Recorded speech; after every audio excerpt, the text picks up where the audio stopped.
at 3 for the public protector. So we will be proceeding after this meeting with the Office of the Public Protector. So we shall stick to the allocated times like yesterday, but it will be at the discretion of the chair if there's a need to add some time to a particular speaker. You are all welcome. Deputy Minister, I will hand over to you as the leader of the sorry, Chair. delegation. Chair Swatcher, just to note my apology. I've got a Chief Whip's meeting, and then this afternoon I've got questions in the House, Chair. But I will try to attend this afternoon. Thank you, Chair. Okay, sure. Any other apology?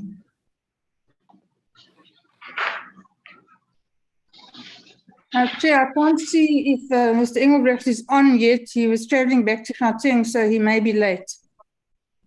Okay. Okay. Those are the apologies. They'll be noted.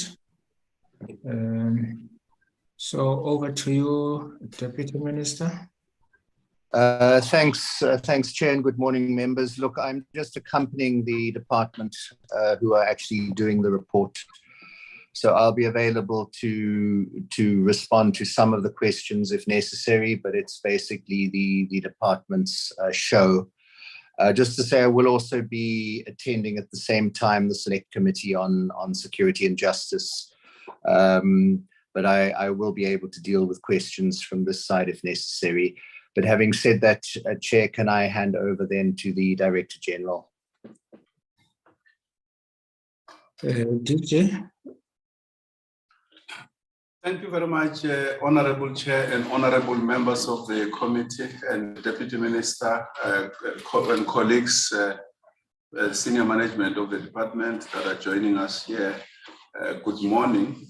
We want to thank you, Chair, and the honorable members of the committee again for this opportunity for the department to present its annual report. I mean, the annual performance plan, my apologies, for the year 2023-2024, which is the last installment of the medium-term strategic framework period, that's 2019 to 2024.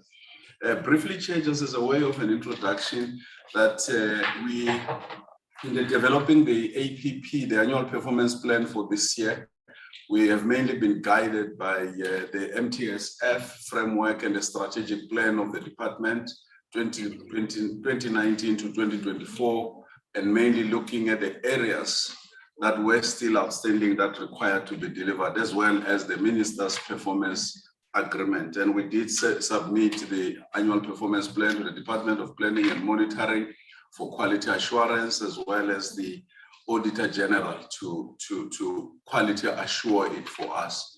I must mention that, Chair, the challenges that we had identified in the previous year, particularly in the past 2 years, when we started implementing what we called the turnaround plan for the Department of Justice and Constitutional Development, still remain the same challenges, mainly around facilities and our cooperation with the Department of Public Works and Infrastructure, as well as areas of technology, which relates mainly to the state information technology agencies. We continue to make progress in interacting with those government departments and entities to assist us to address a lot of the challenges. When we have done with the presentation, we'll try as well just to briefly cover on some of the issues that were raised during the minister's political overview, mainly even in the area of technology, but also in the operation of the masters. I must emphasize that we have taken into account the general concerns that you have raised in the past 8 months, including reports of your oversight visit, particularly in the area of masters as well. And our main focus as part of trying to sort out the challenges that the department is facing will be zooming in and focusing as well on the master services. We have started with a process now to digitize the records in order to digitally transform the master's environment. And so this year we commit and promise that we'll be seeing a lot of progress across the different offices of the masters in order to improve the performance of the department. As part of that work, you will recall that 2 years ago we reported that the manner in which the department had previously managed the ICT system was a challenge, to a point where the entire system came to a halt and the department didn't have a system, and we started a process. We have now created a branch, and Cabinet last week on Wednesday has appointed a new Deputy Director General who will be responsible for ICT and modernization in the department, and we hope that he will be able to start in the next week or two, and as part of that process of revamping the ICT system of the department, because I think that's very critical for the operations of the department. I'll ask Mr. Gelebe to start flighting so that he can take us through the slides in terms of the plan. But we do reflect that with the turnaround plan that we had presented here 2 years ago, as we started trying to turn around the department, we have made significant progress in majority of the 8 of the pillars of the turnaround. But generally, we think that we have a stable environment, particularly in the areas of vacancies. You'll recall the report of the Auditor General for the past 2 years had raised issues of instability particularly at senior management and leadership level. And we do make that point that we have resolved a lot, and in terms of leadership and management of the department, there is a stability. And the vacancies were brought them down to an acceptable rate. And secondly, of course, you recall that more than 2 years ago, the under expenditure in the department was at around 1 billion, and that we have brought down under expenditure significantly. The department's expenditure as we speak today is above 99%, which will mean that under expenditure will be under 1%, and it's mainly areas that are outside of our control, which is the salaries of magistrates, as well as in the area of infrastructure. We have significantly worked on the irregular expenditure register of the department, and we have significantly reduced it. And I think we'll deal with that when we come to provide a report on the annual report. And we hope that the next few weeks before the end of March, when the Auditor General will be presenting us with their opinion on how we have managed the budget of the department, we will see as well a significant improvement in terms of the financial management and procurement management. We also have stabilized the contract management environment, which was a major challenge. You'll recall that the past 12 months we've been dealing with the issue around court recording technology, which was caused by a contract that had expired and was not replaced on time. We have stabilized that process. We currently have a process in CETA underway, and in the next 2 to 3 months, we hope that there will be a long-term contract that will be in place in order to continue to stabilize that environment around court recording technology. However, the 2 areas, CETA and public works, they remain a challenge, but we look forward to the meeting that Chair and Honorable Committee have convened with public works, and we hope at some points we'll do the same with CETA as well to discuss some of the challenges. So, Chair, with that few introduction, I'll ask my colleague, Mr. Gelebe, to zoom straight now into the specific areas of the performance plan along the 10 strategic outcomes of the strategic plan. Mr. Gelebe, if you can take the committee through, please. Maybe, DG, before you proceed, I think we are awaiting for an explanation why was the APP table late, number 1. Responses for BRRR were expected on the 31st of January. They were submitted on the 27th of April. Why?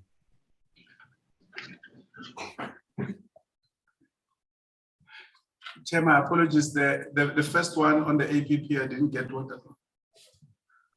Why was the APP table late? Oh, there were still issues that we needed to clarify with the minister and the deputy minister. that delayed us. Why were we not informed, and why didn't you, as your opening remark, go to that issue and explain what happened? I profusely apologize, Chair. I should have started with that one.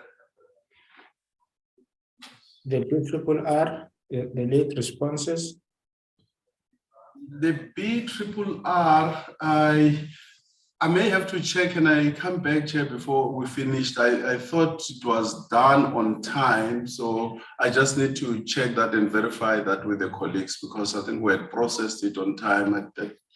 I wouldn't have expected it to only have been submitted in April.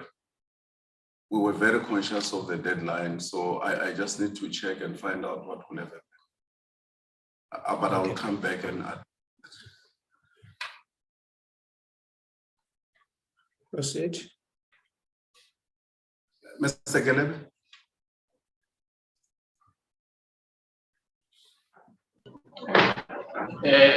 Thank you, DG, and good morning, Chair, and the honorable members of the committee, Deputy Minister, and the senior management of the department who are on the platform this morning. And in terms of the progress in terms of the implementation of the MTSF and the Ministers' Agreement, we had 12 MTSF targets, of which nine were fully achieved, and while two are partially achieved, and one was not achieved. The indicators that are partially achieved are the one that talks to virtual data repository on disaggregated statistical data, which is supposed to be finalized by 2024, and the remaining 6 of the 30 sustained and visible campaigns by 2024. And in terms of the progress with the drafting of the Criminal Procedure Act, which has been delayed, and the South African Law Reform Commission has been given shortened time frame and expedited working methodology within which to finalize the draft bill within this financial year. And with regards to the Minister's Performance Agreement, 14 targets are already achieved, 59 progress, 3 are not achieved, and the 3 ones that are not yet achieved, not yet done, is the percentage of integrated one plan implemented, protected disclosure amendment bill submitted in Parliament, and the Criminal Procedure Act that I mentioned earlier on as part of the MTSF indicator that has not been done. And the intervention to do to address that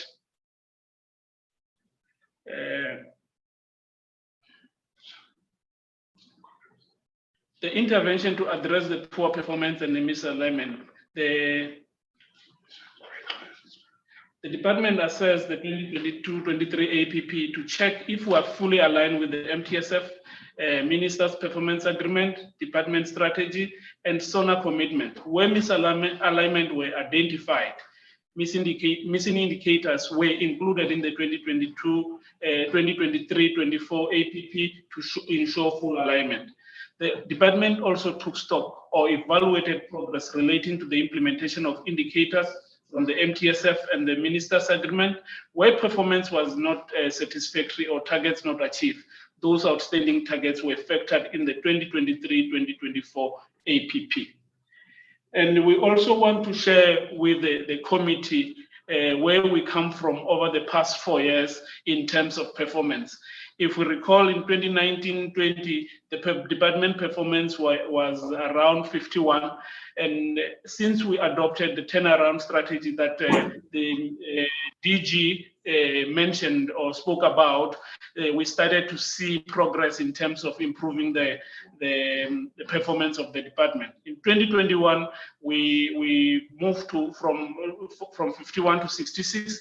2021-22, we moved from 66 to 79, and currently the preliminary outcome of the 2022-23 shows that we are hovering around 80%.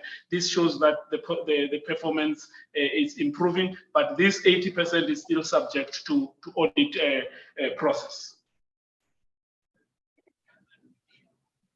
In terms of the plan that we have, we are presenting today, We will cover Program 1, Program 2, Program 3, and Program 4. Under Program 1, we have got 21 indicators which contribute 26% of all the indicators that we have on our APP, and same as Program 2 is 21 indicators which constitute 26%. Program 3, which is legal services, which is the biggest program within the department, because there are a number of branches under this program, which the branches are the Masters Branch, Legislative Development Branch, Office of the Chief State Law Advisor Branch, Constitutional Development, and the Office of the Solicitor General. This program has got 35 indicators, and it constitutes 43%. And lastly, the auxiliary services, which mainly covers the IJS program, and we have 4 indicators on the APP, and overall it contributes 5%.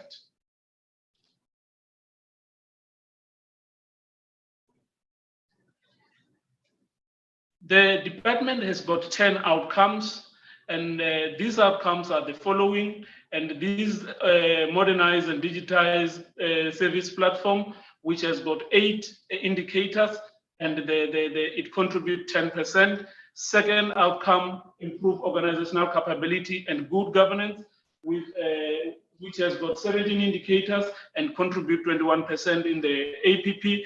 And improve awareness of justice services and constitutionalism, we have got 2 indicators and contribute 2%.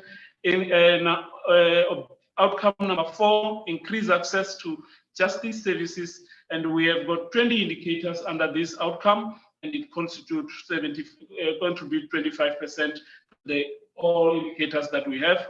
Improve and transform master services, we have got 9 indicators and contribute 11%. Colonial apartheid era justice related legislation, we've got 4 indicators and contribute 5%. Number 7, transform state legal services, we have 5 indicators and contribute 6%. Transform legal profession, 3 and contribute 4%. And number 9, advanced constitutionalism, human rights, and the rule of law, which has got 10 indicators and which constitute 12%. And lastly, crime and corruption reduced through effective prosecution, which has got 3 indicators and contribute 4%.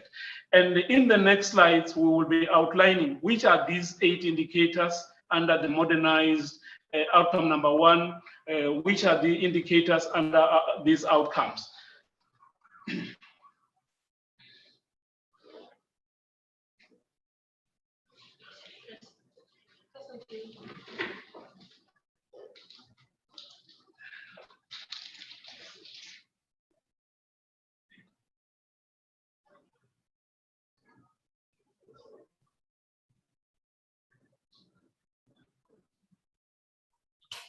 Mr. Kelepe, did you get muted?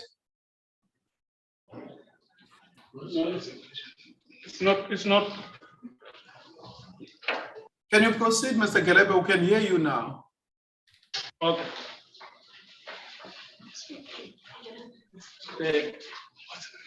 It's not true.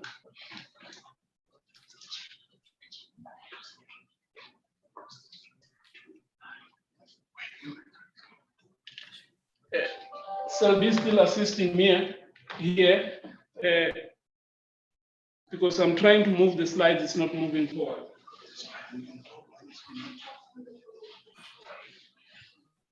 Oh.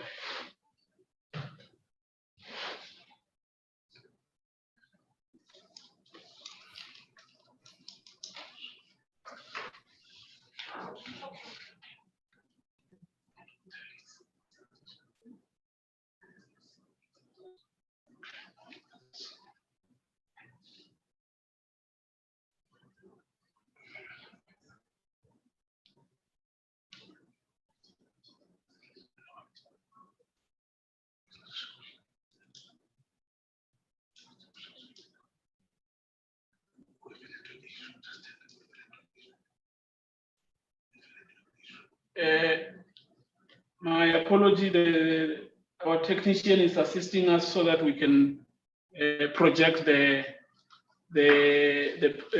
presentation, because when I moved to the next slide, it never wanted to move, and we hope now it's gonna be fine.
My apology, members of the committee. We are trying to rejoin the meeting because it's like we have got a network issue here in the building, and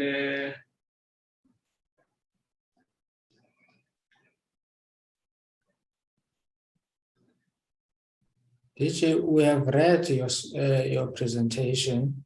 Maybe in the meantime, he can just continue whilst they are dealing with your ICT issues. We have read your presentation. You may proceed. Thanks, Chair. I wanted to make the same request. Mr. Gelebe, can you please proceed with the presentation whilst they're trying to load it? yeah.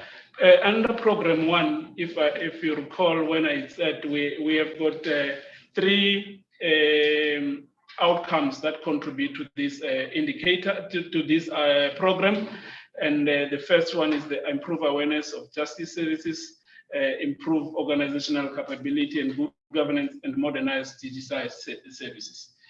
But in terms of what we are planning under the outcome number 1, modernization and digital transformation to increase access to justice services will still be a priority in this strategic planning cycle. And this strategic planning cycle is coming to an end next year in 2024. And in this new 2024 financial year, the department plan to complete phase 2 of the solution that will provide online services to maintenance, disease state with additional transacting capabilities. In addition, the protection order online services will progress to phase 3, which will be completed with integration capability. And lastly, under this outcome, the department is also planning to roll out court audiovisual solution to 170 courtrooms. In terms of the outcome number 2, which is improve organizational capabilities and good governance. For 2023-24 financial year, the department plans to empower women, youth, and people with disability by prioritizing them when we're filling vacant position. And we committed ourselves that we will make sure that 2% of people that are appointed in the department are people with disability, 50% are women at SMS, and 23% of people that are going to be appointed will be youth. We look at the current status and find that we're sitting at 21%, and we set ourselves for 23% in this new financial year. And as part of addressing the scourge of fraud and corruption, which continues to pose risk within the public service, we've planned as a department that any corruption cases that are reported within the department will make sure that we finalize 70% of those reported cases. And in terms of filling vacant position, we are planning that we will make sure that we reduce our vacancy rate to 5% across all levels, and currently we are sitting at 6.5% as at the end of March 2023. And we will also finalize 75% of disciplinary cases within 90 days from of set down the hearing. And in the last, in 2021-22, we achieved 75%, and we didn't use this 2022-23 because it's still subject to audit. We will also resolve 80% of grievance cases within 60 days from date of the grievance cases lodged. And in 2021, we're sitting at 88%. And in terms of outcome, still in the very same outcome, we want to improve organizational capability, good governance on audit outcome. And this year, we are planning that we reduce irregular expenditure by 75%. As the DG indicated in his remarks, that we have made a significant improvement in terms of dealing with the irregular expenditure. And we are also planning that this year we will also eliminate frivolous and wasteful expenditure, and we will also continue to make sure that we process 100% of all undisputed and valid invoice within 30 days from date of receipt, and we will allocate 40% of discretionary procurement to women and to EME and QSE. And we are also targeting that in the new financial year, in this new financial year that we have just started, we must achieve audit of unqualified audit opinion on vote and predetermined objective. And as part of addressing the skills gap that we have within the department, we are also going to make sure that we conduct 36 specialized training program through the Justice College. For 2022-23, the social compact between branches of the state was submitted to cabinet, and for 2023, the plan is to submit the social compact discussion document to presidency for adoption by the 3 branches of the state. And again, we also introduce a new indicator which deals with the disaster management. We'll develop the plan that should be approved by the accounting officer so that we can manage better the disaster that might happen in the department in future. And outcome 3, which is improved awareness of the justice services and constitutionalism. We are planning that we'll conduct 300 public education and communication activities to enhance access to justice and promote constitutional rights. And this target is an increase of 50 from the target of 50 that was set for 2022-2023 financial year. And in terms of program 2, which is court services, we have got 2, it contributes to 2 outcomes. The first one is the increased access to justice services, and those contribute 95%. And the other outcome that we have under this program is corruption, crime and corruption reduced through effective prosecution. And the indicators that we have are 21 under this program, and the indicators are as follows, together with their targets for the new financial year. We are planning that we'll refurbish and upgrade 70 court facilities through minor capital works. And however, 60 were refurbished in the previous financial year. We will also ensure that 65 additional 65 of courts are compliant with the strategy on universal access for people with disability. But over the past 2 years, we managed to make sure that 148 are compliant with the strategy on universal access for people with disability. And the department will continue to implement intervention that will address the GBVF against women and children. And as part of this, we will proceed to phase 6 of the femicide watch. And over the past four years, we managed to complete all the 5 phases. And we will finalize 91% of the child justice preliminary inquiries. And we will also table annual report on the implementation of the Child Justice Act in Parliament. And we are also going to designate 14 official sexual offences court in this financial year.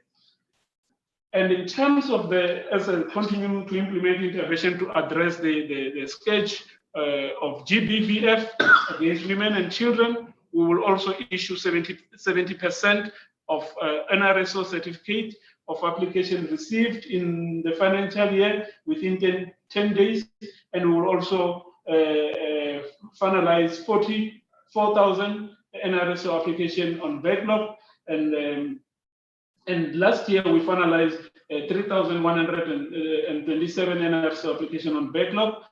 And in terms of the protection of children, we will make sure that we finalize 80% of litigation of family matters and 85 family advocate appropriate dispute resolution mechanism within 6 months from date of opening the matter. And in the previous financial year, we managed to do 90 and 92 respectively. And we'll also finalize 82% of maintenance matters within 90 days and 50% of maintenance investigation within 60 days. And we also have to implement 13 interventions to enhance the effectiveness of established sexual orientation, gender identity expression, and sex characteristics, so GX provincial tax team, and also implement 13 interventions with other stakeholders to prevent and combat trafficking in person. And in this financial year, there are 5 new indicators that are included in this plan. We will serve 60% domestic violence prevention orders by clerks of the court within 24 hours from the time of the order is granted by the court. We'll approve the national strategy on domestic violence court-based support services. Will issue 75% degree of divorce by the clerk of the court within 14 days of finalizing of the matter, and submit the report on the review of the small claim court system to the minister. We'll also organize a national conference on the review of the criminal justice system in South Africa, and we'll also develop a policy framework on foreign language interpreting in this new financial year. These are the indicators that contribute towards the outcome for increased access to justice. And we also have one indicator that contributes to outcome 10, which is about crime and corruption reduced through effective prosecution. And in this financial year, we are also planning that the SCCC that we have established in the past 3-4 years, will continue capacitating them. Will capacitate additional 2 also in this financial year. And in terms of the program 3 that I indicated, that is a bigger program that covers a number of branches within the department. It contributes to 8 outcomes, which are the following, but I will have just go straight to the indicators and the outcomes that each of these indicators contribute to the outcome. And then under this one program 3 contribute under outcome 2, improve organizational capabilities and good governance. We will finalize 75% of expansion within 90 days after receipt of complete application.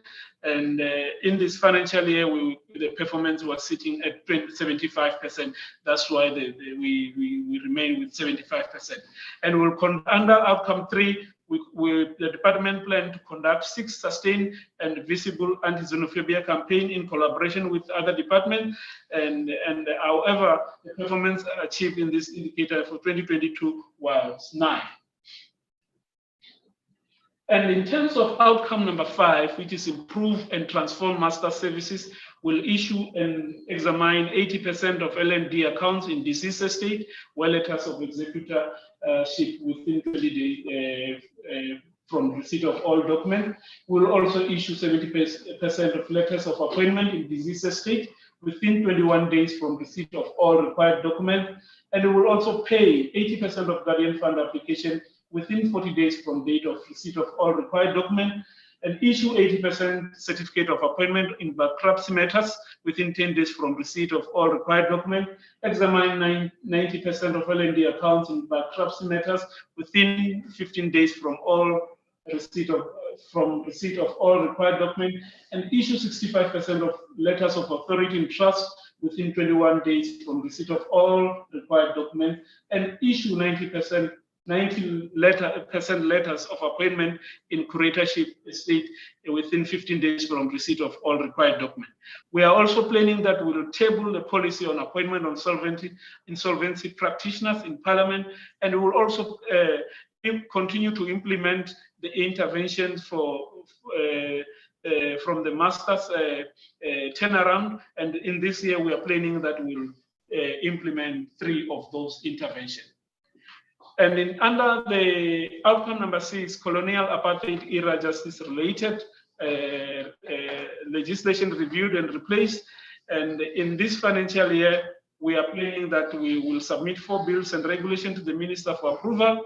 And we will also continue, we will submit 3 bills seeking to repeal and replace colonial apartheid era related legislation to ministry in this financial year, and we will submit 20 rules of rules of court to the board for approval, and submit 10 research papers to the South African Law Reform Commission for consideration and approval during this financial year. And under outcome number 7, transformation of the state legal services, State legal services is prioritized through the implementation of the State Attorney Amendment Act. In the previous financial year, we managed to table those 5 policies in Parliament, and as part of the commitments that we have included in our plan, in this financial year, we will implement 50% activities of the policy implementation action plan, and we will settle 55% of litigation cases. During the previous financial year, we settled 64% of litigation cases. And in terms of the legal opinions, we'll finalize 78% of those within 30 days from receipt of the instruction, and we'll also finalize suggested bill and subordinate legislation within 30 days from date of receipt of the instruction, and also finalize 78% of international agreement within 30 days from receipt of the instruction. In terms of outcome number 8, which is transform legal profession, transformation of the legal profession will remain a priority again in this new financial year. And as part of our commitment in the new financial year, we plan to allocate 83% of value of brief to the PDI legal practitioners, allocate 28% value of briefs to female legal practitioners, and allocate 40% brief to female legal practitioners.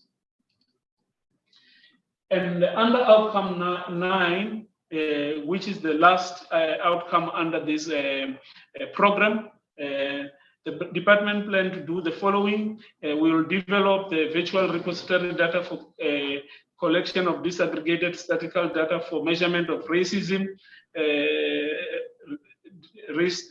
discrimination, xenophobia, and related tolerance.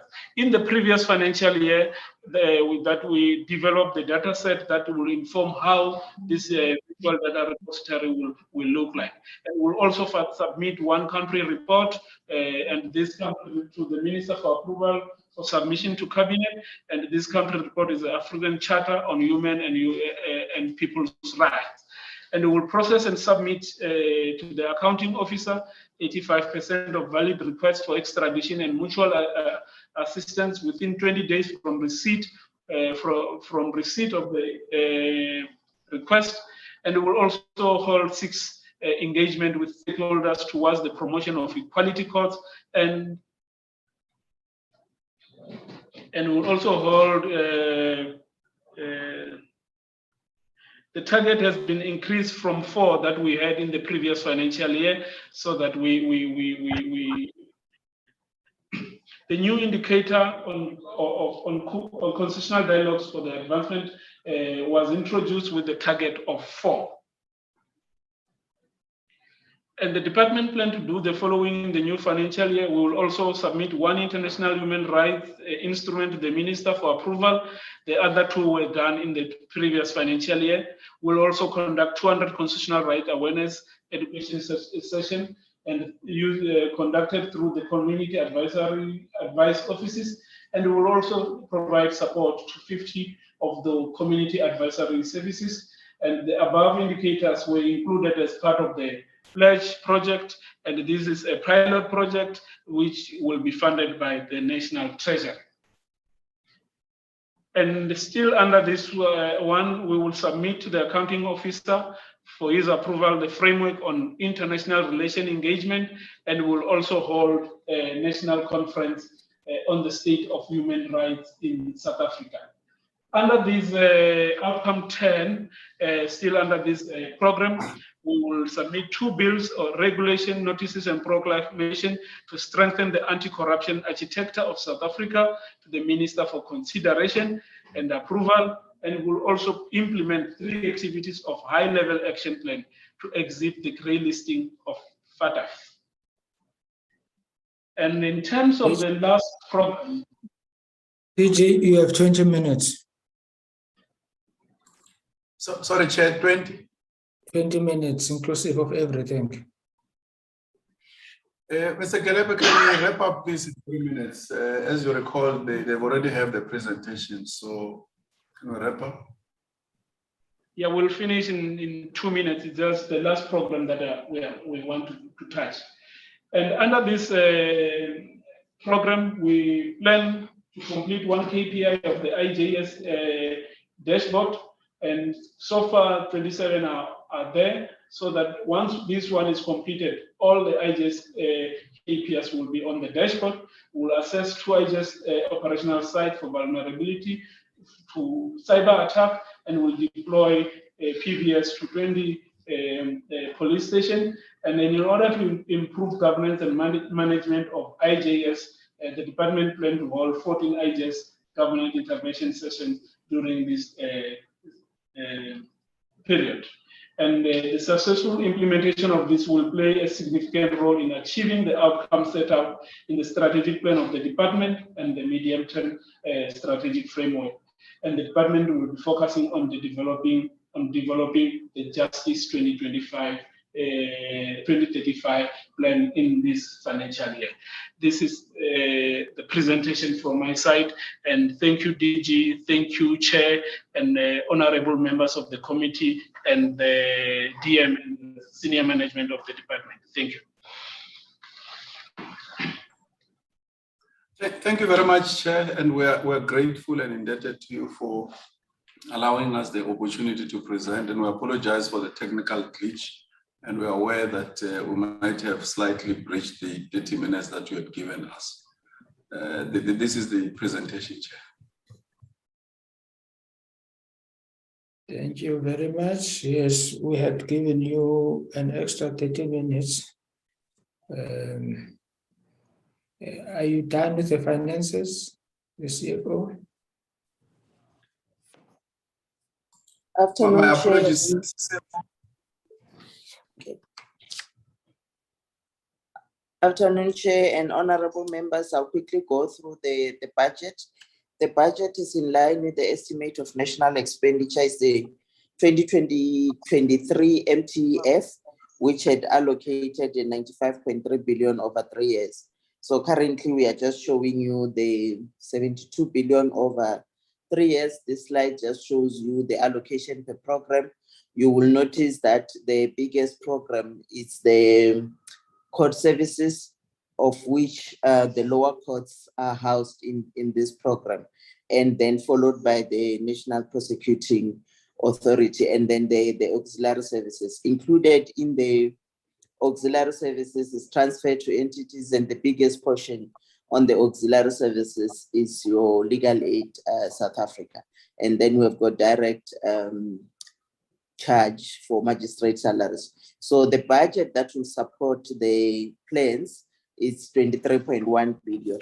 So if you go to the next slide just try to show you the allocation per program, your per economic classification. And because most of our work is labor intensive, 46% of it goes to compensation of employees, whereas the 26% goes to goods and services, and then transfers to entities and payment of capital assets. The payment of capital asset mostly is the facility related and computer services, and the rest is direct charges. Then the next slide further explains the cost drivers for each program. You will notice that for program 1, that's where the rental of departmental office buildings are housed, and also maintenance of IT systems. Then the second program, which is program 2, the biggest expenditure there is compensation of employees, which is around 66%. And the lower cost is the largest spending sub-programs with the 76% of the allocated budget. Then the next one is program 3, where the state legal services are housed, and compensation of employees there is still the highest expenditure. Masters and state attorneys are the biggest spending items. Masters at 42%, and then state attorneys at 37%. The fourth one is the National Prosecuting Authority, and most of the allocation goes to prosecution services. And lastly is the entities, auxiliary services is the entities. The highest expenditure there is Legal Aid South Africa, and the modernization of ICT system, which has been allocated around 1 billion. You'll notice that in the plans there are a lot being said about modernization of systems. So we needed to have the budget that supports that program. From other budget policy matters that will affect our budget is that there was an agreement for the wage bill, which has some increases for the public servants, and currently the indication is that the department has to cover those expenses, and this is around 763 million. So if there's no extra funding that is provided for that, that will have an impact on our planned activities. We are hoping that National Treasury will come around and be able to augment our compensation of employees with that. There's a growing trend for constitutional institution that reports to us to expect that we augment their budget when they don't have enough funding, and in particular Public Protector's Office. And this is starting to become a challenge for us, but we have raised it with National Treasury, and we are hoping that we'll find an amicable solution between the two of us. Expenditure we are really looking forward to resolve the qualification matter in this current year, so that we don't focus on too much on governance, but on improvement on service delivery, because it becomes very expensive for us to continuously try to get ourselves out of negative audit outcomes. So we are working hard on that to try and get out of that qualification. Then lastly, we are starting to engage with National Treasury on the budget that is earmarked, because sometimes plans does not happen as we plan. Most of our procurement depends on CETA, and sometimes they don't come on board timely. So we should be able to move funds around and reallocate it to certain priorities as we are waiting for the others to be finalized. With earmarked funding, it becomes impossible for us to do that from time to time. So we are continuously engaging on that matter. And in conclusion, Chair, it is always an issue to say, is the budget enough to cover all the things that needs to be done? But we have tried to allocate the budget in the most possible way to accommodate the priorities of the department. And we are going to be embarking on the business process review so that we can optimize delivery in terms of reducing some processes that maybe can give us some savings. So that's the budget for the period, Chair. Thank you. Thank you. Thank you very much, teacher.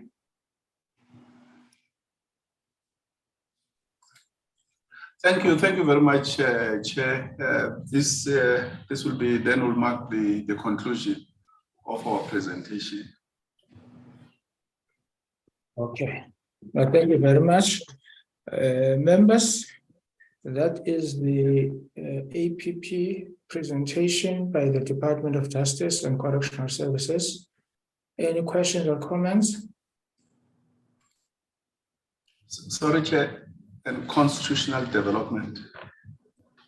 Okay, thank you very much. Constitutional development.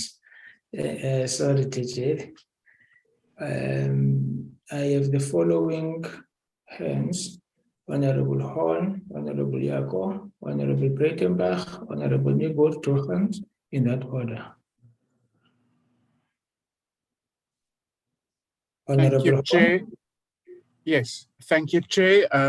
Good morning from my side, and thank you for the presentation. Maybe as a starting point, Chair, I believe in respect of a number of matters, we must express our grave concern about the manner in which serious issues within the sphere of the department is presented again here today, with an undertaking that within this financial year, finally there will be movement. And in that regard, I think the first issue that must be addressed is the issues at the Master of the High Court, where this time last year there was a clear undertaking that there would be a serious intervention, that the issues would be addressed, and yet as we sit here today, it's quite clear that very little progress, if any, have been made. As members of this committee, we are still confronted with complaints about the way the Master's operations are not efficient. When we were on oversight last week in the Northern Cape, the Master himself, his frustration was clear for everybody to see, to experience, and the Master didn't mince his words about how the office of the Master is really prevented from being fully operational due to the lack of improvement of systems. So in that regard, I think the first observation must be, Chair, that we are now skeptical. We sit with our hands in our hair, in the sense that very little, as I say, about in respect of previous undertakings have materialized. We say this mindful of the fact that, of course, there's still an acting Chief Master, and I think the fresh undertaking cannot be accepted merely as something that we have any hope that will be achieved. I believe as a committee we must possibly set aside a dedicated meeting now and ask for short-term and medium deliverables in respect of the offices of the Master. So that's the first issue, Chair. A number of other issues I think the presentation also did not address or did not address fully. One of the issues this committee has been wrestling with, I want to say on behalf of also the department, is the issue of day-to-day maintenance. In oversight and in our engagements, we've been appraised that the 100,000 issue is a big stumbling block in allowing the department to deal with day-to-day maintenance and small infrastructure projects. But where we are now is not clear. On the one hand, there's information that the 100,000 rand has been up to R1 million, but that was accompanied by a statement that it can't become operational in the absence of a transfer of budget. the APP also does not contain any measurable indicators in this regard. So I think we need a clear understanding as to where we are in respect of this day-to-day maintenance issue. Has the ceiling being lifted to R1 million, and is it a theoretical arrangement, or is it implementable? I've referred to the senior management vacancies, Chair. I think from the DG and, well, the Minister in his absence, given the fact that there's, I believe, some cabinet approvals linked to it, I think we must now insist also on target dates by when these appointments will happen in respect of those senior management positions. In respect of the integrated justice system project, Chair, I also believe, whilst there's good news in that a DDG ICT has been appointed, the bad news is both in terms of what has been achieved and in terms of what the APP envisaged that must be achieved this year. One has to ask where the value for money and the deliverables are for the 1.8 billion that was appropriated to this project over the medium term.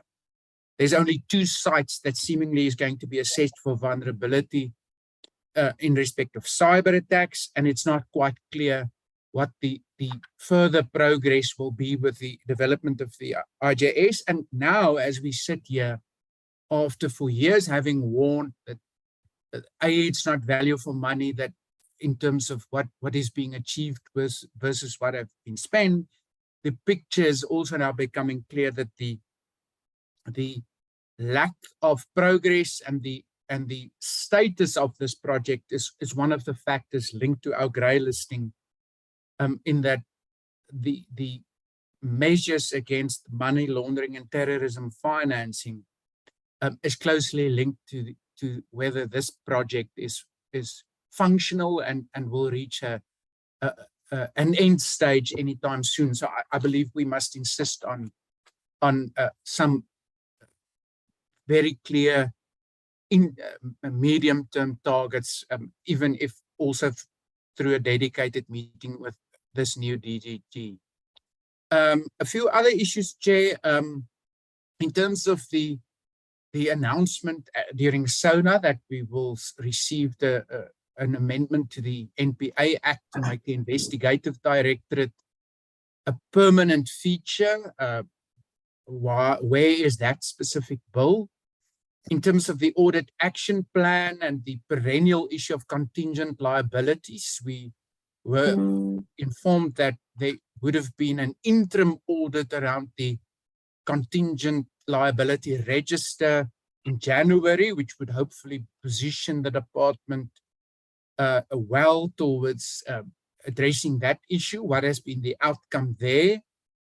In terms of the CRT contract, Chair, I think we would be remiss in our obligations if we do not, on the record, again state our worry that yet again this seems to be something with which the department is not efficient in dealing with. We were informed that this previous service provider, after that gap, was then on a temporary basis placed back, and that the new contract was to be finalized to take effect around this time or around now. But now the feedback is really vague, in the sense that there's a hope that there will be a new award sometime. The question is, what is now then the position around the existing service provider? Is the contract extended so that we don't see that gap in services? And then, Chair, around facilities management and specifically refurbishment and maintenance, and once again a request that we be afforded a clear time frame as to by when we will be receiving an updated list of the maintenance needs around all court infrastructure, as well as the priority list.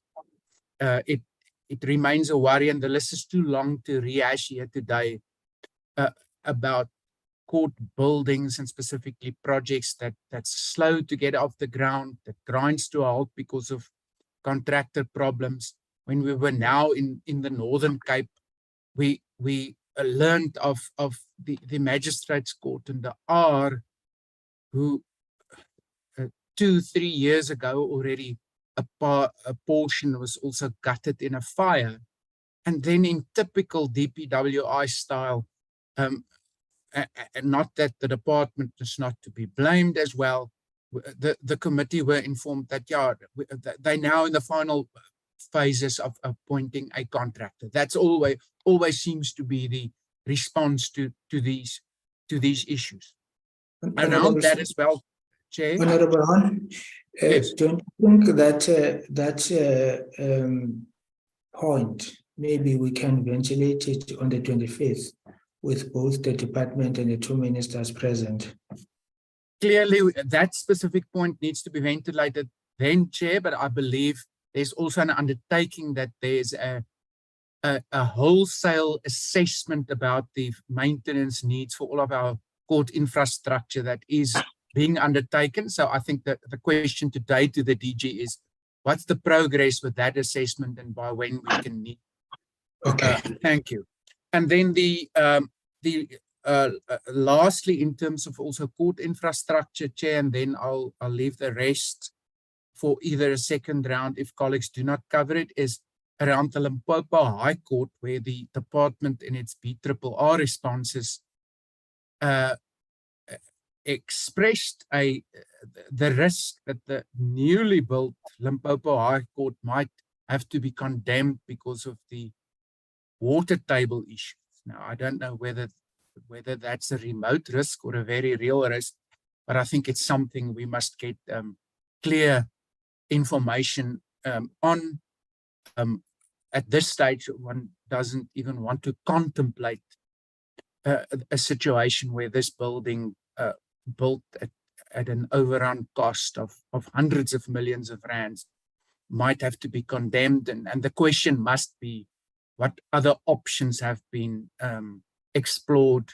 We know Parliament, as it is located on a fountain. That didn't save Parliament during the fire, but I mean, over the years, there's been specific measures introduced to ensure that it's not overrun by what is effectively also a very high water table. So I think we must ask for what exactly the situation is at the Limpopo High Court. Thank you, Chair. I'll pause for now. Thank you very much, Honorable Yako. Thank you very much, Chair. I don't want to dwell on issues that Honorable Horn has spoken of, which are many that I might have touched on. I just want to reflect, though, however, that I feel that the department understood that it's coming to this meeting, and I feel a sense of unpreparedness from their side. And it also very much is indicative of what we have seen in terms of, when we've done our oversight, how disjointed and disorientated they are in general. And it leaves much to be desired, to be honest. However, a question I have is on those 8 centers that you want to open for the sexual offences, exactly where are you going to put them? I'd like to understand the logic of where those 8 will go. And that's my question. Thank you, Chair. Thank you very much, Honorable Breitenbach. Thank you, Honorable Chair. Good morning to everybody. Forgive me, my connection is not great, so I'm struggling to hear everybody, and I will leave my camera off with your permission. I'm largely covered by Honorable Horn with regard to many aspects. I must, however, joined forces with him in expressing my concern, as he did at the beginning of his questioning, and also joined forces with the Honourable Yako, that the approach just does leave much to be desired. I get the distinct impression that this reporting to the Portfolio Committee is seen as a nuisance. A lackadaisical approach is adopted, and preparation appears to be quite poor. Almost as if, this is a fly that needs to be swatted, that we're interfering with the real work. That is the distinct impression I get. It is an impression that has grown over a variety of reports from the department, and I must express my extreme disappointment in that approach. As I say, most of my questions have been covered by Mr. Horn, but there were a number of reports that this committee requested. And unless I'm the only one who didn't get them, I don't believe that we received those reports that we asked for. And that again just demonstrates the almost contemptuous approach that the department has with regards to the Portfolio Committee on Justice and Constitutional Development. And I will get to some of those reports now. For the moment, I would like to know, I know the Minister touched on it yesterday, but I'd like more detail. What progress has been made with regards to legislation establishing a single judiciary? Where are we with that process? Justice College is something that concerns me deeply. We have again seen in the past days how lack of proper training, lack of ongoing training, lack of exposure to new law and new judgments has affected the performance of the National Prosecuting Authority. And this is the role that Justice College used to fulfill. So where is Justice College? What is it doing? Has it been capacitated? Is it funded? Is it doing anything at all? And if so, what? Then with regards to consequence management, Chair, we asked for a report, I believe, due by the 30th of June last year, a consolidated report on all outstanding disciplinary matters. I have not seen that report. So unless everyone else has seen it, I'd like to know where it is. Then progress with regards to rebuilding of the ICT infrastructure. 422 million was moved to achieve this.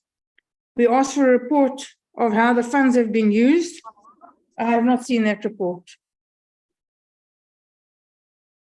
The committee requested a report detailing the GBV backlog cases currently on the roll and the progress reports of a project to reduce this backlog. This report was due before the 30th of June 2022.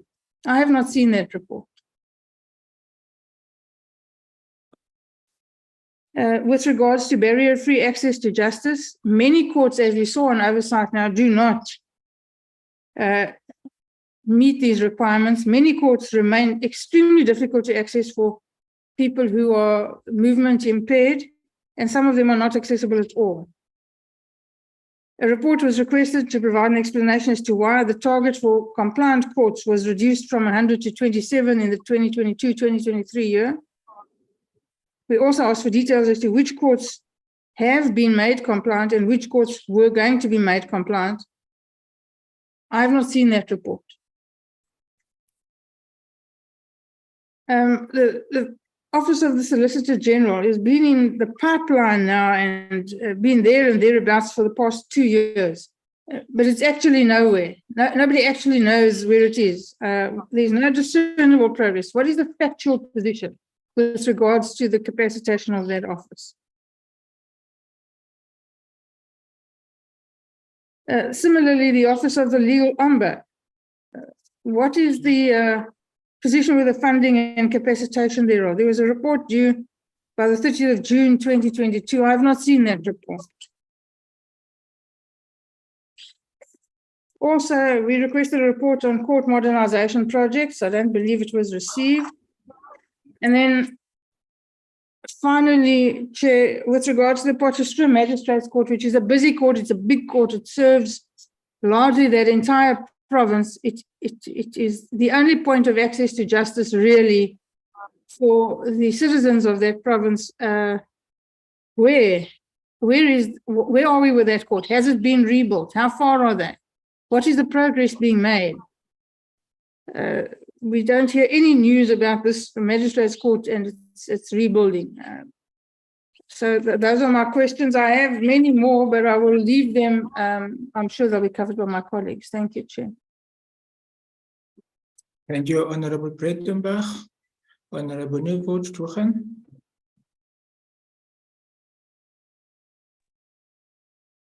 Thank you. Just adjusting my screen. Thank you very much, Chairperson, and good morning to everybody on the platform. Thank you for the presentation. I think the point you made at the end of your presentation, and we need to get a response to the Chair's question in the beginning about why responses to the BRRR recommendations, why we did not receive those responses or why they were submitted late. The deadline was end of June and we only received them in April. So I would like to anticipate the response to that. And Honorable Horn asked in relation to the delegated amount that was increased, but there's nowhere that indicates when this increase starts or takes place. Is it from this financial year? Is it from the previous financial year? Because on our oversight visit, we saw many issues that maintenance issues that needed to be attended to, signage, light bulbs, etc. So I'd like the date of that. And then Honorable Breitenbach has asked in terms of the courts, I also would like to add to that. Yesterday, I raised the question with OCJ about the Malmesbury court that had burned down, but it seems there's nothing in the pipeline for the court to be rebuilt. Will it be rebuilt, renovated? Our constituency office has been in contact, but there's no response about Malmesbury court. So if you can give in some information about that. And in the presentation, you referred to a skills gap that will be covered, or that needs to be covered. And you said Justice College will do that, but how many of the Department of Justice staff actively, regularly attend sessions by Justice College? What kind of training sessions are provided? We have no information about that. As Honorable Breitenbach has said, Justice College is a necessary institution. So if you could give some information about how that functions, staff attendance, etc. Corruption cases, you said only 70% target. My question is why only 70%? Why not 100% of all corruption cases should be investigated? I don't believe it should be at 70%. I would also like to understand that there was a target of 100 courts to be made compliant with the UN Convention on Accessibility for People with Disabilities. And what is the update with those courts and their compliance or their level of compliance? And I have just double checking my questions. The ransomware attack, I have not seen anywhere in terms of an update about what the department is doing to ensure that its ICT systems are in place. Yes, DDG has been appointed, but what has actually been done to the ICT systems to ensure that they are secure? And my last question, I would like to inform, particularly to the Deputy Minister. The last month, I think in the previous month, You know, we said, you know, we celebrated the Constitution or the constitutional amendment. Please hold for the interpreter's clarification.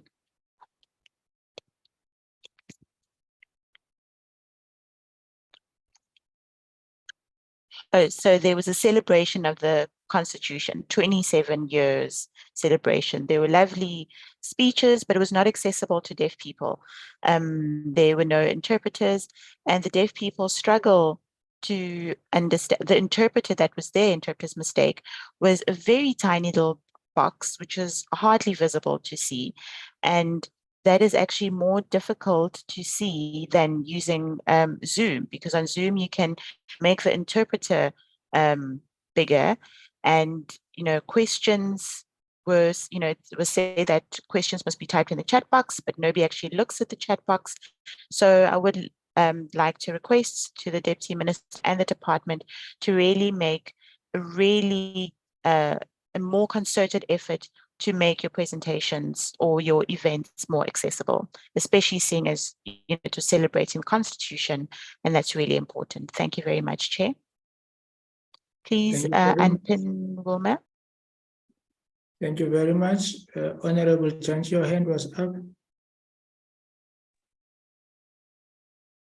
Yes, Chair.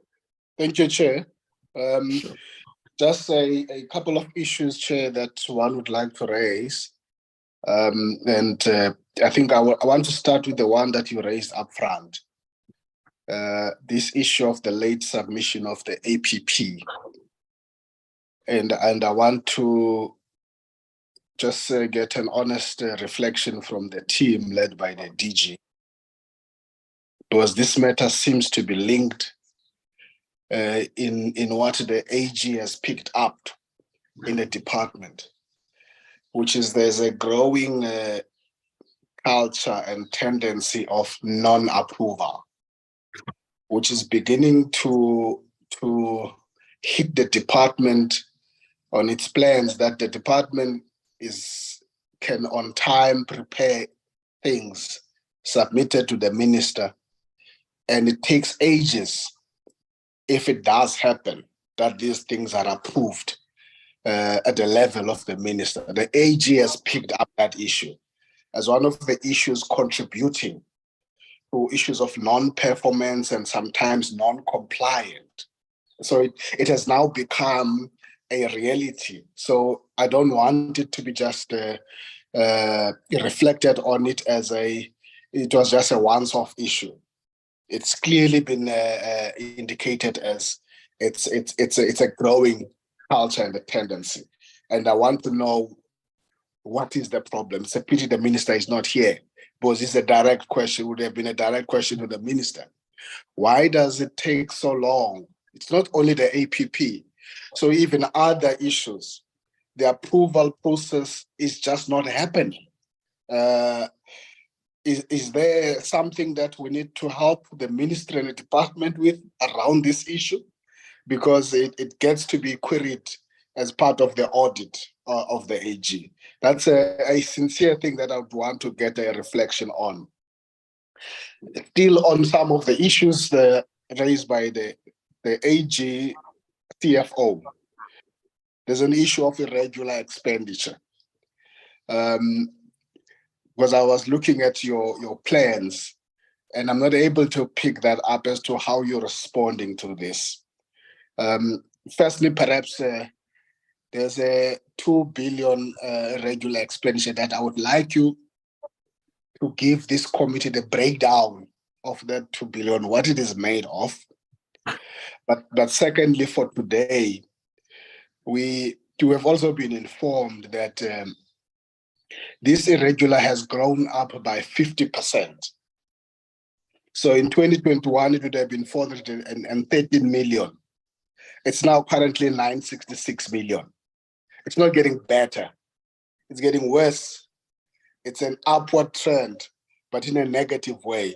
And it's one thing then when there's an upward movement for the better, for improvement. There's an upward movement here for a problem of irregular expenditure growing. And so the CFO would help to deal with that and explain. Because in your APPs and the actions, I'm not saying how you're looking at how to curtail that and attack that particular issue. I've missed that.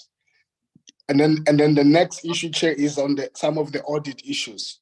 So also in your APP, maybe I missed it. What has also been picked is your procurement framework. Again, non-approval about this, nothing happening on it. I'm also missing in your presentation for you to tell us what are you doing, where is that, what is the action on this procurement framework? Because if those things are not done, we can talk about all of the other plans, but there will be no procurement framework. How are these things going to happen if that is in a standstill? Otherwise, we're here ticking the box. People are just coming to make a presentation and then they go back to the same level of mediocrity if we're not attending to that. So it will be important that one makes us understand. And in fact, in relation to this, we were also informed that the exemption would have expired even in 2021 on this issue of this procurement framework. Where is that thing now and what is being done? I missed it from listening to your presentation. Just on the indicators, there would have been one particular indicator that was a worry picked up as well, which is an indicator that would have been removed. This is an indicator dealing with the guidelines on the senior counsel status. Can you talk to us about that? If I've missed it in this APP, please show me where. Because that would have been removed. And firstly, the reason why would that have been removed for such a crucial issue?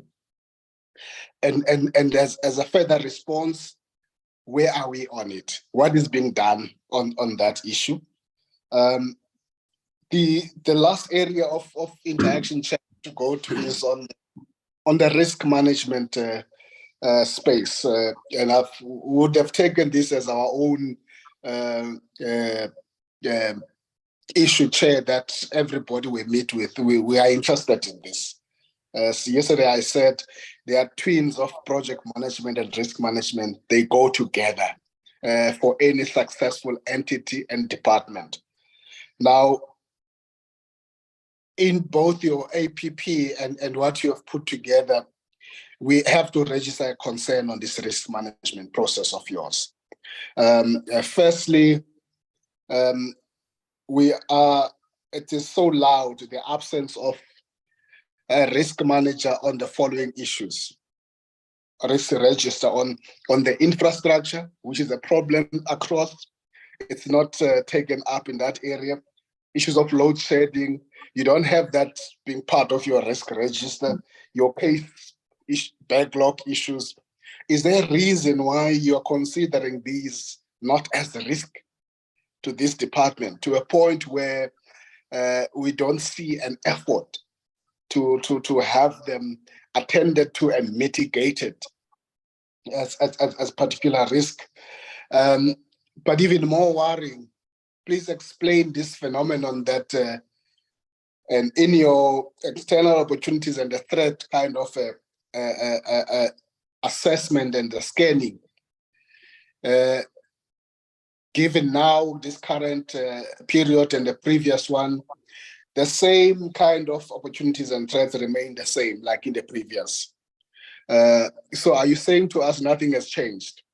So what is happening now in 2023, going to 2024, is the same as what was happening in the previous years. And yet you have not even put some of these three issues, infrastructure, load shedding, and case backlog, as part of your risk.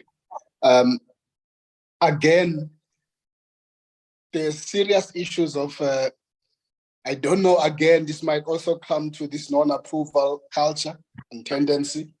The chief master is an acting position.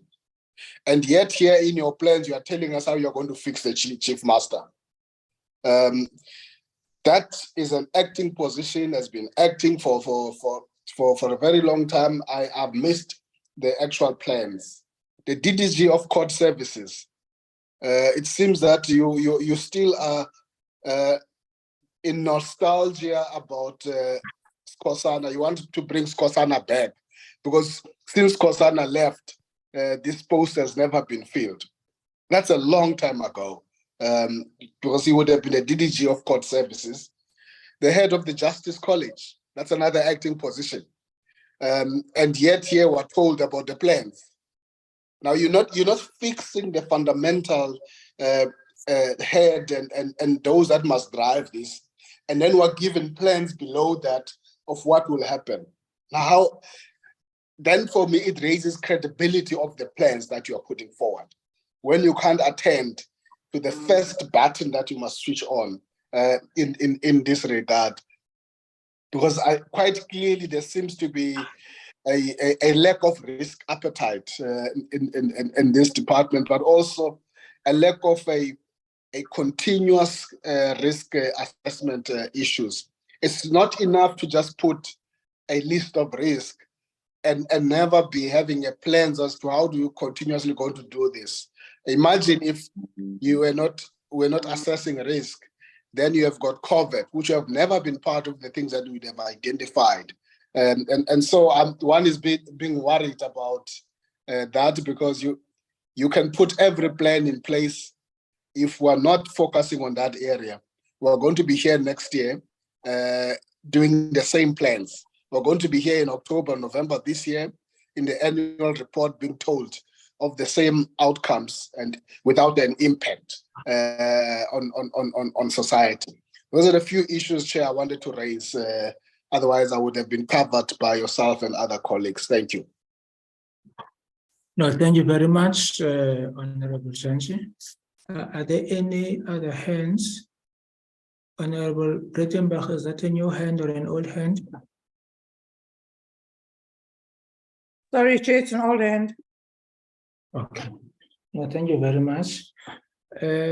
Before you respond, DG, I have some few issues to raise. And because most of what I wanted to raise has already been covered by my colleagues.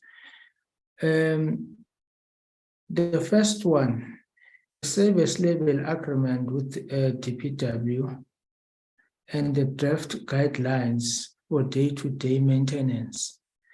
The document we have before us is not a signed version.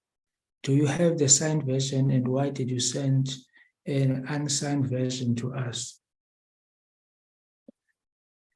And then I think Honorable Janji has covered me on the issue of filling of critical SMS position. I think this has been a challenge for yourself since 2019. Position at a high level, they take too long, unnecessarily too long to be filled. And if an organization does not have strategic leaders at the top, it will be difficult for that organization to stabilize. Out of 500 courts in the country, only 139 can continue with business when the power goes off. And that will be mainly those courts who are in the metropolitan areas and in town. So which means the majority of our courts, the townships and rural areas, they would not be able to proceed in hearing cases when the power goes off. And I'm not sure what is a plan to ensure that you are also not only urban biased, but you are also taking the rural slant in terms of access to justice. I think the issue of master's office has been covered. The guidelines on the appointment of acting judges. What is the time frame for it? The policy on insolvency should have been received in 2022 and implemented in 2023. We would like to get an update. How far is that and what are you doing about it? Then there is this problem I have with your APP, the removal of targets and the reduction of targets, which has been ongoing. We had this discussion last year, and it seemingly it still continues, and it's not something I am particularly pleased with. A percentage of vacant posts at SMS level, a number of backlogs, those are targets that have been removed, numbers of backlogs on DC hearing cases for misconduct resolved. It goes to the heart of consequence management. Why was it removed? And numbers of grievance backlog resolved. Would like to know why was it removed? A percentage of audit improvement plans implemented. Then we go to reduce targets. You have reduced a total workforce occupied by people living with disability to 2%. At some point it was 2.5. Why have you reduced that target?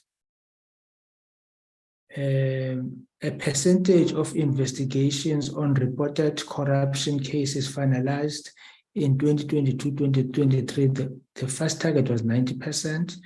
2023-2024, 95%.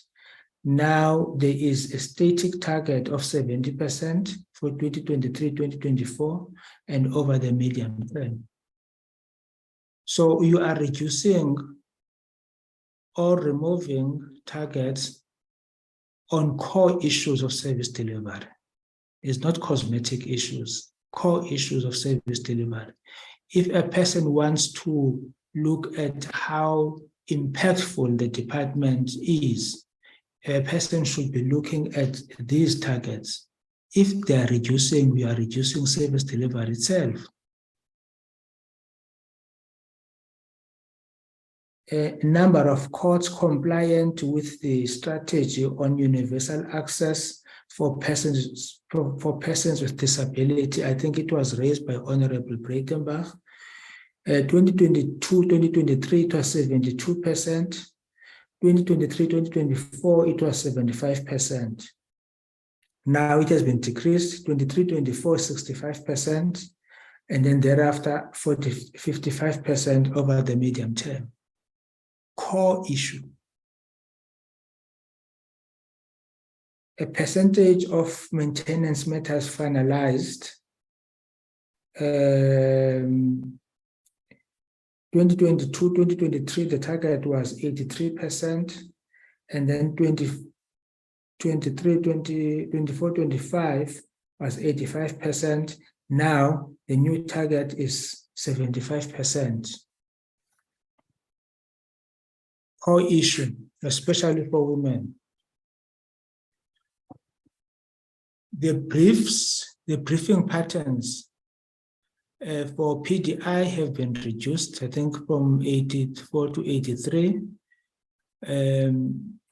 For women, it has also been reduced. It can't be acceptable. Surely it can't be acceptable at all. We are not in a business of developing APPs that you think you'll be able to meet. The APPs is just an indication of our commitment to change the lives of our people. It's not something that must be done just as a tick box exercise in offices. We would be asking Parliament to appropriate monies on the basis of what has been reduced that must go to our people. It can't be correct. It can't be correct at all. And what I would like to know, Deputy Minister, unfortunately, the Minister is not here. You are supposed to be the custodian of these policies in the department. So did you approve the reduction of these targets?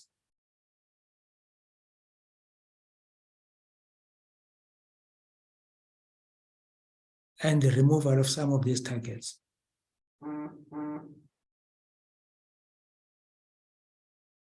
I think it's a direct question. If the minister was here, he was going to be the one answering these questions, because solely this APP has come before you.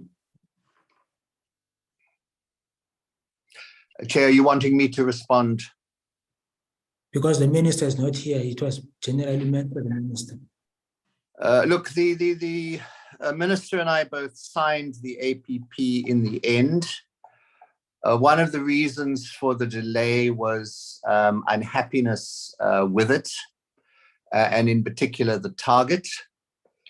But I have to say, no, I personally do not support the reduction of targets. Yeah, I hope that answers the question. No, it does, TM. It's unfortunate, members, that we were just discussing even before the answer, because generally my view would be that let the minister come and answer for himself, that how can 2 years in succession we have this problem of targets being reduced. 2 years in succession. The people of South Africa have a view that the ministry is our eyes and ears over the department. Now, if you are going to have targets being reduced that affect women, that affect people with disabilities, the core of what our country is all about, dealing with the most vulnerable, those are the targets that you remove or you reduce.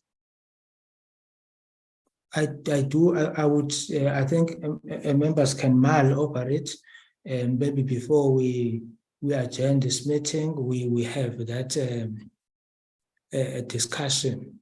But for me, it's generally difficult to engage an APP that just violate those things. It's very difficult. Extremely. Teaching? Thank you very much. Can I maybe just start with your last point and clarify one part on maybe the language use and the presentation? Let's take an example of the disabilities, appointment of people living with disabilities. In terms of the requirement is that the department must be above 2.1%. Now, what the APP says this year is not saying the overall target must be 2%. We are saying in the space of these 12 months, which is the performance year, if we hire people, 2% of those newly hired must be people living with disability. Or that's gonna add into the 2.1. So it's not the aggregate, it's what we are committing that if you're gonna hire 5 people this year, 2% of that must be people with disability. So it's not changing the general requirement, which previously the APP, when we presented, the department was below 2.1. So that target of 2.1 as a requirement has been achieved. But we are saying of all the vacancies of this year, in order to increase, because the 2.1 is a base below which the department should never fall. The department can appoint even up to 10%, but just this period of 12 months of the performance year, there are vacancies, 2% of them should already go into the people of disabilities over and above the 2.1 that already exists. So Chair, I needed to clarify that is maybe the manner in which is being presented here, but as you will have seen from the previous year, the target was 2.1, which is a requirement and we cannot change from it, and which then was what was achieved. And also, secondly, Chair, just those indicators that you have identified, the colleagues will speak to them. But what we normally, as you'll see, it will be percentage that concomitantly goes with number of days. That where we say, but 90 days is taking long, let's adjust it to 60 days. It will automatically then, if you do something at 85% in 90 days, it's taking long. But if you reduce it to 2 months, at the least then it affects that it may no longer be at 80%, it may be at 75%, but now it's done at a shorter period.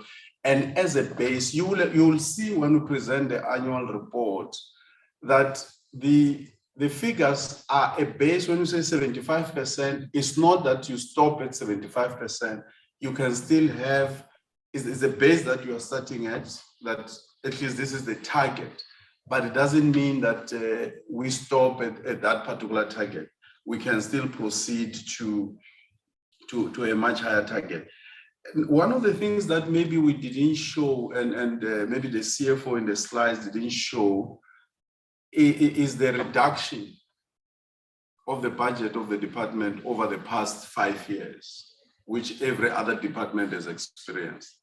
Recently, after the negotiation, the wage negotiations that Public Service and Treasury agreed with the unions to, they don't release new money per se. They go to the department and say, you must absorb the salary increases, the inflation adjustment from your own budget. So what that does generally is that you then also lose the capacity to reinforce the department in terms of other posts. That's why even the vacancies, we said we'll start a process of removing the vacancies that are not funded, because you can see a certain number and say the department has vacancies at 15%. But when you drill down to the cost of employee budget, you don't necessarily have the money to fund those posts. So and even with these decisions on wage bill, between public service and the unions, when the decision is taken, you don't necessarily have Treasury coming back and say, we are funding this increase. They say, go to the baseline. And the immediate target in the baseline is your compensation of employees. So then generally, you will not, if you look at the number of either legislations that have been passed over the past 10 years that come with additional responsibilities, they don't necessarily, Treasury doesn't say you have an extra responsibility from this act of parliament, therefore you are gonna get an increase on funding. And then that comes to affect generally the performance in terms of achievement of those.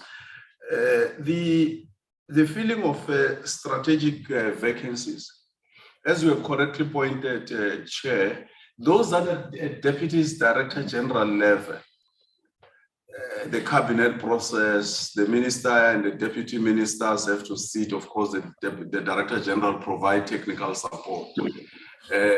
Is a challenge generally, the process and so on and so forth. But I must mention this.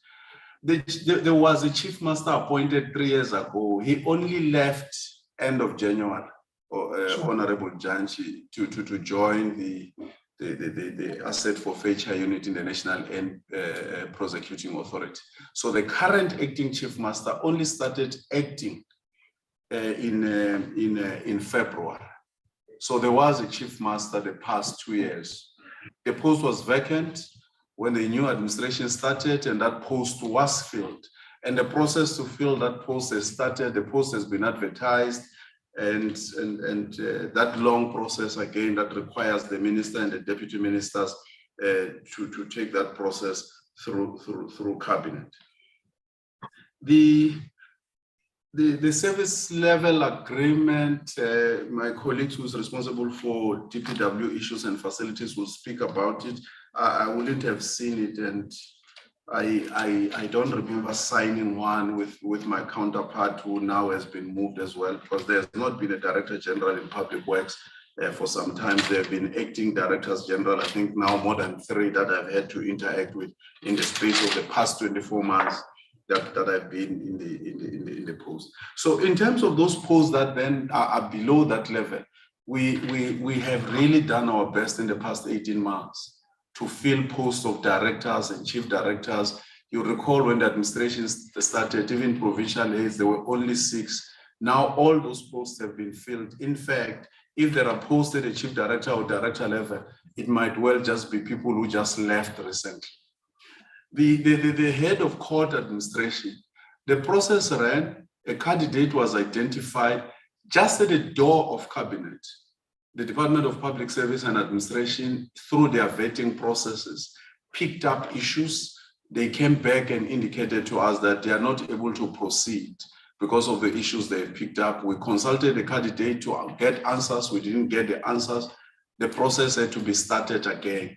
So the post is one of those that is awaiting an interview as well. So that's what has happened. But at a level that senior managers in the department were in control, we have tried to make sure that vacancies that are funded really are below 5%. The acceptable threshold is less than 10%, but we have made sure, if you look at just the graph on the filling of vacancies in the department, but of course there's an attrition, people retire, people leave, and sometimes we can't match the rate at which people are leaving for promotion somewhere and retirement. But at the least, the process that is not cabinet related, we have brought the level of vacancies to a much lower level. So that's why if you see in the APP talking about the numbers, there's no reduction. It's continuing again. So we want this to be below the 10% that is acceptable and the 5%. And part of it as well, guided by what the budget permits. That's why I'm saying we have this discrepancy of the vacancies that are there that have not been removed either because there's no funding, because of also the reduction of the budget of the department. But the target on what we should keep as vacancies at strategic level, the commitment, if you compare to the past 3 years, you will see the significant progress that we have made. On the risk, I think it's not captured in the environmental scan, but at any other time, if time permitted here, we could present the departmental risk register. And indeed, also guided by you, Honorable Judge, in our previous meetings, we have captured load shedding, the issues of facilities, the IT system of the department that is obsolete and archaic. All of that is captured in our risk register. We could have maybe then in the environmental scan, captured it differently, but those are the risks that we're managing. So when we talk about the top 5 or 8 risks of the department, those are the major ones: ICT, facilities, load shedding, and all of that as you have identified them. The Justice College, there's a process to reposition the Justice College, and indeed we accept that the post has been vacant. There have been colleagues who were acting, but not acting because they're junior, but because they were at that level.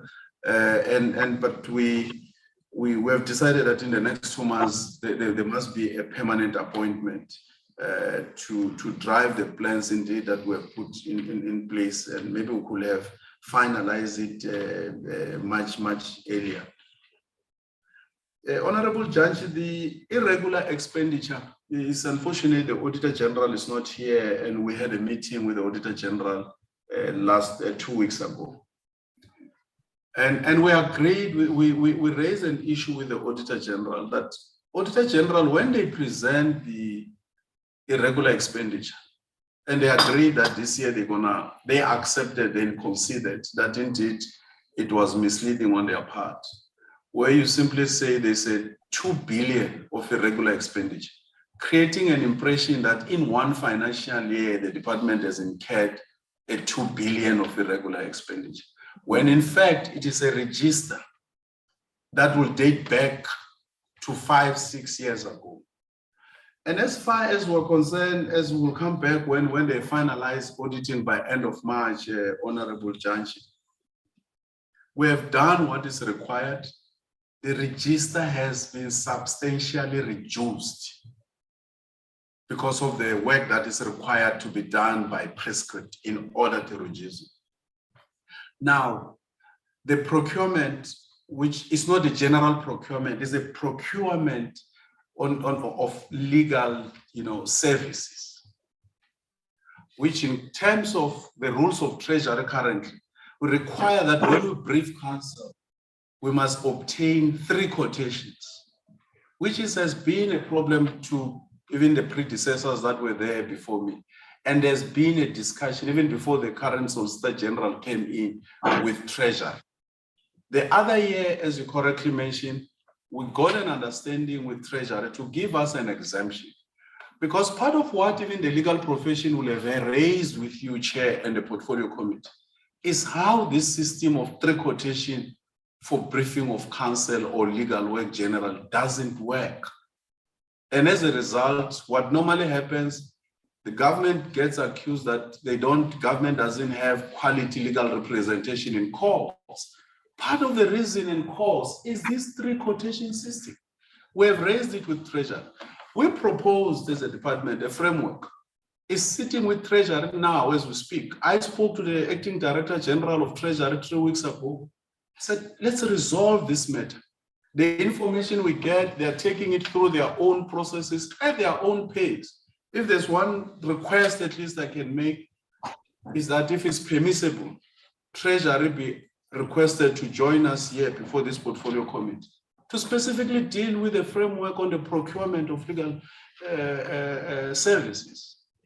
So the 400 that we have seen, it's not because someone that has moved to 400. It's not because anyone has mismanaged fees. It's because Auditor General is saying you don't have a framework, but we can't approve the framework. It's not, we don't have the authority to approve the framework. It must be approved by Treasury. We have submitted, say, to Treasury more than a year ago. So it's the same experience we'll have somewhere in CETA, we'll have in DPWI, but unfortunately, and we take the responsibility, we have to come here and account. But if we had the power to approve the framework, we'll have approved it ourselves last year. So when the Auditor General, even when we engage them, they say, yes, but Treasury rules are saying, do get 3 quotations. But it's not like now we're not working on the basis of the 3 quotation system. We are working on that basis. There will be cases where the Solicitor General from time to time will do deviation when circumstances, because there will be agents in some case, matters must be heard, matters must be defended. And when we are still seeking 3 quotations to assess them, to have a committee approve the 3 quotations, a matter is not waiting in court, processes are moving. So I thought that's an area that then maybe we must even cry out for help from the Portfolio Committee, because we have done all we could. And that's why now Auditor General, which I have not yet, we can discuss it when we come back to do the annual report in their presence as well. But it's a matter that we have raised with them.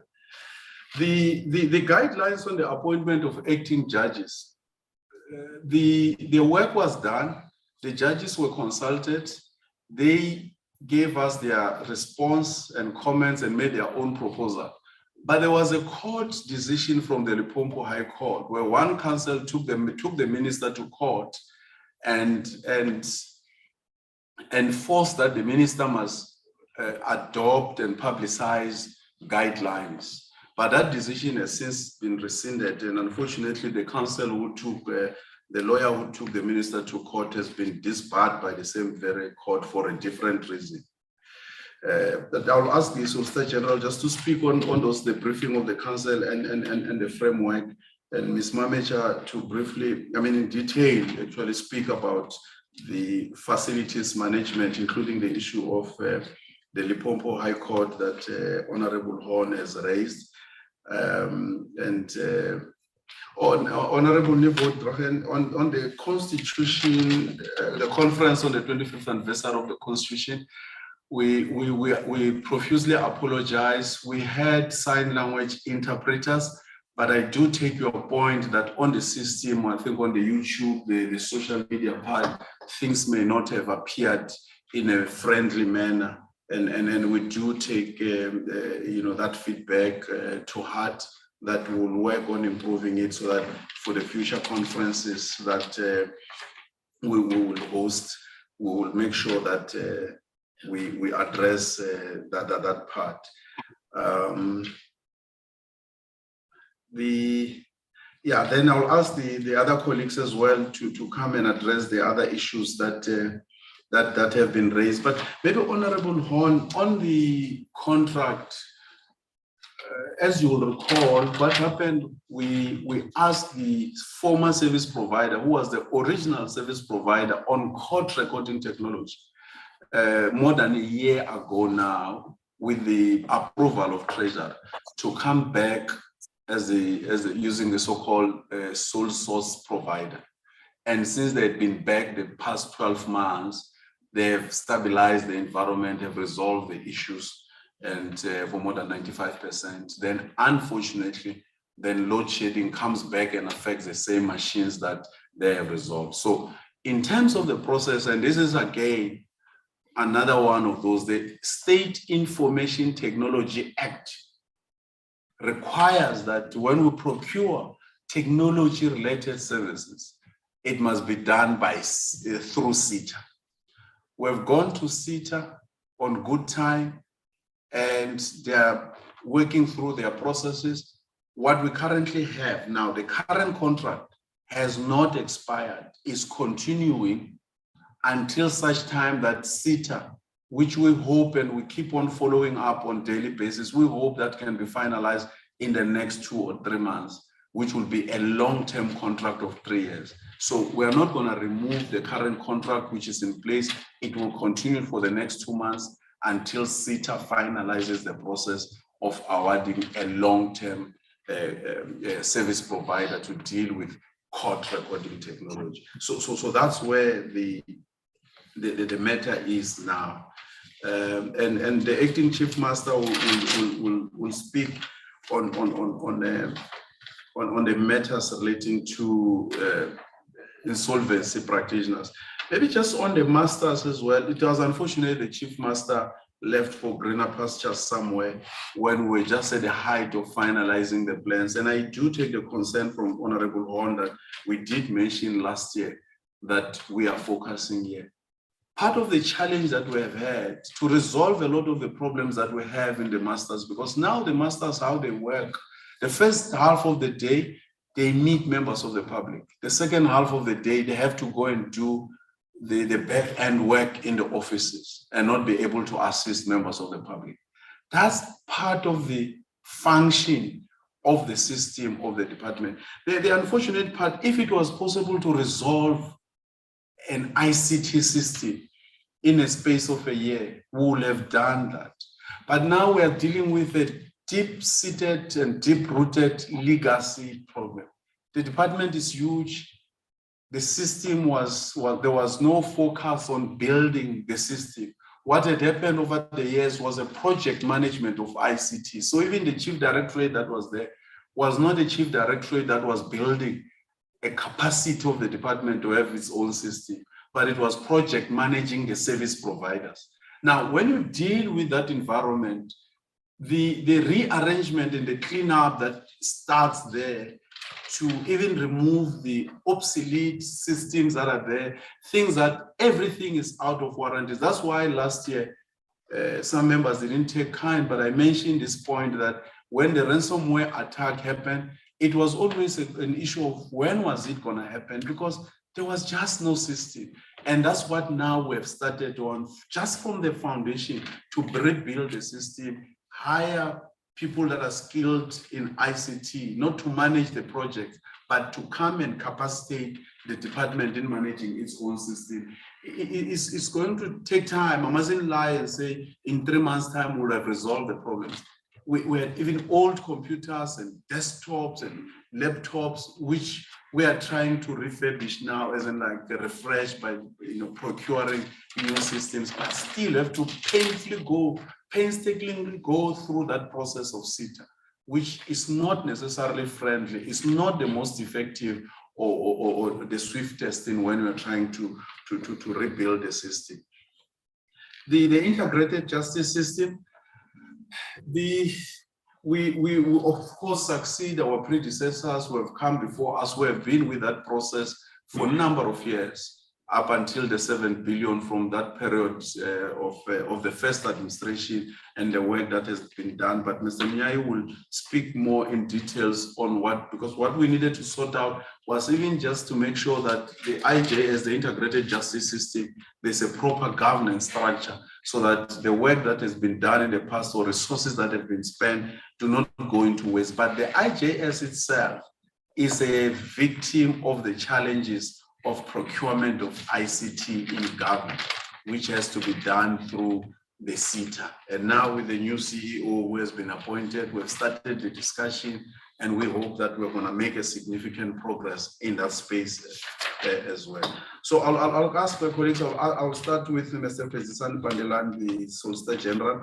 to deal with the issues. Then we'll come to Ms. Mamecha and Mr. Isaacs to deal with the matters relating to the court administration.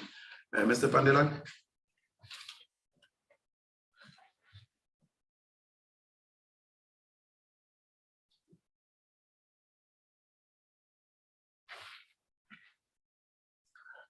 Mr. Pandelan was earlier online, but I understand he's joining from the Eastern Cape, where he has to attend a meeting, a critical meeting in the legislature. If Onika Pashane is available, maybe she can prepare herself to take that question. Let me go to Ms. Mamecha to deal with the facilities related questions in great details, including the SLA.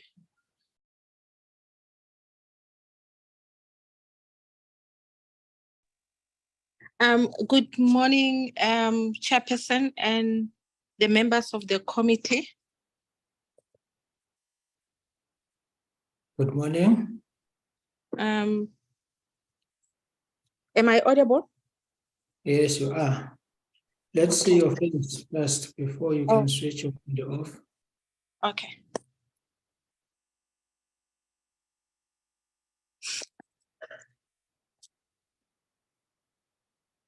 Thank you.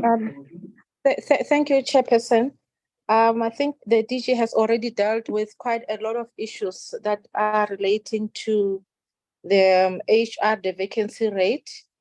And I will just have to deal with issues that are relating to maybe just mention the issues that are relating to the ICT, also DG, through your permission, because I think that was one of the main concerns that was raised, because there was a question that was saying, is there any value for money? What has been achieved in terms of the ICT? I think you have covered some, but I think the most important issue that we need to also deal with is that in the past, when we started, we had a very serious issue in terms of the ICT infrastructure. Most of the servers and the scanners and the telephone, sorry, the laptops and iPad laptops and desktops, and the scanners were out of warranty. It's very important to mention that we are now done with the rebuilding of our data center, and we have started with the migration of some of our business applications, and they have been migrated successfully. And we have also procured the laptops and the desktops to refresh those old ones to new ones. And also the scanners, the old scanners that we had managed to procure new scanners. So we are in the process of procuring the switches as well, because without the strong infrastructure in ICT, it will be a futile exercise if we continue to be talking about modernization and online services if the infrastructure is not up to standard.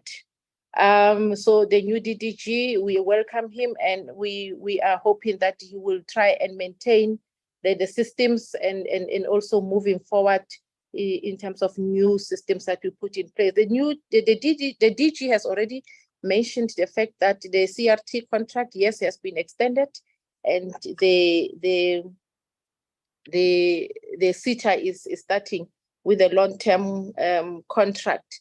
There was also another issue, Chairperson, that was mentioned regarding to the ransomware attack. What have we done to ensure that we strengthen our systems to avoid any potential ransomware attack again? Safe to mention that we are already we've already started with the strengthening of our ICT security, and even now on the 12th of May we will be having a meeting with our largest cybersecurity vendor called Trend Micro to identify further weaknesses within the DOJ cybersecurity defense over and above what we have already put in place in the department. In the previous portfolio committee, I did mention that we have put in some managerial controls, including a set of approved and published and implemented information security policies and standards and procedures and guidelines. And we have created an awareness within the department, and we are continuing to create that awareness as well in our environment to avoid a situation where the employees will be also tempted to click a button when they are not supposed to be clicking a button, which may probably be coming from the hackers on their laptops or their phones. And we have also put in some technical controls in addition to the native security features provided by our own systems and platforms. We have also implemented our Zero Network or Zero Trust Network tool. This is a tool that will help the department to provide secure remote access to applications and services based on the defined access control policies. The DG has already dealt with the issues that were raised regarding the reduction and of the APP targets. I think that was well presented.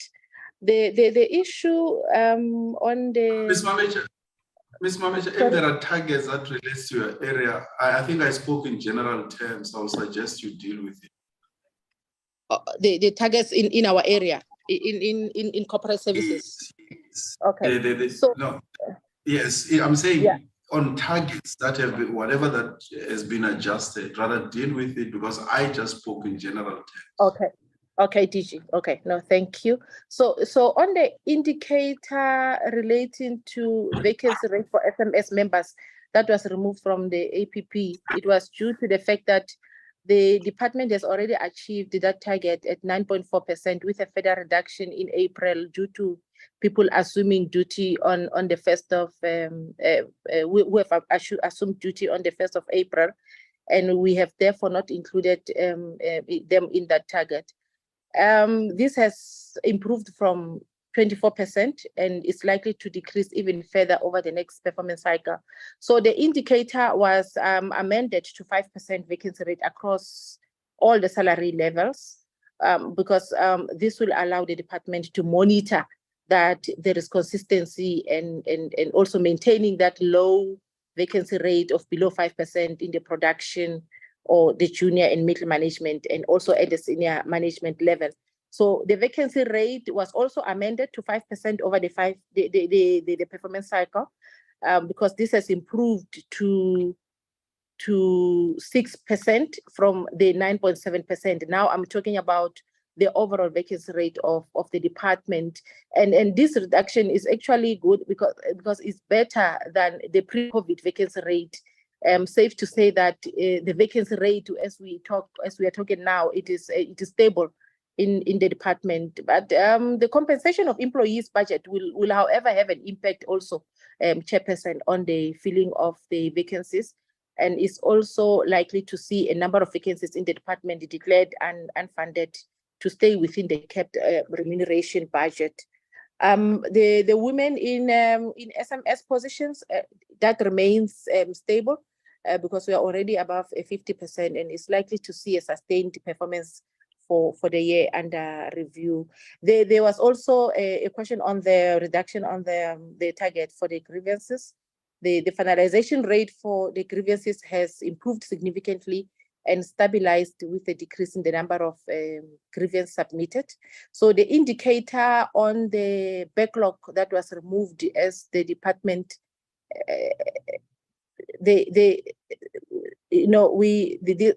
time frame and the finalization rate for the performance target was amended to 80%, finalized within 60 days.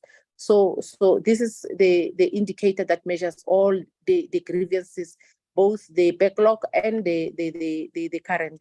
So in terms of the misconduct, the finalization rate for misconduct matters was also increased to 70%. And this includes the reporting on both the backlog and the current cases. So the indicator was actually combined, because in the previous APP, we had separated the two.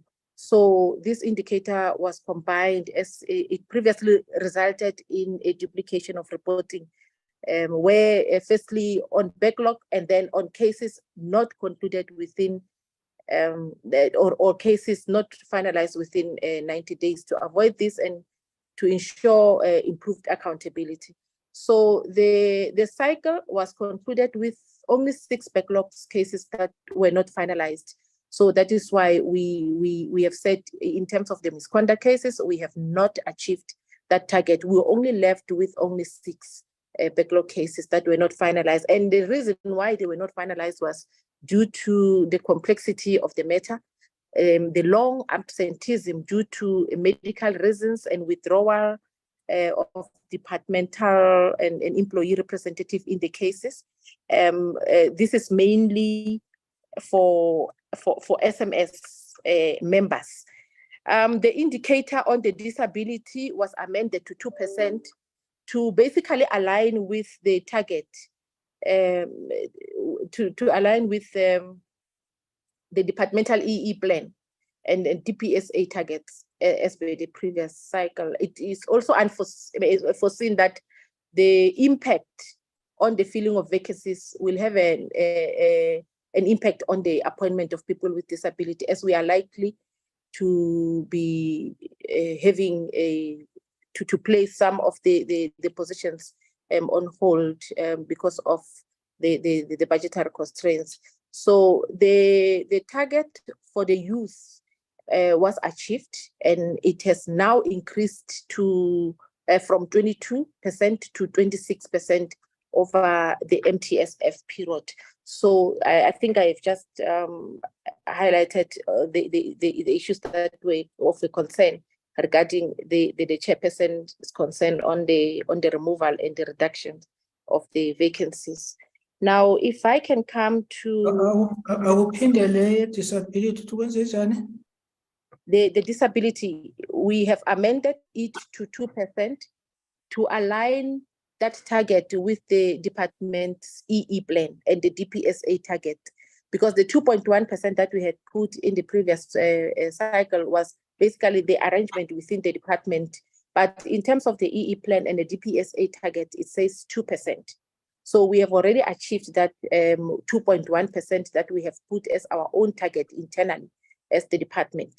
That is why the DG was saying, this is what we are looking at in terms of the vacancies that we are having, that at least 2% of these vacancies must be filled by people with disability at 2% target. So are you saying there was no basis for this 2.2% and 2.3% in the first place? It was our own internal arrangement as the department, but the departmental EE, the DPSA, which is now aligned with our EE plan, is saying is 2%. But what is wrong? What is right? Sorry, Chairperson. What is wrong in doing what, to continue doing what is right? Because the 2% is a minimum. We have already achieved the targets that we have set ourselves. Chairperson, I don't, did you want to say something?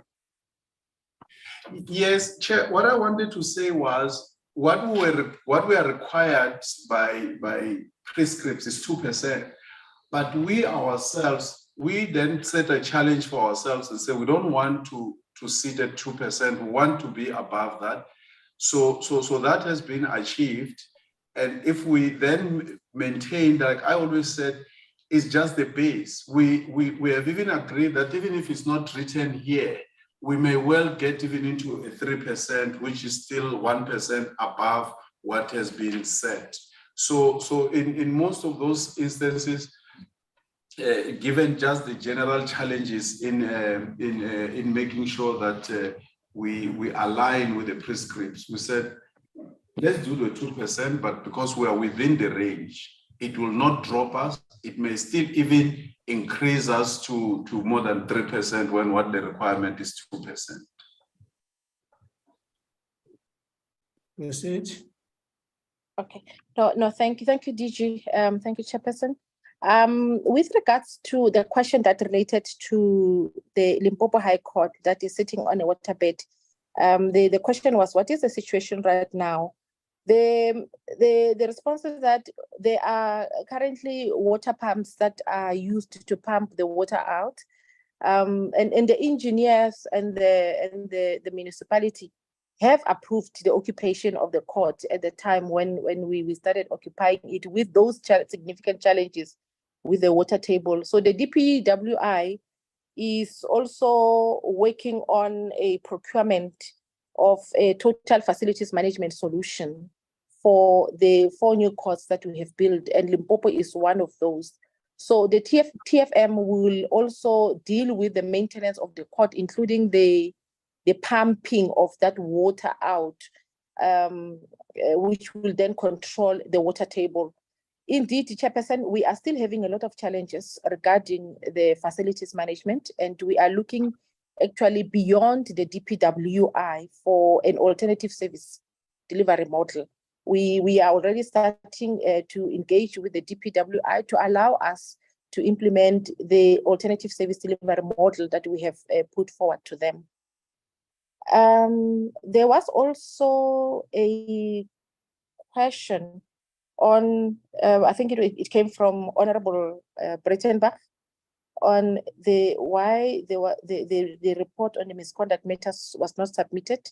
I will just have to check with our parliamentary officer, Chairperson, because that report on the outstanding misconduct matters was submitted last year as requested. And on the issue of the training, we as a department have already submitted a work skills plan, which is a WSP that we normally submit to SASITA on a yearly basis for approval. And that includes the training needs of the department, and the Justice College is responsible for ensuring that those training needs are dealt with. So we have so far trained 9,500 employees, of which 1,850 were trained via the Justice College. So the post of the Justice College head, the DG has already mentioned that we are in the process of filling the position, because we will be basically just waiting for the repositioning of the Justice College strategy to be approved, and it was indeed approved. There was also a question that was relating to the legal ombuds structure. We can safely mention that that structure was developed and submitted for approval, and it was I think it was around last week. So it had to be returned to be revised so that it falls within the allocated budget of 8 million. So the capacity will be done in a phased approach over the period of 5 years, as agreed with the judge, Judge Desai. There was also a question relating to Malmesbury Court. The progress in that regard is that the request for proposal will be advertised by the DPWI in August. They have sent us their execution plan, and in terms of that execution plan, it shows that the advert will be done in August by the DPWI.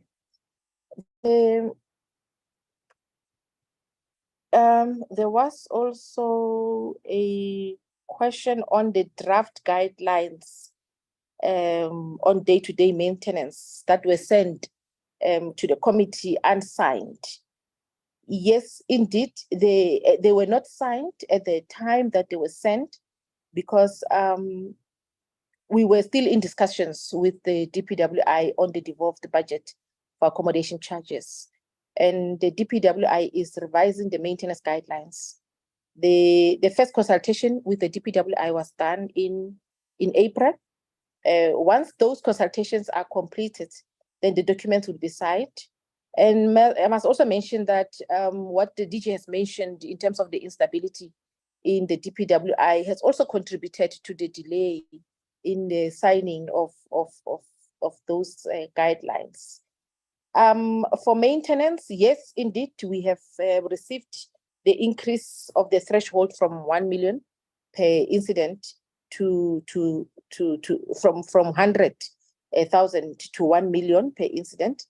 And the DFI has been revised to give at least the court managers and the regions to deal with maintenance issues. The chair also asked, what is the plan to ensure that the costs in the rural areas are covered during the load shedding periods? We are procuring generators and solars through the DPWI currently. And we are also going to be using the 1 million delegation. And we are also, to procure such generators and solars where possible. We are going to use the 1 million delegations. And we are also working on having term contractors for the provision and maintenance of alternative energy sources. So we are exploring those alternative energy sources as well, which will then cover the rural areas costs as well. I think I'm done with the issues that were relating to corporate services to DG. May I hand over back to you? Did you deal with that issue of the 70% on addressing fraud-related misconduct? If you did, but I just didn't hear you. Okay. No, I did not. Yes, I did the adjustment of that target. Just confirm whether that target was indeed reduced or. Chairperson. Okay, apologies, it's Woman Yodruchen. The question about the corruption cases, why it's 70% and not 100%, the investigation. Thank you, Chair.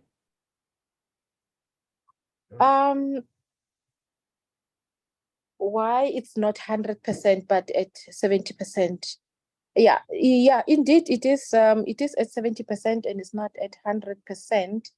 I think we just did not want to overcommit because when we deal with the fraud and corruption cases, due to the complexity of some of these cases, it is not practical or feasible to finalize all those cases, 100% of those cases within the performance cycle. Most of these cases actually we refer them to forensic unit, and it depends on the availability of information at the time and the people that need to be questioned by the forensic unit.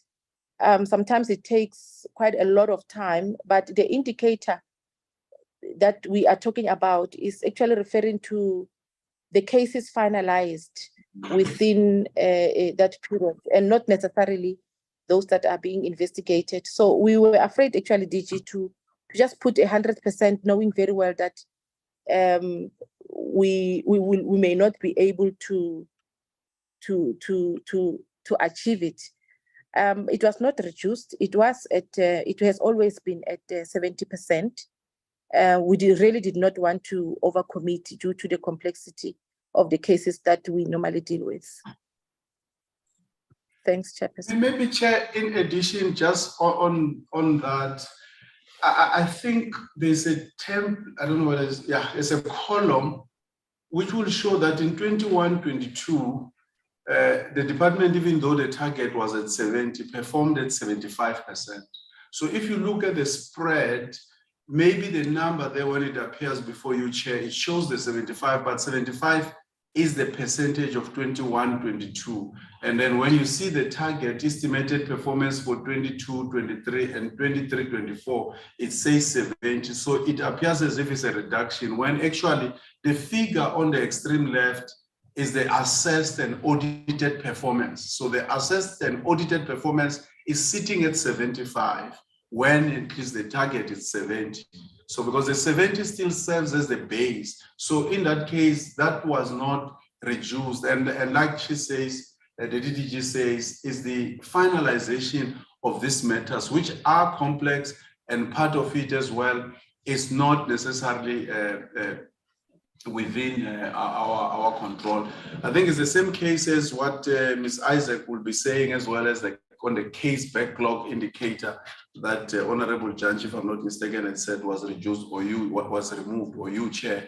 The discussion with the judiciary was that backlog is not the responsibility of the department, because there are many players, but the judiciary, they in the main manage the backlog, because the department can only prepare certain aspects with the NPA and make sure that cases are ready to proceed.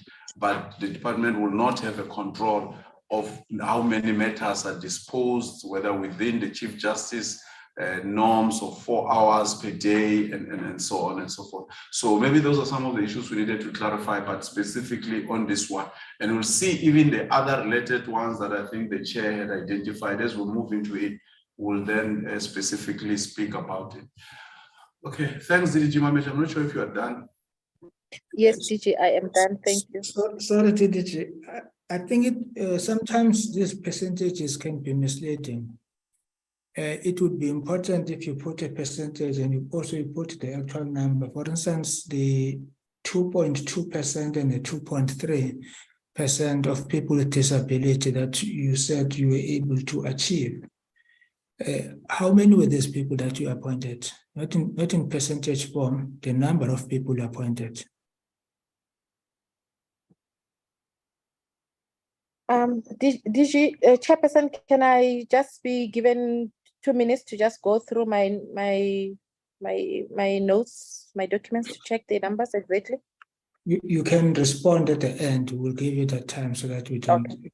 But I think, DG, when there is a percentage, you must have the number next to that percentage, because 90% of 10 rands and 70% of 1,000 rands are different. Yes, Chair. No, that's true. We will do that, Chair. Mr. Isaacs, the acting DDG for Court Administration.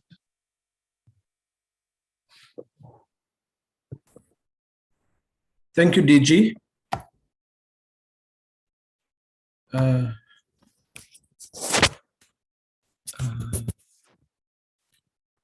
Here we are.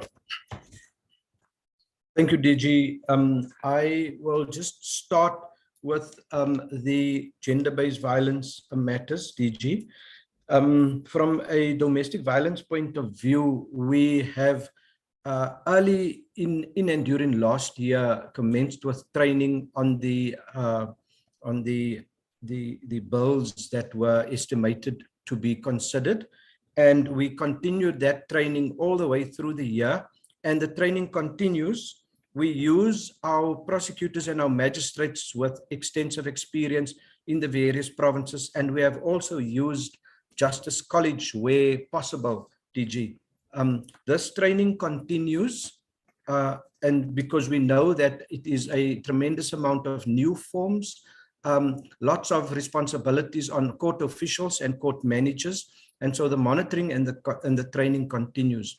Yes, we do pick up certain challenges from place to place, but thus far we've not found any crisis as such happening in terms of the rollout of the Domestic Violence Amendment Act. The gender-based violence, the Sexual Offences Court's chairperson is being monitored, And we do this through the Regional Court Presidents Forum, and the provincial heads stay in contact with the Regional Court Presidents in the province.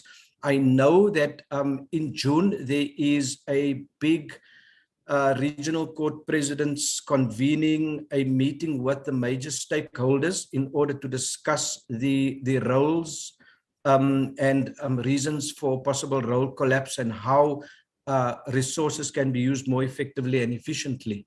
And we are busy preparing our various reports and statistics and resources for that meeting.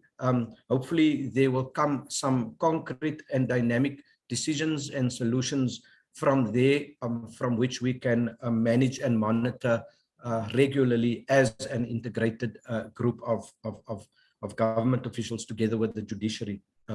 DG, that's so far on the gender-based violence and femicide. I can just speak about the Potchefstroom Magistrates Court is, the roof currently is being repaired from the leakage. So the contractors are on site, and there are other small infrastructural building that needs to be done. But that arose as a result of a variation order, which was an extra additional requirement requested by DOJ and the court uses. And so that variation order is with the variation order committee now currently as we speak. And so we hope that very soon instructions can be given to the contractor to attend to that work. In respect of Malmesbury, yes, it's been long coming on, but I have been advised, and I'm speaking now from a DOJ advisory point of view, information from DPWI, that the bid will probably be out in August of this year, with the hope of allocating a contractor in November. All the necessary proceedings as far as the supplying of guarantees and warranties, etc., is concerned will take place over the November-December period. And we hope to have contractors on site early in 2024 for when the building of the Malmesbury Regional Court can commence. That is now with the hope that the professionals in respect of DPWI have complied with all the procedures that the value chain requires.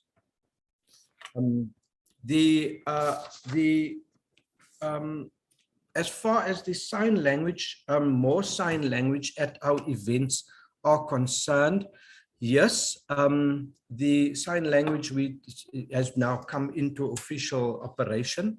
And I know currently at the moment, for example, in the Western Cape, where there are maintenance and domestic violence discussion sessions being held regularly, the Department of Justice supplies sign language to those events. Those events are screened nationally, and we also know that people from around the country that require sign language services has been commenting positively about the ability of them to participate in these events. And we understand now the value and effect, and will now, and not necessarily understand now, but we experience the value and effect, and we undertake to ensure that the sign language database, the sign language interpreters, the sign language service providers out there are going to have to come big time on board in order to ensure that we don't take a number of years now only to accommodate our sign language court users and people in our communities, and that we need to do a quantum leap and set budget aside for these services. We also know that from a sign language point of view, it is extremely for one person to attend to such services on a daily basis at an event, or even in a court, or even at such discussion sessions. So we supply 2 to 3 at a time. It doesn't come cheap, but then transformation and justice must be guaranteed, and it's not cheap. So that is as far as our sign language service is concerned. We continue to participate in our courts, in our case flow daily, and weekly and monthly meetings. Courts are required to have case flow amongst the admin staff. And our role is to ensure that the building is standing, there's electricity, there's water, there's security, there's signage. Our role is to ensure that there's court recording machines that are working, that there's court clocks available, that there's interpreters available, as well as foreign language interpreters available. So we play a very serious support function to ensure that a court functions on a daily basis. DG, that is as far as those matters are concerned. I just want to also add that the department has been going through since 2017. We have had our post-review committee managing the HR budget to ensure that we stay within the HR budget. At some point in time, we had a whole lot of contracts in the department, and we were given, that was now 17, 18, we were given 6 months notice to ensure that contracts are given notice, that we rid the department of contract workers, and that we come within our budget, that we apply our skills of leadership and management, monitoring daily, utilization of the 8 hours effectively.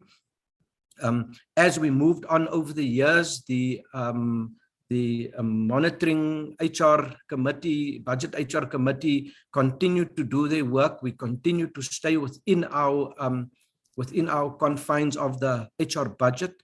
And that is where we are now. It continued to shrink and shrink and shrink. But the legislative requirements and services out there continue to grow.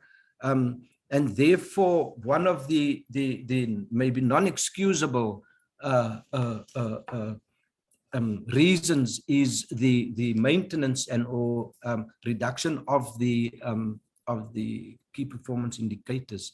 But as you indicated, DG, that does not necessarily mean that that's the minimum, but it does not stop us from exceeding and going beyond, above and beyond to the maximum. And that is where we currently are. So when you do look at when we were at, if you take, for example, 85%, and you look that we are at 80% now, it is our audited performance in the 2017, 2018, 2019, when we were in a lucrative environment as far as our human resource budget is concerned. 2, 3, 4 years later, where we are clearly not. It simply then just means that managers and supervisors are going to have to ensure a tighter hold on officials' working time. We also went through a process where we were explained by consultants that we need to rationalize our red tape process. So I think the department is also in that process now, currently looking at timeframes and making our procedures and value chains more effectively, but more efficiently as well. And that's where the risk comes in. That's where the monitoring of fraud and corruption comes in, to ensure that we don't drop the ball there. That's what I have to say so far, DG. Thank you. Just, Mr. Isaacs, before you leave with the DG manager, I'm not sure whether that issue that Honorable Brettenbach raised about the Pretoria Magistrate Court, the rebuilding, was it you or Ms. Mamecha who can address it? I would prefer at this stage, DG, for Ms. Mamecha to consider addressing that matter. I am in one office here with the provincial head, Mr. Malema, and I will let Ms. Mamecha proceed to consider answering, and I will then consult with Mr. Malema as to if there's any update that he has thus far, DG. Thank you. Ms. Mamecha, I think from your presentation, it's just that area. I thought you might have dealt with it. Maybe I missed it, the Pretoria Magistrate Court.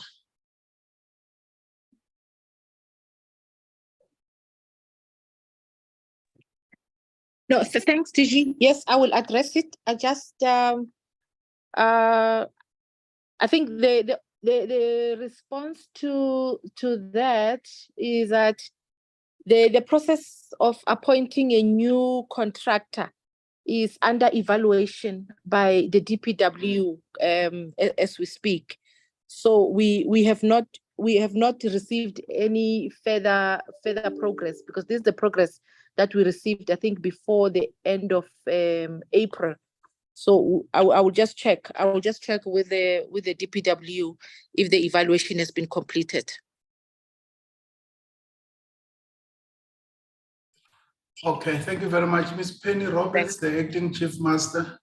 A lot of questions that have come on the masters. Would you please address the honorable committee?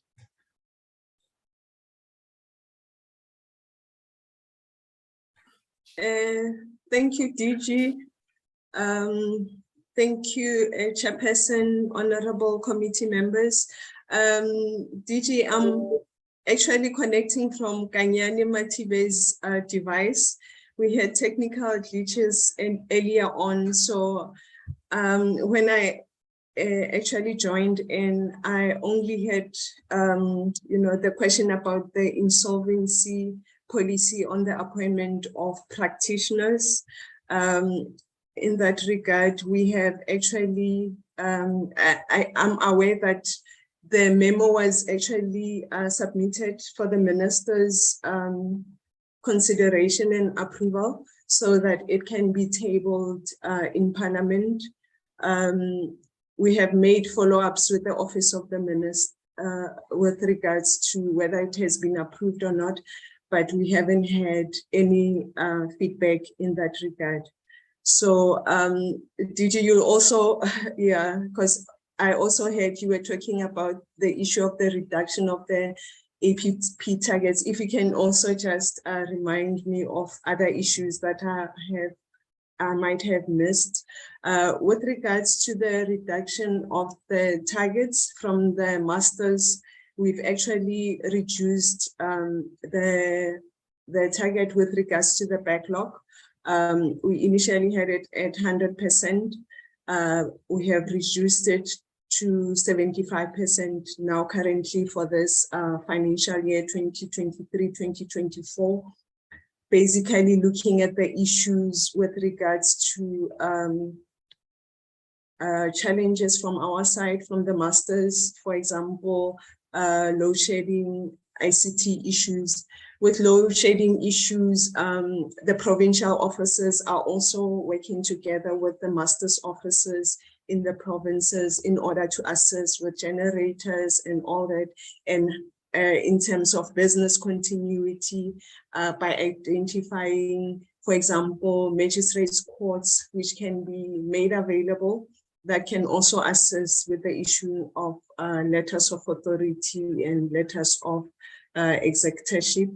What we found in terms of the backlog as we were interrogating it is with regards to matters where already the masters have already issued letters of authority and letters of appointments, but we found out that it's correspondence that would come in that needs to be attended to, for example, amendments of those letters where, for example, there are additional assets that have been found and all those things. But I must reiterate that without a stable ICT facility, actually infrastructure, that would be an impediment from our side in order to render those services. I don't know if there's any other question, DG. Thank you. Maybe on the insolvency policy, other than the improvement, maybe just, I mean, the approval or the possibly submission to the portfolio committee, the work that is being done in that area, I think that's more the area of interest and the transformation imperatives of that work and what the framework seeks to achieve. But also generally the general complaints that are emanating from the master's offices across the country, their nature and what we're doing to address them. Those were the general issues that were raised, and the systems as well. Thank you, DG. Yes, with regards, I will start with the transformation in the insolvency industry for the appointment of practitioners. There was actually a case that I was involved in, which will actually transform the manner in which liquidators are appointed. And that case emanated from the North Gauteng Pretoria High Court, whereby as the master in Pretoria, I was actually taken on review because of the fact that I had added 2 liquidators in a high-profile matter, if I might mention. So what happened briefly is that there are 3 white liquidators who have been appointed, 2 females and white male. So I added up 2 liquidators. One is African male and the other one is an Indian female. So I was taken to court to say that I had acted illegally. The matter was discussed, and because I had actually applied Section 374 of the Companies Act of 1971 in the appointment of the 2 additional liquidators. So when you read that particular section, it also says that that decision must be done with ministerial policy. But then there is a constitutional court case to the effect that even in the absence of a ministerial policy, because the Act gives the master the authority and the power to appoint liquidators. It says that the master may, whenever the master deem it desirable, may add or appoint liquidators. So that court case was won on merits, and even costs were granted against the 3 appointed liquidators. They even took it up to the Supreme Court of Appeal, where they also lost because the Supreme Court of Appeal decision said no, there's no other court in the country that can arrive at a different decision. So they upheld the decision of the Court of Appeal, and they couldn't even take it further to the Constitutional Court. So for us, at least we can do something, in order for us to also transform the industry. Yes, so I think they are appealing the cause because they had lost even the cause on that issue, but it's a matter that the Office of the State Attorney is assisting us in that regard. So with regards to other issues, the DG also mentioned that, in the master's environment, we've got busy offices whereby we've got a number of clients that would visit our offices on any given day. And, for us to process their applications and all that, there has to be a period where we actually say to the members of the public, we need to close off so that we can, attend and process their matters. Because if we have to actually consult with them the whole day, which means we'll have numerous backlogs without us attending to those matters, because we'll be just receiving applications every day without any processing of those matters. So that's why other officers are able to, other officers actually can assist members of the public, smaller officers, for example, where they don't have a lot of influx of members of the public coming to their offices. So part of the strategy is to also rebrand, if I might mention, the master's office and the master's branch per se, so that at least we engage with the members of the community, we make them our focal point.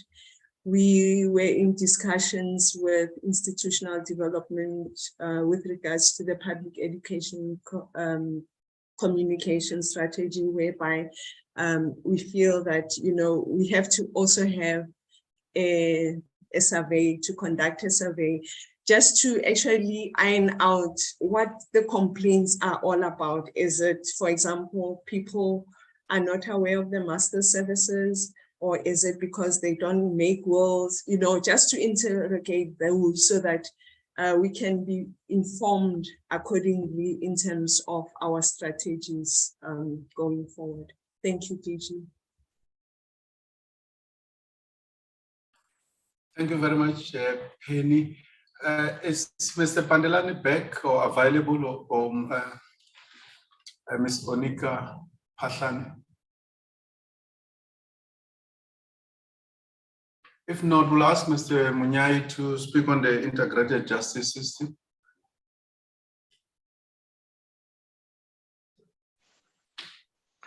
Thanks, DG and Honorable Chair and members of the honorable members of the Portfolio Committee. The question relating to the value, it's always a complex question, but one would respond in this manner.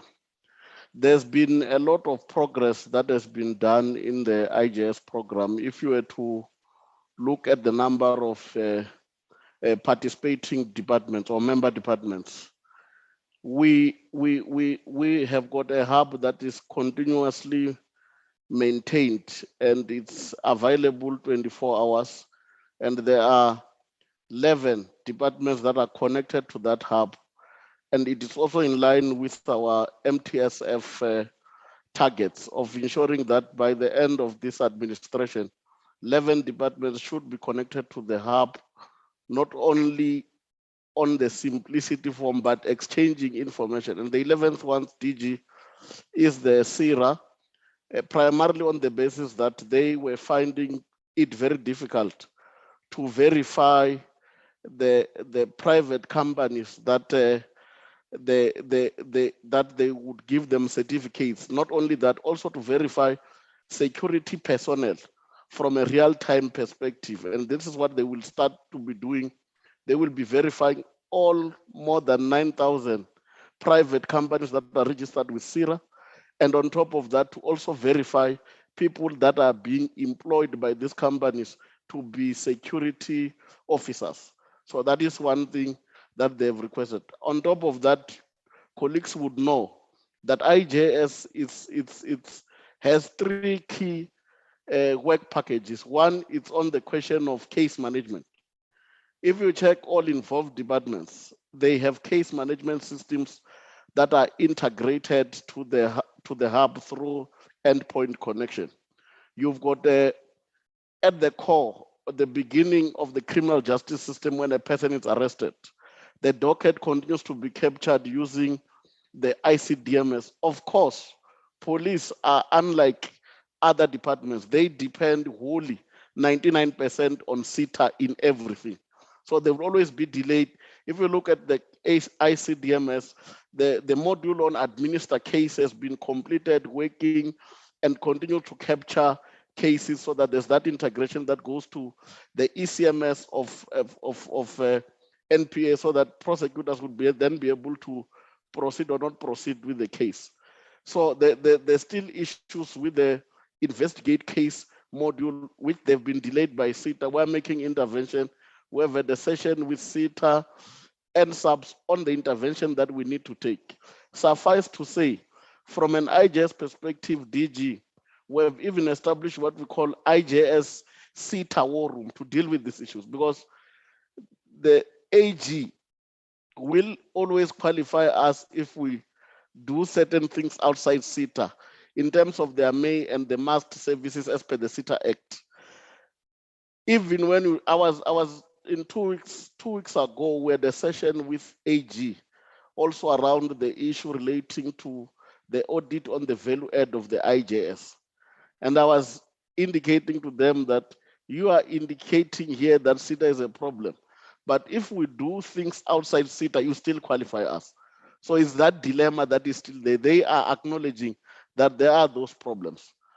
2, in the case management, if we check the court online, we have project managers that we've deployed directly or working directly with Office of Chief Justice. They are done with the pilot in Pretoria and Johannesburg High Court. They are now moving to national implementation. The rollout plan is that they will move to Supreme Court of Appeal and Constitutional Court, and in the third quarter of this current financial year, they will go to the other high courts. There's ELA, legal aid, electronic legal aid application system. All 132 legal aid offices are no longer using manual process. The legal aid application is done through ELA. Everything, already 20 modules have been deployed. There are new modules, and they are also currently busy. We're busy with legal aid to do the means test in integration with SAPS. So there's been, that is on the case management. Where there was a big problem and delays was on the question of the second work stream of the IJ. It's very critical. It's called the person integration, because it's very important. You want to track the person from when the person is arrested up until the person is rehabilitated back to society. We are directly involved. The IJS developed the PIVA application, was developed directly by IJS resources, where we use it to verify and check the criminal records of people who are in custody, who are in various police stations. So this PIVA is already deployed to more than 1,000 police stations. Police have 1,158 police stations. We've already deployed it to over 1,080 police stations across the country. In Gauteng, there's no single police station that does not have PIVA.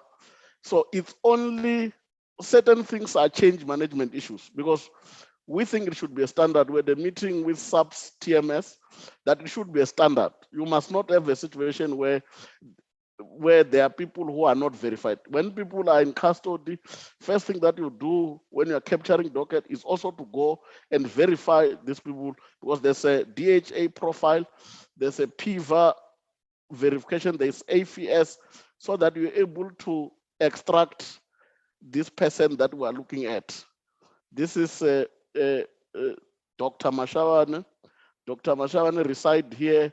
Dr. Mashawane was involved in this year here, the criminal records, and we link it to what we call CRIM, which is in SAP. So that is the progress we're having. And suffice to say, we are also in the SAPS, the integrated person management project.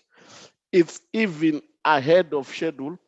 Release 1 up to release 5 has already been completed, because here with the APM, what we're trying to achieve with the APM is to strengthen the person verification process.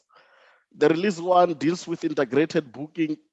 Release 2 deals with what we now call unique person identifier, which is part of IJS integrated the person integration. Because outside the ID, we have seen that in our assessment that we're doing in police station, when we went to even Hillbrow, you would see that there's also a problem of people selling their own identity. So I think we would need to have a dedicated update on the IGS, because I'm told that the public protector will be joining anytime now. We said we'll start at 12. I think it's a very important presentation. I think we must have a dedicated time to receive this presentation. Thanks, Chair. Thank you very much. Thanks, Chair. At some point, I thought, we'll make that request, including the practical demonstration in some of the nearby police stations, like Cape Town and others, when the members are available to see integrated. There are still a lot of challenges, but there are small steps that have been taken that are very critical in the integration process. Maybe, Chair, just a few issues that I must attend to. The reports from our part, and maybe we might have confused parliamentary questions with the request for reports. we will beg for your indulgence. I think a lot of the issues that Honorable Breitenbach raised as a report, I'm not sure whether they were requests for reports from the committee or these were parliamentary questions. And from our part, a good number of them, we know that we provided responses. But in case it is indeed a request for reports from the committee, may I ask that we submit them once we have that confirmation by next week, Monday. But on the Office of the Legal Ombuds, I just want to confirm that this is one area of the challenge again, that we have the Legal Practice Act creating this office. But in response, we don't necessarily get a budget from Treasury. So we have been working now, there's a skeleton temporary staff from the department as well as others new that are focused on helping the legal ombuds from the budget of the department. So when we do that, we have to compromise certain programs in order to fund this, because anytime you go to Treasury the past 3 years, they are clear, they have a sign at their door called go back and look at your baseline. Even if you scream and say the baseline is just a bone, there's no longer any meat or fat, the sign remains, go back and look at your baseline. So even when we tell you now that the Office of the Legal Ombuds is operational, the next question might well be, which program have you compromised in order to operationalize the Secretariat of the Legal Ombuds? So part of the discussion we have with Judge Desai, who is the Legal Ombudsman, is that we need to look at how the profession itself will come to the party to fund this office. Because the general understanding was you're dealing with a profession that is self-regulating. But currently this office is 100% funded by the Department of Justice and Constitutional Development. So there may well be issues at some points about the independence of this office in relation to the profession that's supposed to be self-regulating. So I just needed to clarify that. So, and these other reports that are being asked, really, we would want to apologize if really we come across as contemptuous and disrespectful to this committee. It can never be on our part, be any form of an intention to say we want to disrespect this committee. Unless if maybe then we are not conscious, but we try and do our best and want to respond to the committee. The BRRR report, which Honorable Nebo had followed up on, the information that we got from the department is that the deadline was on the 31st of January, 2023, and that it was a release from the department on the 27th of that same month. But then there were requests from there were requests for clarities from the ministry, and that request for clarity relating to Mamelodi was responded to by the 7th of February. And then the department then provided the clarity on Mamelodi by the 7th of February. But I heard the Honorable Judge saying it was only submitted on the 27th of April. That will have left the department then by then, during those 2 periods that I'm talking about. So then the other challenge, I guess, then is an issue that the ministry could have more information on it. We are struggling to get officials from the Solicitor General, but on the conferment of silk status, which Honorable Janche had raised as well, it was a target for development of guidelines to assist the president, because it's the president that confers the honors after the processes, starting with the legal profession, and now with the introduction of the LPC, Legal Practice Council. In the guideline, we propose then a role for the Legal Practice Council and the processes that must be followed, the consultations with the judges, the judges president of the different divisions. So that at least everyone be aware of what procedure needed to be followed, because now with the advent of the Legal Practice Act, there are a lot of changes. Predominantly in the past, the General Counsel of the Bar, I think, was working and processing, working on the process itself, but there was still a lot of unhappiness from the profession, the advocates profession. But you will know that there's this debate as well about whether even after the advent of the Legal Practice Act, it's necessary to have a conferment of silk status only on the advocates and not on the attorneys. And the attorneys profession feeling strongly that there must also be a conferment of a senior status, and you can have people called senior attorney. But what this does, Honorable Judge, the conferment of silk doesn't necessarily assist or improve access to justice. Put differently, there are people who argue that in fact it makes justice very expensive. Because what it does, the first visible thing is that in terms of the rates that senior counsel charges, once they have the status, then they move to a different category of rates that they can charge compared to counsels that don't have that status of senior counsel.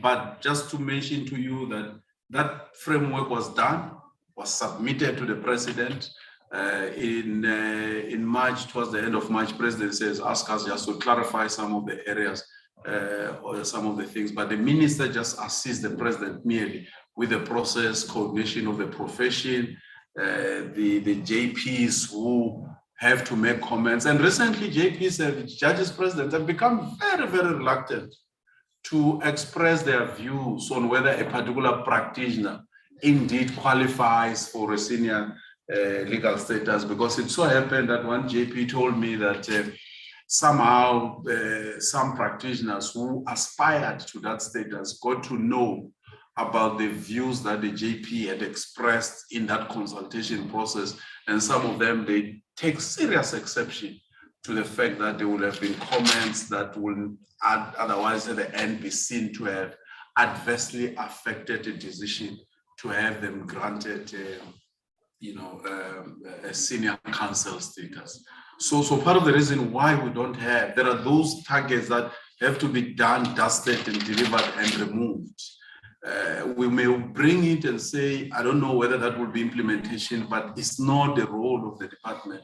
And I really don't know. Maybe we'll say we assist the president, but we normally really don't do. What the minister will do is to, after the Legal Practice Council compile, have the list compiled and submitted to the president. So it's one of those cases where the target is not ongoing. It's not a 5-year target.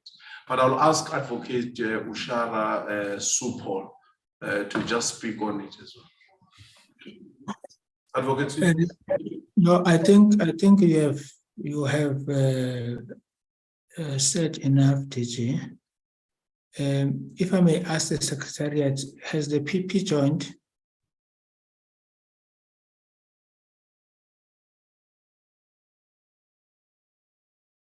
Bonani?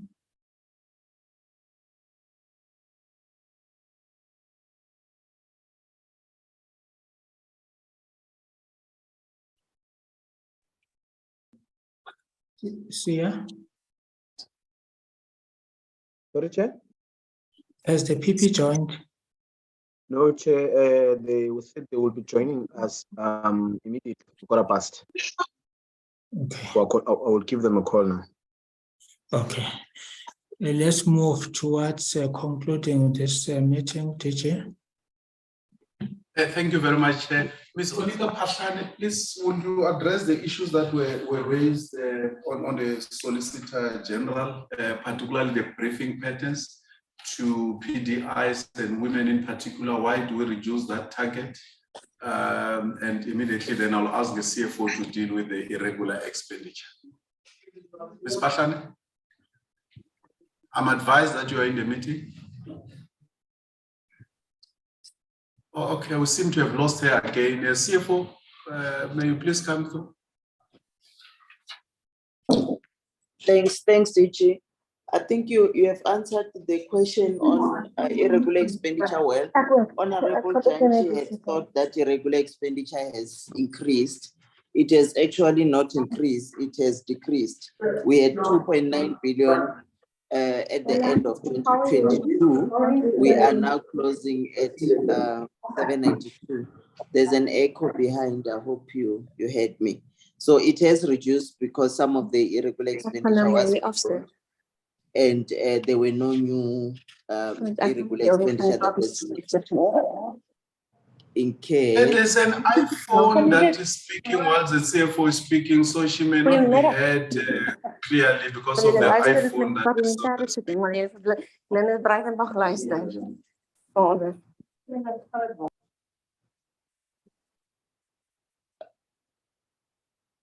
Okay, Chairperson. So I was saying that Honorable Judge said the irregular expenditure has increased. It has actually decreased, and I think DG has attended to that question.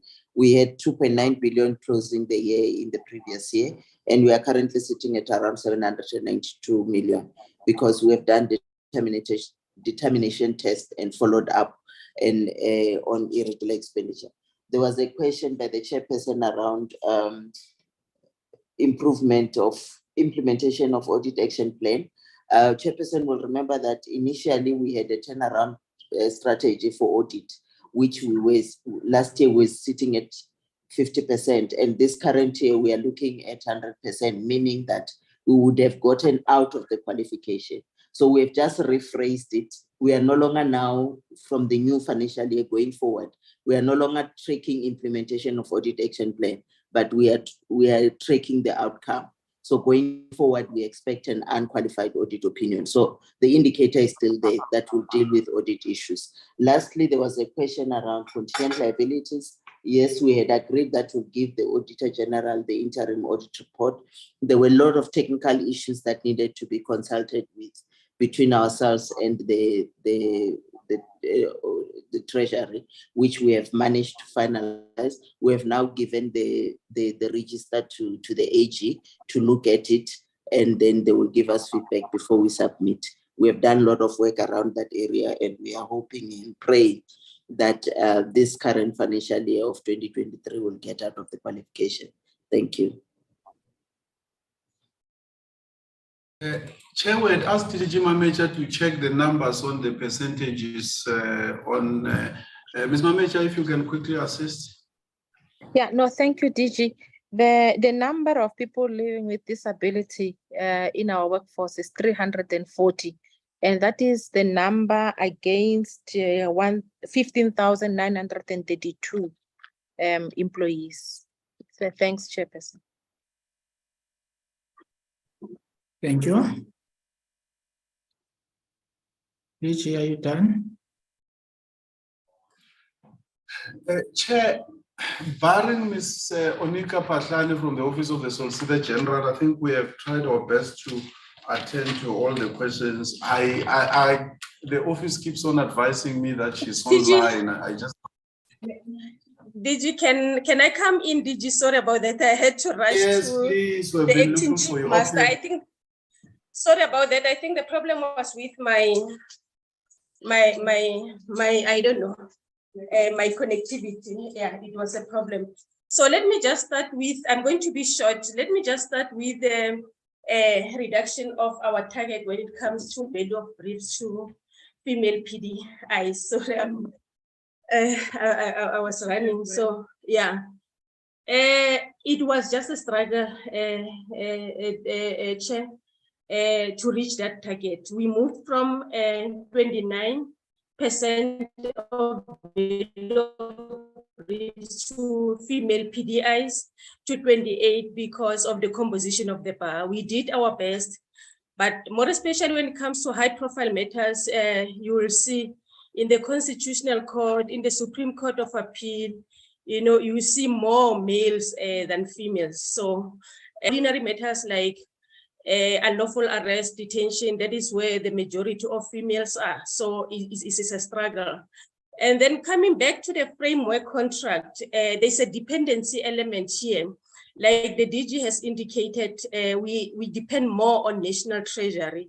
We are done with the bid specifications. We have finalized the bid specification, and those specifications were presented to Quality Assurance Committee at National Treasury for approval in September 2022. Those specifications were not approved, but returned for corrections and amendments. They were supposed to be tabled again at the Quality Assurance Committee meeting during November 2022. However, the meeting was rescheduled by National Treasury to the 30th of January 2023. And for reason unknown to the Office of the Solicitor General, it was cancelled.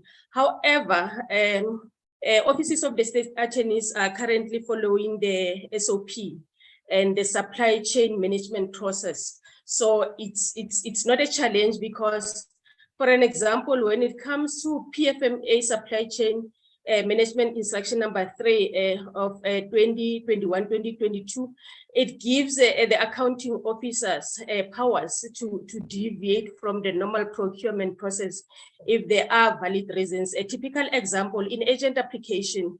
So because time is just not there to call for codes, or sometimes you'll find that the service provider, they don't respond, or we don't have enough service provider, pool of service provider when it comes to that particular type of a matter. So we rely on that PFMA supply chain management instruction number 3 of 2021-2022. Like I'm saying, it gives the accounting officers power to deviate from the normal procurement process. So I'm not sure whether I've covered all. So in a nutshell, I'm saying in the current juncture is that we don't have much of a problem because currently we've got those SOPs, and then we also have those supply chain management processes, which gives the accounting officers those powers to deviate if there are valid reasons. So state attorneys, they'll bring an application for deviation and give grants for following that process, for not following the normal procurement process. It is called procurement by other means. So is unlike the normal bidding process. So all in a nutshell, Chair, all I'm saying we are covered. Thanks. Pending the finalization, this process will be in place pending the finalization of the framework contract. Thank you, Chair. Thanks, teacher. Are you saying there are not enough women to be briefed? We are saving when it comes to high profile matters because the value, it's the focus is on high profile matters. Like I'm saying, we do have enough pool on at junior level, not when it comes to high profile matters. So we are just doing our best, but our best is just not good enough. And it was for that reason we considered the idea of, we came up with the idea of reducing the target. Thanks, Chair.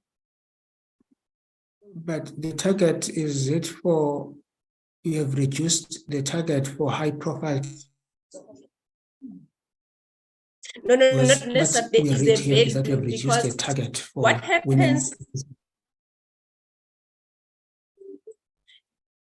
Yes, for the value, yeah, value of briefs to female, but the number of briefs to females, it remains the same. The only target that we've reduced is the value, the actual value.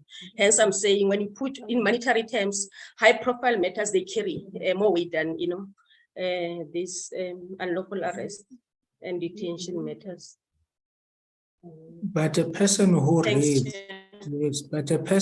reads, your annual report without your explanation wouldn't know. The person will get an impression that briefs for women have been reduced by 1%. No, it's the value. The number is, it remains the same, but the value, that is the value. But that explanation. We've got two targets, Chair, is the number of briefs. Sorry, Chair. We've got two targets when it comes to female legal practitioners. The first target is the number. So when it comes to the number, we don't have a problem. The only challenge is the value. The 28% is the value of briefs to PDIs. But the number, the target remain the same. My computer is frozen now. Honorable Jale. Hey, Chair. Good morning, Chairperson and the team. This one, Chair, I'm really not happy myself. I really don't understand what is she trying to say. I don't know the value. I don't know the criteria that, I just want to find out what is the criteria of evaluating these women in order to give them briefing on these high profile cases. I don't know. I'm not sure. It makes me very angry, especially when it is explained by a woman. I'm not sure if I'm hearing what I'm hearing. So can I understand, Chair, what is this thing? I can't understand the value and the numbers when it comes to women. What's wrong with just, Chair, leveling the numbers, like when they brief Amadot? Thank you, Chair. Thank you. Deputy Minister. Thanks, Chair.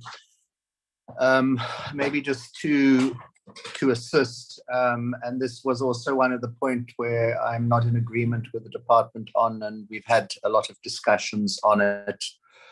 The issue is not all briefs are the same value. So you can get, I don't think it's so much high profile cases, but complex cases where you need a senior and a junior. And those obviously cost a lot more. You make a lot more money than, let's say, a unlawful arrest case where you're acting for the Minister of Police. So that's why it's necessary to distinguish between the number of briefs versus as well as the value. So the number of briefs are 40%, but the value is 28% reduced from 29. So that is the issue, but sorry to Honorable Maseko Jele, this is a man speaking, and I don't support or didn't support the department this reduction. If we are serious about advancing women, and it's only women, it's not previously disadvantaged individuals, which is a broader category. If we're serious about advancing women at the bar, we need to do more. Thanks, Chair. Thank you very much. Thank you very much, dear. When are we debating the justice budget?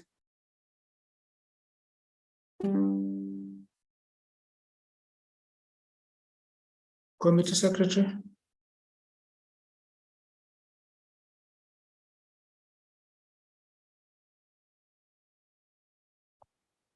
The 30th of May, Chair. 30th of May. At 10 o'clock in the morning. Okay. Because I find it very unfair that the APP is submitted late to us. Secondly, the targets have been reworked, and we still believe that they have been reworked down. And we are just expected to approve the budget. Because, for instance, if you look at the issue of disability, if your target is 2.2% and then it moves to 2.3%, you achieve that particular target. According to yourself, you have achieved that particular target. Then your next target, it's down. You want to be compliant, just compliant. I don't think it's fair. You have shown that you are able to meet the target of 2.2 and 2.3. Why are you reducing it? Because these targets are meant to transform our society to a particular state. They are not the end on themselves. So the issue that targets are just without, because the targets, the APP is presented to us, we adopt it, and we adopt the budget. Then following year, you bring this thing late, you have made adjustments. In a way, you are just expecting Parliament to rubber stamp.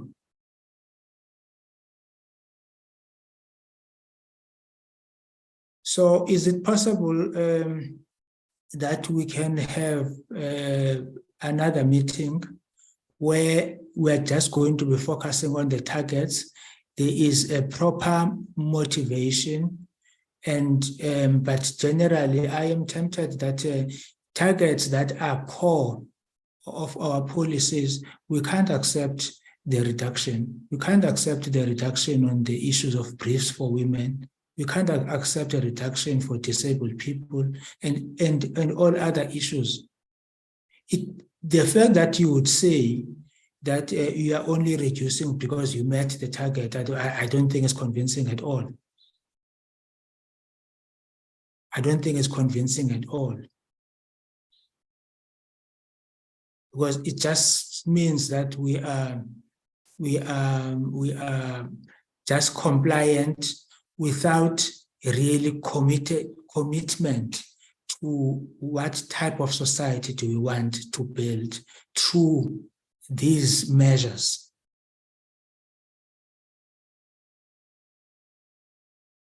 Last year, we were unhappy as we are, and it's continuing. At some point, it must stop. You can't submit an APP and expect us that we will approve it. So members, I'm suggesting that the department comes back with the minister. They must relook at these targets and bring us something that is well motivated. And most probably they must try, and the target that they set, there was an application of mind. So if there has to be a revision on the target, there has to be a convincing reason. There must be a similar application of mind. I support it. Honorable Jelle? I support you, Chair. And also, Chair, we don't want to be a project of anybody as women. We want, when they brief men in those difficult cases, next time when there's another case, they must also allocate a woman. Thank you, Chair. Thank you very much. The target was set, we agreed to them. They can't just be reviewed down without just a reason. And Parliament must be given enough time. The next time, it's unfortunate that this is the last budget vote that we are going to be dealing with you on this term. If we were to continue, should you continue behaving this way, we are just going to go and not approve the budget.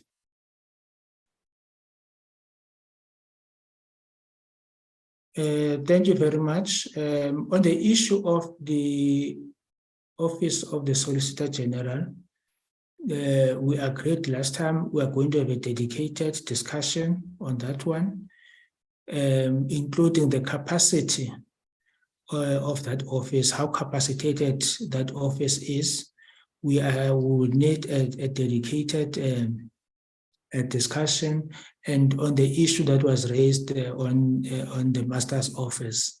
I think it's one area that we are not seeing the progress we would have loved to see in the 5 years that we have been in Parliament. So we would also need the department really to prepare for that dedicated day where we'll be dealing with the office of the Master's office teaching. No, Chair, thank you very much. I tried to get your attention before maybe you concluded on that matter. Yeah, I just those two areas, the area on the I don't want to go back to explain what Ms. Onika was trying to say, that the briefing is not to say women must not be briefed the same way as men, but she was mentioning complex cases which mainly are the issue of senior status again as SCs. So that we don't have enough women that are made, the number of women is not the same as the number of males at that status of those cases that maybe the briefings go to senior counsels. So in other words, that's another area that must be resolved, but that's not the function of the department. So is the availability issue that you can say 50%, but your 50% is that if in practical terms you have 300 senior counsels, you only have 15 females as senior counsels. So even if then when you go to the value, it's like the same when you give an example of saying who is poor in South Africa. The face of poverty in South Africa is predominantly Black and women. So it's the same issue as well. So no matter what you may say, you bring 50%, but then who are the senior councils in South Africa? In the majority, predominantly is men. So that's what she was trying to explain about that structure of the value, that's where your structural challenge is, that the juniors, the work that they do by reason of being junior is not lucrative. The lucrative one is your highly specialized areas, your tax acquisition measures, and all of that, where in the department. So, but just so we don't come back and give the same explanation, we'll move it to 2.3 for to be above what is required to maintain what we have always had. And it was always our commitment that even up to getting to 5 or 10%, we'll be working above that base. And the same with the briefing. It was 28, it was 29. We can take it to 30, so that when we come back for something else and not to explain these two. But the rest of the others, when we went to the APP target, we saw the discrepancy. I was showing the chair that you were seeing the extreme number, which was the previous audited performance, and what is being proposed going forward. So those are the two targets that I'm saying. Those ones we will not want to, I mean, we'll come back, but we will not come with any motivation other than that. Now, as we leave here, we'll go and adjust them to 2.3, and the other one from 28% to 30%. Chairperson, my apologies. Can I come in just only small, if I can make a request, Chair? Yes, Honorable Chair. My issue, Chair, is that I understand the SG. He won't be able to come and explain that matter again. But I think he must come and explain and tell us what is the plan in assisting women to reach that office. And Chair, I think also there is this association of women lawyers that we must also create a space and see them. And these women, they must tell us, why are they not being, let's hear from them also, so that we can see why are they not senior lawyers, so that they themselves, they get to that status and they are also being briefed. Because Chair, if we're not going to force these things, we won't reach there as women. We won't be able. So let's hear the problems. Why are they not there, Chair? There are so many cases, and women work hard. Women work hard, Chair.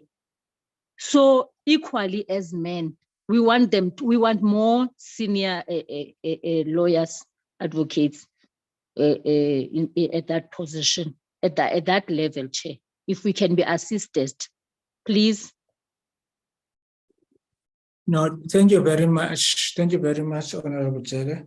I think some of the issues that the DG has raised, I think they would really need, outside of the process that we're embarking on now. That is why we raised the issue of we must have a dedicated process to deal with the issue of the briefing patterns, because there's a two sides to these stories. Because some advocates, they are senior juniors who are not senior counselors, sometimes who are more competent than some of the senior counselors, and who have handled very complex cases. And complex cases can't all be limited to SCs. I mean, there are very senior junior counsels. But I think it would be important that when we deal with this particular issue of the briefing patterns, that we also have the profession, people who are dealing with these issues on a daily basis, so that we can really understand it much more better as Parliament.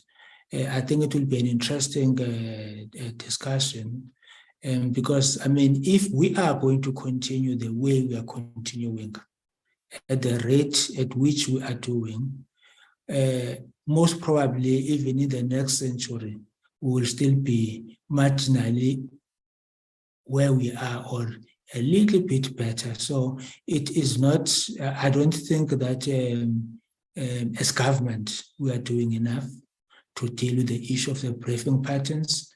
In every forum that I've attended, it's a serious problem. So I think we need to do something far much more better than how we are doing it now. But let's have a dedicated process to deal with that particular issue. Maybe when we come back from recess, constituency period, we can try and organize that particular engagement. Thank you very much. Thank you, DG. DM, your closing remarks. Thanks. Look, I think it's been very useful. Obviously, there's a division between difference between the department, which is under the accounting officer, the Director General, and the minister, who's the executive authority. So there are different functions. And what you've largely been questioning on is the functions of the department. So I think it is very useful, the exercise from the committee, because we also have our own problems with the department or issues with the department in terms of getting briefed, getting information, those kinds of things. One has to be careful of not being accused of being operational and interfering. And there's also issues of if you ask for reports too often, then staff members start saying you're bullying them. So those are some of the difficulties that we also have to face from our side. But I think it is useful. I think the Master's Office, it's something that the Minister and I had a meeting with officials at the beginning of the year on, but a lot more needs to be done. The issue that Mr. Horn raised relating to the Cape Town Master's Office and the notice that they submitted, closing, restricting access to the office, which he also sent to me and I sent to the department for an explanation. I got one from the Master at Cape Town, which was claiming that they had consulted with stakeholders, but it was similar to the acting chief master's explanation that they needed more time to get through the backlog. But the problem is it then just creates more of a backlog. So it's definitely something we need to highlight and give more attention to. Just the one thing on the Domestic Violence Act that's come into effect, an area that I'm a bit concerned about doesn't relate to the Department of Justice, but to the police, because there's a lot of things that they have to do in terms of the amended act. And it may be useful if the Portfolio Committee interacts with your police portfolio committee counterparts to find out what the police are actually doing in terms of ensuring that happens. So I think, Chair, let me leave it like that for now. And definitely from my side, and I think the Minister's side, we value the input from the Portfolio Committee and the work the Portfolio Committee does in oversight. Thanks very much. Thank you very much, Deputy Minister. We know that you're also doubling up, you're being here and at the NCOP. Thank you for being with us. Thank you to the department for attending and sharing with us the information you have shared. We will be in touch very soon so that we can have a much more agreed on targets. We will contact you very soon. Thank you very much. As we invite the acting public protector and her team The members of the Department of Justice, those who want to stay, they are welcome to stay. Those who have other things to do, you are also welcome to leave. Can we have a 5 minutes body break as we allow the Office of the Public Protector to come in? Yes, Chair.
invitation forward. I know that you were supposed to present at 3, but when we saw that we will finish earlier with the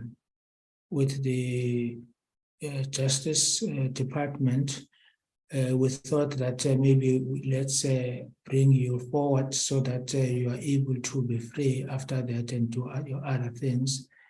And again, when you came, there was a delay. So we would like to apologize for all those glitches. Good afternoon, Honorable Chairperson. Good afternoon to the honorable members. The apology is accepted. All is well in order, Chairperson. Thank you. No, thank you very much. We hope that by that 3 you will be relaxed and doing your other important duties. So over to you, Acting Public Protector, for your opening remarks.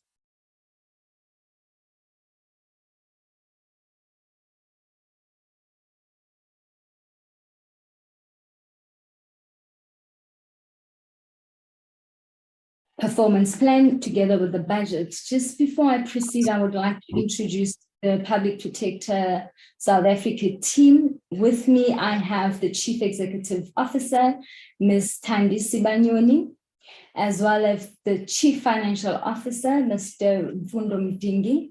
He is a recent appointee, honorable members. He was appointed on the 1st of March. He brings with him a wealth of experience, as well as having been a CFO in other state organizations before. We also have the executive managers present with us. I'll only mention one who is also a recent appointee, Advocate Dion Barnett, who was appointed on the 1st of November. He also brings with him a wealth of legal expertise in litigation. And we also have the head of legal services present with us. We truly welcome this opportunity, Honorable Chair and Honorable Members, which outlines the institution's predetermined objectives, contextualized by the medium-term strategic framework. In our last appearance before the committee, we mentioned opportunities we believe would better pose the institution to fit for purpose. In this regard, I wish to share what we have covered, the significant ground which we have covered. The quality and impact of our reports is of great importance, particularly for the integrity and relevance of this institution. We must say that we have significantly reworked the quality of our reports to ensure that we contribute really in upholding the integrity of this institution. But to that, we, as honorable members might have taken note from the APP, we have also revised certain of our objectives. For instance, we can now proudly say that we will be reporting on the work produced by the institution in its entirety, and not only the reports that are signed by the executive authority. We have accordingly finalized the review of our investigations, standard operating procedures and processes flow for the purpose of standardization of operations and responsibilities for a strengthened, clear, and consistent business. In this regard, the Chair, honorable members, we also looked into our process flow, which we had observed that over decades, the most difficult decisions in the institution were taken by the most junior of people at assessment stage. And this has been revised to be at the level of the executive managers, where they at their discretion can delegate to the chief investigating officers. This is all in ensuring that by the time the matter is being investigated, particularly the most delicate of legal matters or instances have already been ventilated at the most senior level. Further, the submission of the draft amendment bill to the Department of Justice will be submitted by Monday next week, the latest. for the escalation to cabinet and also for the state law advisors to have a look at it prior. But I'm advised that the state law advisors had made inputs some time ago, but I must admit that there has been several amendments which have been identified since, and as well as this would then be followed by the public participation process and so forth. But we are well aware that this current administration in Parliament term is about to finish, so it might not be possible to have this through to Parliament during this term, but hopefully that it will be a priority for the next term. Our proposals primarily seek to align the Public Protector Act with the Constitution of the Republic, recent jurisprudential developments which have concretized the binding nature of our remedial action, and to strengthen the authority of the institution, to craft the act in a manner that will make it suitable for the future PPSA, which we believe will be purpose-built to strengthen governance in a developing democracy. To align with the demands of the fourth industrial revolution, our goal is to rapidly increase the processes of the digitalization of the institution and to train, develop, capacitate our staff to be equipped to be effective in the digital order.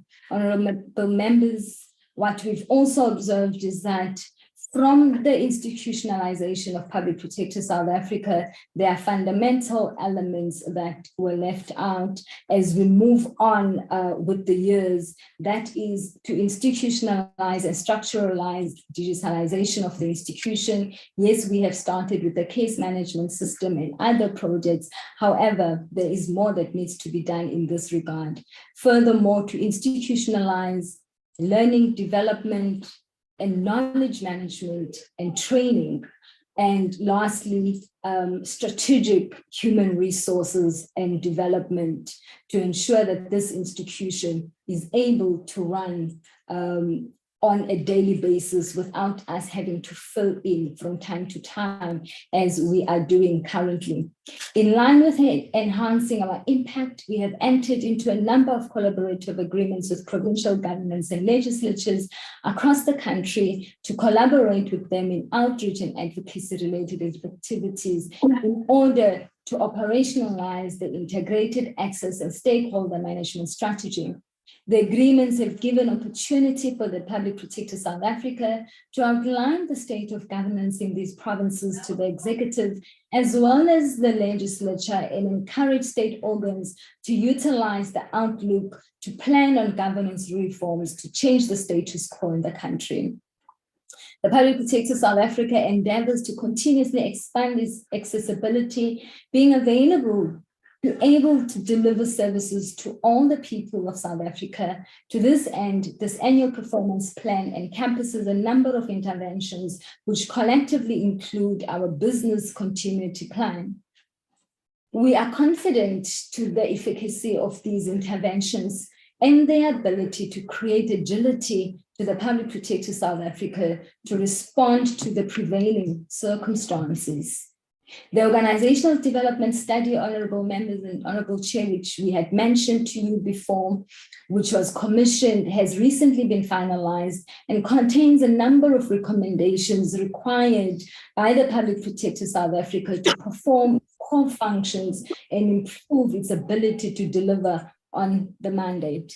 The organizational development study, amongst other things, proposes a strategic workforce analysis to address critical skills required and competency shortages. We need to transform Public Protector South Africa into a trusted brand that can enter the fray of thought leaders and subject matter experts to support and strengthen South Africa's constitutional democracy. As such, this annual performance plan represents a step in the right direction. Today's presentation can neither begin nor end without acknowledging, Honorable Chair and Honorable members, the men of women and women in this institution who, under the leadership of the Chief Executive Officer, Ms. Thandi Sibanyoni, are committed to bringing life to our institutional aspirations without fear, favor, or prejudice, independently and impartially, particularly under the prevailing circumstances that we find ourselves in as the Public Protector South Africa, in the public, they have continued to hold the fore and supportive to the executive authority in leading the execution of the mandate. Our gratitude is further extended to the members of this portfolio committee, our stakeholders across the country, the media and the people of South Africa who continue to support this institution by bringing about complaints and ensure our operation even under these circumstances. We thus look forward to implementing this APP, and we firmly believe in its outputs to bring tangible change to the people who have entrusted us to serve under this mandate. I thank you, Chairperson. Thank you very much, Acting Public Protector. I think you will go over to the Chief Executive. Thank you, Chair. Opening remarks.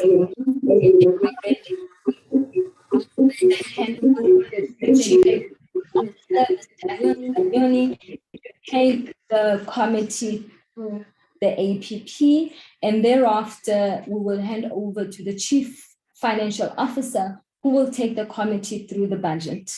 Over to you, CEO, if the chairperson allows. Thank you. Thank you, Acting PP. Good afternoon, Honorable Chairperson of the Portfolio Committee, Honorable members. CEO, before you proceed, I think it will be proper for us to welcome the two members who have recently been appointed. So we welcome you to the team, and we hope to be working very well with yourselves. Thank you very much. Thank you, sir. Thank you. Good afternoon, Honorable Chair, Honorable members of the Portfolio Committee and the colleagues on the platform. And thank you very much for the opportunity to present the Public Protector South Africa's annual performance plan for the financial year 2023-2024.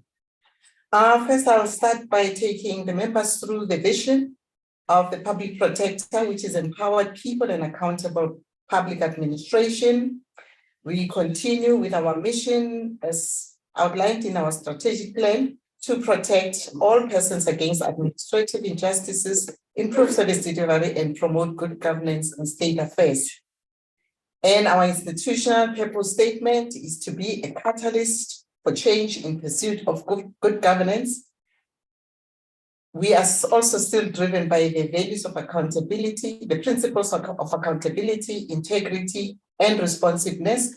And we continue to subscribe to our values of passion, Ubuntu, leadership, and efficiency. And we promise as an institution, our broad promise is to enhance access to our services and to communicate with the public in their language, as well as to use advanced technology to deliver services in a manner that empowers people and communities. And we have the 5 outcomes as outlined in our strategic plan. The first one being clean audit achieved and maintained. The second one being the implementation of ICT systems to optimally support our business objectives. Third one, maintenance of business continuity plan. The fourth being the resolution of complaints and accessibility to PPSA services as our last outcome.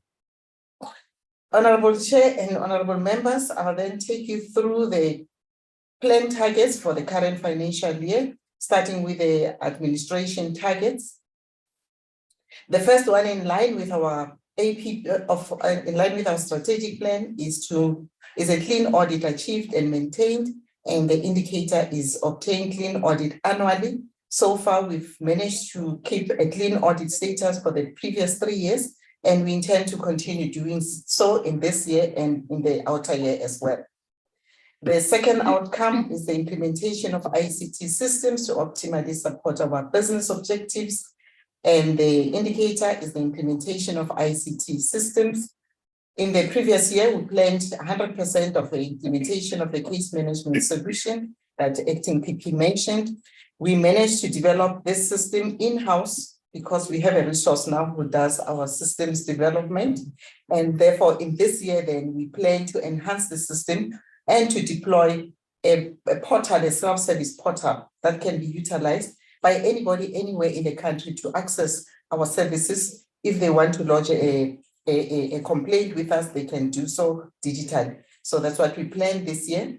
And we also have commenced with the process to develop an enterprise resource planning platform to integrate all our support systems. Right now, we have a situation where we have systems that do not talk to each other. We have a SaaS system that runs the payroll. We have another system that runs the creditors. So we want to integrate all the systems because the current setup makes our data very vulnerable, and it's also very costly because all the different systems have to be maintained.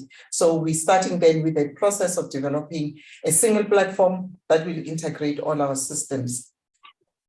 Then we planned, last year we didn't plan to do a business continuity, to develop a business continuity plan, but because of the circumstances that prevailed in the country previously when we were hit by COVID, we learned that it is important and critical for us to have a business continuity plan. So we are at an advanced stage of finalizing our business continuity plan and business continuity policy to make sure that we are able to respond to any eventuality should this occur, because we don't want a situation where we are unable to provide a service because of some unforeseen eventualities. Then the next slide then will take us to the investigations, which is our core business. The investigations targets have changed. I must say upfront, we have decided to amend our targets relating to investigations because this is our core business. The challenge has been that previously we only reported on reports that were signed by the public protector, normally in the range of 70 to 80 reports. And now that gave people an impression that we only do 80 reports per annum as a public protector. So we've decided that there is a lot of work that is happening, a lot of reports that are produced but signed at different level. So we decided that we will bring that to the APP so that we are able to fully account and we give people a view of the extent of the work that we do as the public protector. So these are the reports that are normally signed at acting at COO level or executive management level. So all those reports then will be brought, have been brought to the APP as targets. So the outcome then for the investigation branch that we intend to achieve is the resolution of complaints. And our indicator is the number of cases finalized through investigations. As I said, it doesn't matter at what level they are signed. So previously, as said, we had 80. Now this year, we plan to finalize 2,000 cases through investigations. And these will also include investigations signed by the public protector, but also signed by the acting COO, as well as the executive management level. And we want to increase that number to 2,300 in the outer year. The second indicator, which is also new, is the number of finalized matters by means of advice given or assistance rendered. We've realized that there's a lot of work that we put into assessing the matters, doing referrals to other organizations, as well as providing advice to the complainants on the best possible way of having their problems resolved. But previously, we haven't been accounting for the time and the energy that has been put into that. So we're introducing then this new target, which is to finalize 500 cases by means of advice given or assistance rendered. And in the outer year, we'll increase this number to 650. The third one, on resolution of complaints, we continue to keep the target on a percentage of adherence to turnaround times in finalization of cases.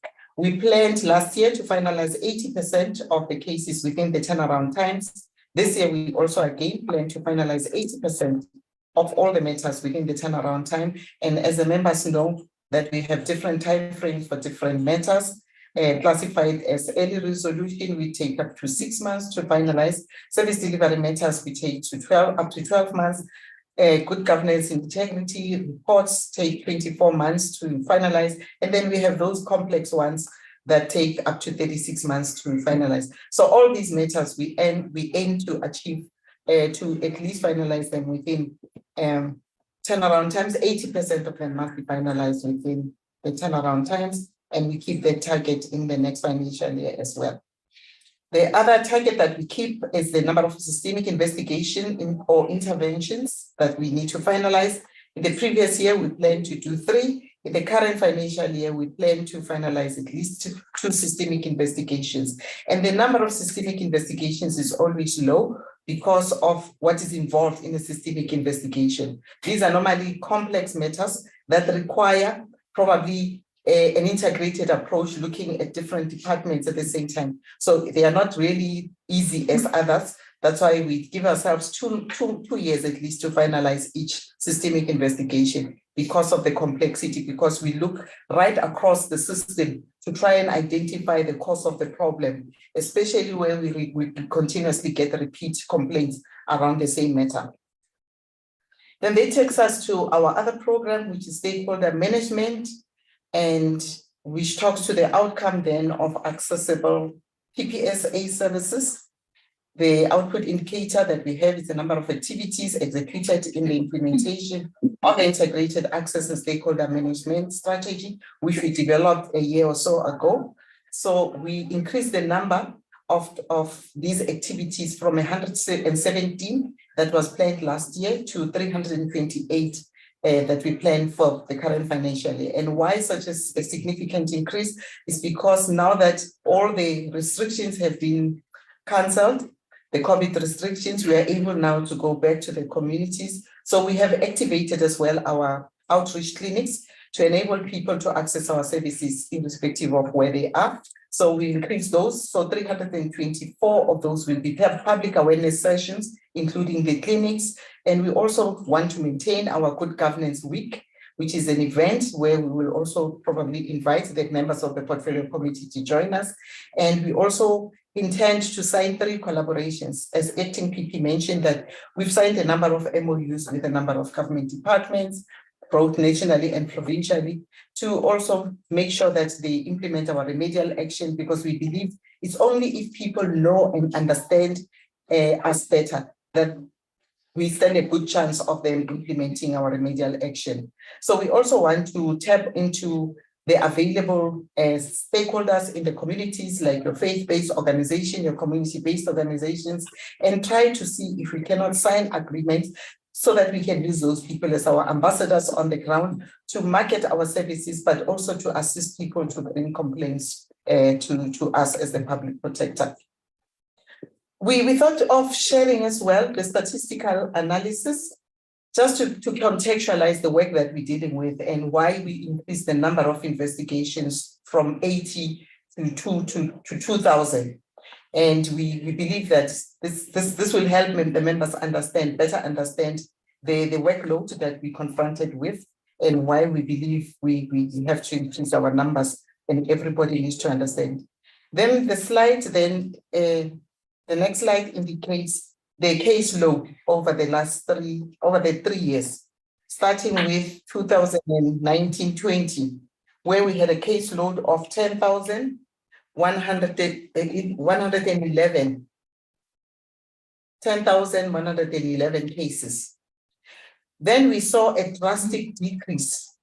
Possibly it can be attributed to the COVID-19 restrictions, where our services were not acceptable in the manner that they were previously, and where we canceled our outreach clinics because we couldn't send people out to communities. So the number dropped to 5,459. But then in the subsequent year, we saw a further slight decrease to 5,205. But in the previous financial year, we've started seeing again a slight increase of the number of complaints that are coming to us. But the other thing we want to attribute this is to the fact that we have been encouraging organs of state to also establish their own complaints mechanisms, so that if we don't take your matter, but we have already built a relationship with an organ of the state, then it becomes easy for us to refer you back to the organ of state, because then we know that there's a person who's dedicated to assist you in that. So probably that's why we did not deal with too many matters in the previous financial year. This also indicates the classification in line with the public protector mandate. As honorable members and the chairperson know that we have a number of mandate areas as the public protector. So we classify our matters in that format as well. The one that leads all the time is maladministration, which recorded in the previous financial year about 1,704 matters, followed by undue delay, where people approach the organs of the state, but they delay to get feedback, or the service is delayed for one reason or the other, which is really worrisome, because the number is quite high, 1,506 matters, followed by unlawful or improper prejudice. And then we also have the improper conduct by a number of state functionaries. Then this one, we thought we should share with the committee as well, the top institutions complained against, but this is just the statistics for Q4 of the previous financial year, meaning it's the figures from January to March.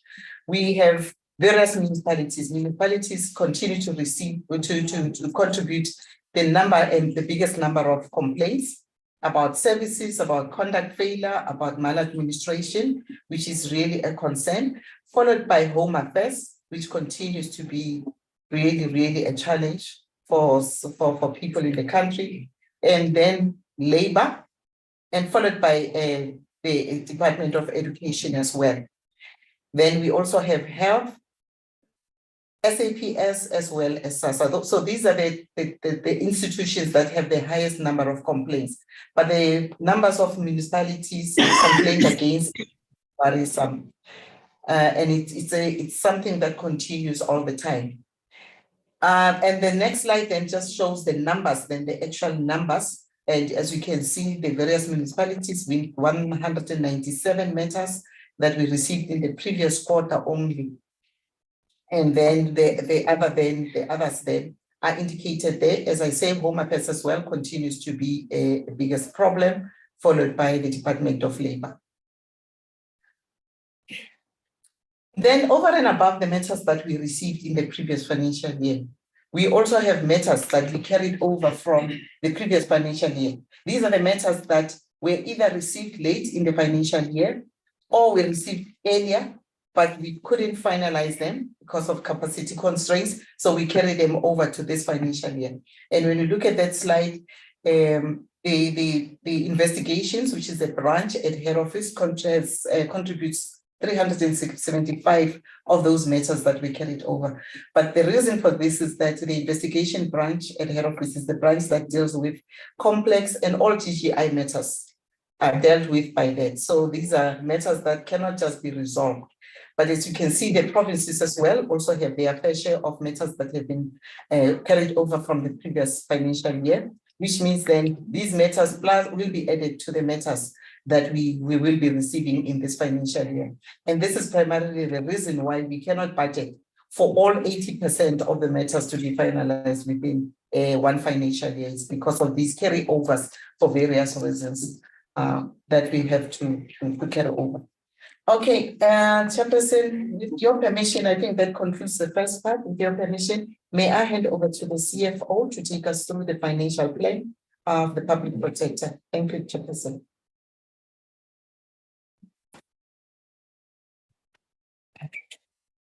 Chairperson, may we proceed? Yes, you can proceed. Thank you. We are left with 15 minutes now.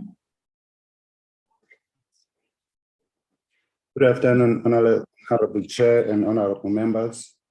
I'll be taking you through our revenue and expenditure estimate and also share with you some of our funding pressures. Our revenue is comprised mainly of the allocations from the Department of Justice, making up 99%, as well as interest from bank accounts and other income. For the 2023-2024 financial year, we are estimating 357.2 million from the Department of Justice and Constitutional Development. 2024-2025, it goes up to 374 million. And 2025-2026, it goes up to 390.7 million. We can see that the 2023-2024 estimates are down by 1% and this is informed by the budget prioritization frameworks that are issued by National Treasury from time to time. Going to the expenditure, the 360 million estimated revenue has been budgeted for in full, and it is made out of, it is broken down into compensation of employees, which is making up 75% of that, goods and services, and depreciation. For the 2023-2024 financial year, compensation of employees amounts to 276.1 million, goes up to 286.1 million in 2024-2025, and 298.9 million in 2025-2026. Goods and services include legal fees of 11 million for the 2023-2024 financial year, which makes up 14% of that line item of the 79.3 million. Depreciation is an accounting entry because we are on an accrual basis of accounting. And the breakdown of the budget, expenditure budget per program is as follows: 144 million in the 2023-2024 financial year goes to the administration program, and then which is program 1. Program 2, which is investigations, gets 201 million, and stakeholder management gets 4.9 million. And now going to some of the funding pressures. We've got the following funding needs that impact on our effectiveness. The funding for critical position requires 15.1 million in the 2023-2024 financial year, and subject matter experts 2 million. Learning and development requires another 2 million, and the digitization is e-library and customer service management enhancement and practice management system requires 3 million. And that total goes up into 1.3 million in the 2024-2025 financial year, and 22.2 million in the 2025-2026 financial year. The explanations for the funding pressures: the work study and the skills audit that the acting PP referred to has been finalized. The recommendations based on the administrative workload analysis is to appoint more admin staff. 22 positions were prioritized to be filled over the MTF for the 15.1 million that I referred to earlier. The positions would have been funded had the budget baseline not been reduced. In respect of the subject matter aspects, the skills audit revealed the critical competency and skill shortages, and we need to attend to that.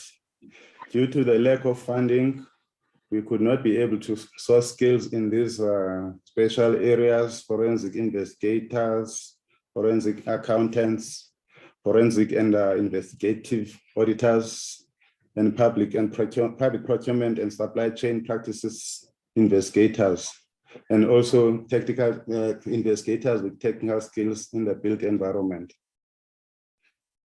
Regarding learning and development, we also need to upskill and capacitate the current staff to respond to the emerging technological developments in the field of investigation. The digitization we've alluded to as well, that we need to standardize and improve efficiency to deploy a simple and clear process for the benefit of stakeholders so that they can lodge their complaints digitally. Thank you, Chair. That ends my presentation. Thank you, Honorable Chair and Honorable Members. As such, the annual performance plan and budget for the Public Protector in the annual period of 2023-2024 is hereby tabled. Thank you very much, Acting Public Protector, and to your team. Members, that is the presentation from the Office of the Public Protector. Any comments or questions?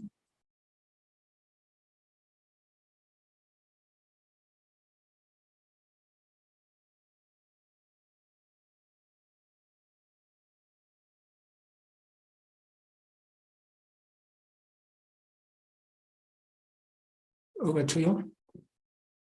Followed by Honorable Horn, Honorable Maseko Jede, and Honorable Glenis Breitenbach in that order. Honorable Janji will be the last.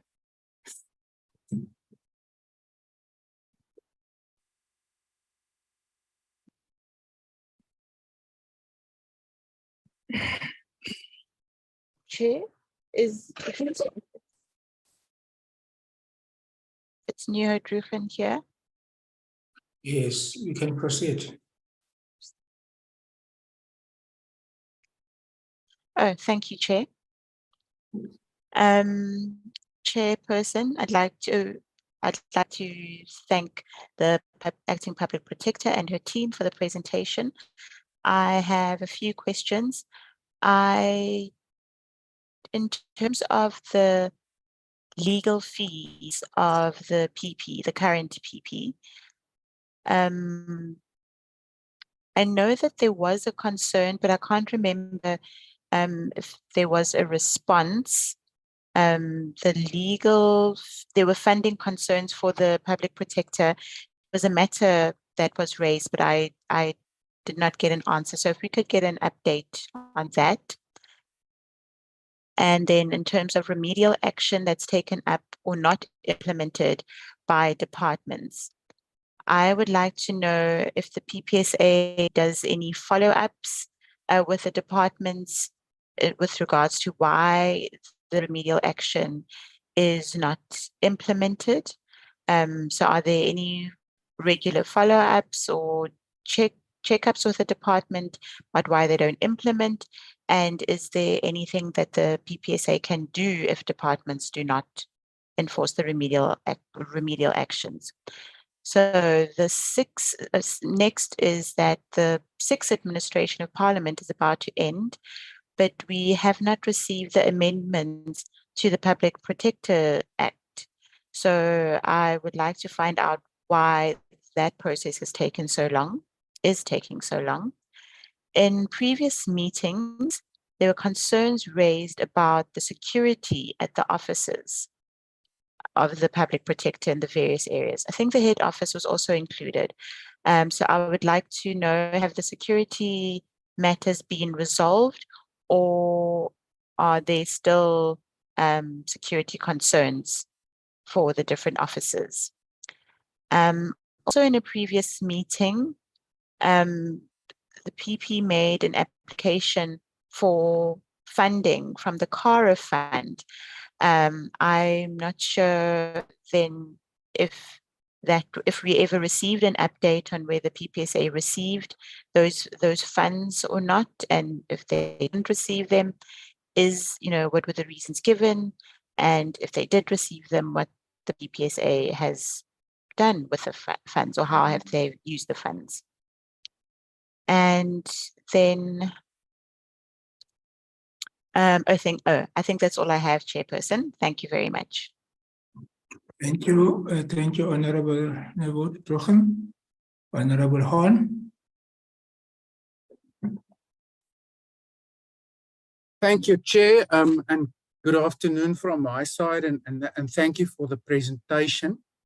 A few issues from my side, Chair. The first, in terms of understanding the amendments to the annual performance plan, whether we could be afforded an explanation of the differences between the concepts of a complaint, a case, and a report, as the Public Protector Office sees it. Previously, there was targets around reports, and then we were, if my memory serves me correct, we were informed that these are of the reports issued on a formal investigation of a more complex nature, and that the Public Protector Office distinguishes those from, let's say, complaints where either through mediation or a simple intervention, the matter could be laid to rest. Now I get the sense that differentiation, if my understanding of it is falling away. So if it is indeed so, then I think the second question would be, how would the Public Protector's Office then track their performance in respect of the matters that was previously seen as the subject of reports, in respect of which there were targets. The second issue, Chair, is just maybe, and I think that's, I would assume it's part of a bit of a good news story. My understanding is that the internal phase of the case management system was successfully developed and introduced through, I want to say, own initiative and own resources. And if it is so, then I think it's something we should appreciate as a committee. The target for this year is now to as a second phase, embark on introducing a functional self-service portal, and I think that would also include a tracking portal. So the question is, firstly, what progress, given that we are a few months into the new financial year already, has been made? Is the office and the developers on track to do so? Because, and that brings me to my next question. At this stage, one of the few things that I do think hampers the credibility of the Public Protector's Office is that there is a perception amongst some who I believe would fall in the category of having personal complaints, that our files are closed too easily without they necessarily getting recourse or a remedial action in their favor. So the question has already been asked by my colleague about following up remedial action with departments. I think it's, of course, an easy activity to embark upon in the case of broader, complex, systemic issues. But what is then currently the follow-up process in respect of those individuals who knock on the door of the Public Protector? And then the last issue I wanted to raise with the Public Protector's Office is whether they are in a position to bring us up to date in respect of those specifically remedial actions that has been decided upon or taken, as the Act call it, and the issue of judicial review of those reports and the remedial actions. In the last briefings we've had with the office, one formed an impression that this is something that is a growing trend. And whilst it on the one hand is, of course, the consequence of the court finding that remedial action is binding in nature and will stand until being set aside, there was also always the possibility that the manner in which the office went about both investigations and settled on remedial action was a contributing factor.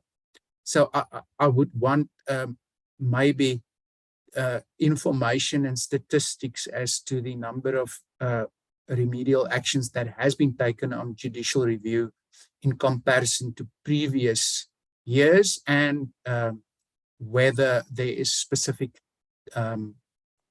targets, even if not in the APP, to try and arrest this situation. Thank you.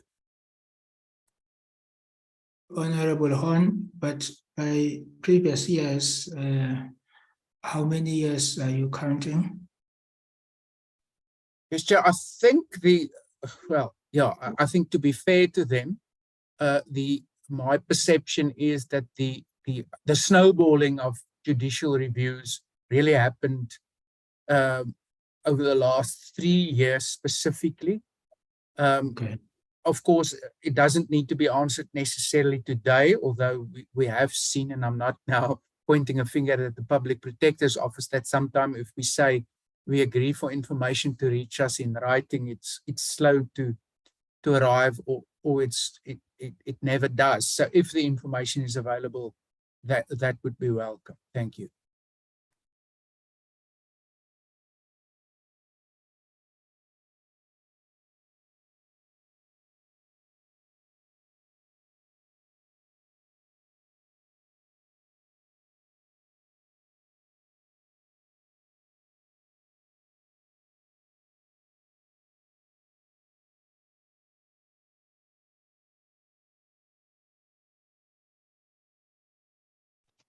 Chair, is that me who is quiet, or is it the chair that side? It's the ANC load shedding that ate him up. Yeah, because it's all great for everyone. I will.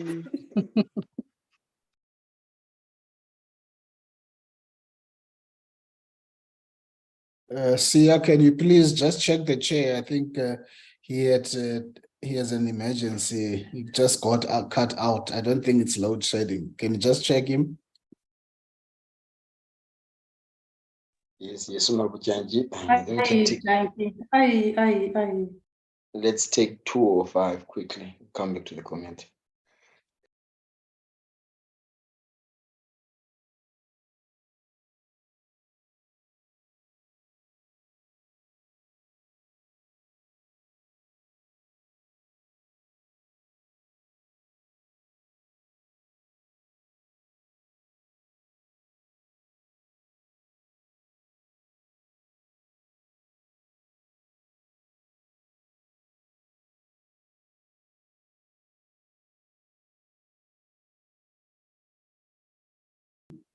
Honorable Horn, are you done?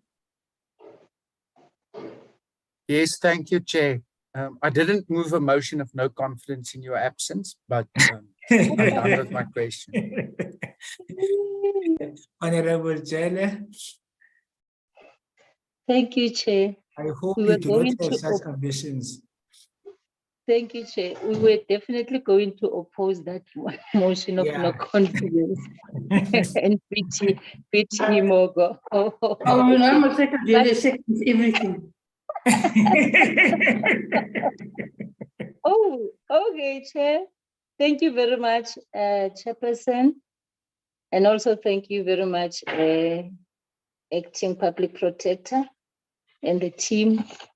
And also, Chair, I would like to applaud the team for keeping the status of clean audit even this time up to this far. So their work or their efforts are really applaud, Chair, in many areas, even though there are other things that they still have to improve. But on the issues, Chair, that really, which are not on their powers, I think we need to also, it's unfortunately that the department is no longer here, it's gone, because I've seen that there are other issues that the department might have assisted us, but because they are still coming, I think we will take those issues up with them. But also of note, Chair, and also embarrassing, it is the issue that amongst those departments that are defaulting in terms of issues of not responding to the remedial action of the Public Protector is one of our department, the Correctional Services. We have to note that one also, Chair. also, Chair, noting that the problem from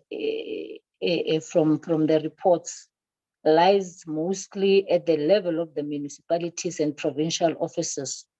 And of note, Chair, is that also these are the levels where service delivery is happening.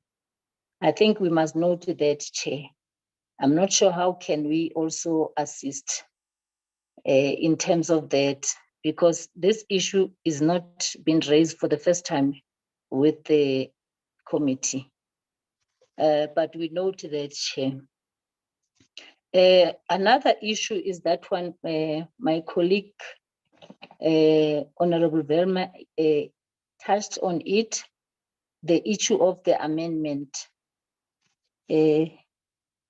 of the Public Protector Act, Chair. I think it has taken so long that the department must also account on this one, Chair. Because one of the clause I see there, in fact, it is the amendment is going to assist the public protector to be able to people or the organs to be criminally charged for that, for not complying, Chair. But my question on that one, it was going to be to the public protector.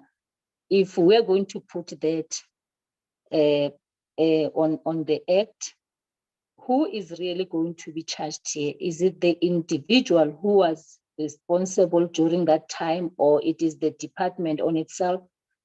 It's not clear to me, Chair, exactly who will be responsible. Are we taking it because it will be the issue also of saying, no, all those things did not happen when I was a part of the department, or the department must take also responsibility. The organ must take the responsibility, while it is the individual who was doing all those things, who was not responding to the request that is made in terms of the remedial action. That is the question, Chair. I want to know who will take responsibility of those criminal charges for contempt of not responding to the request or the remedial action of the public protector. Chair, another one that I would like to raise question is about the indicators, Chair. I see there are indicators that have been removed, and then others. I think this is the issue also that we're talking about with the department. There are indicators which have been removed. Some maybe one amongst them, Chair, maybe one would welcome, but others would really want to find out why. Maybe they can give us more explanation as to why. Or the one about the number of bilateral dialogues held with the organs of the state on systemic challenges. That one, I think the committee must note, maybe it was not bringing value into the whole thing, but they can just comment. And the other one that I feel, Chair, that maybe we must find out why removing it, Chair, because to us it was assisting Parliament to assist public protector in holding those organs, those who were having non-compliance on issues of accountability. This one of the number of what? Let me just check my notes. Number of quarterly reports on the implementation of remedial action submitted to Parliament. I just want to find out from the committee, from Public Protector as to why that has been removed. And then the other one, Chair, that one has to note, it is that one, the increase on the, it's the increase of percentages on that, the indicator of outreach activities compared to the previous years, Chair. Maybe if we can be given a clarity as to on the issues of the outcome and the impact of increasing that percentage, Chair. And then also, if we can also get more information on the partnerships with the community-based organization and traditional leaders, because it seems as if the intention was to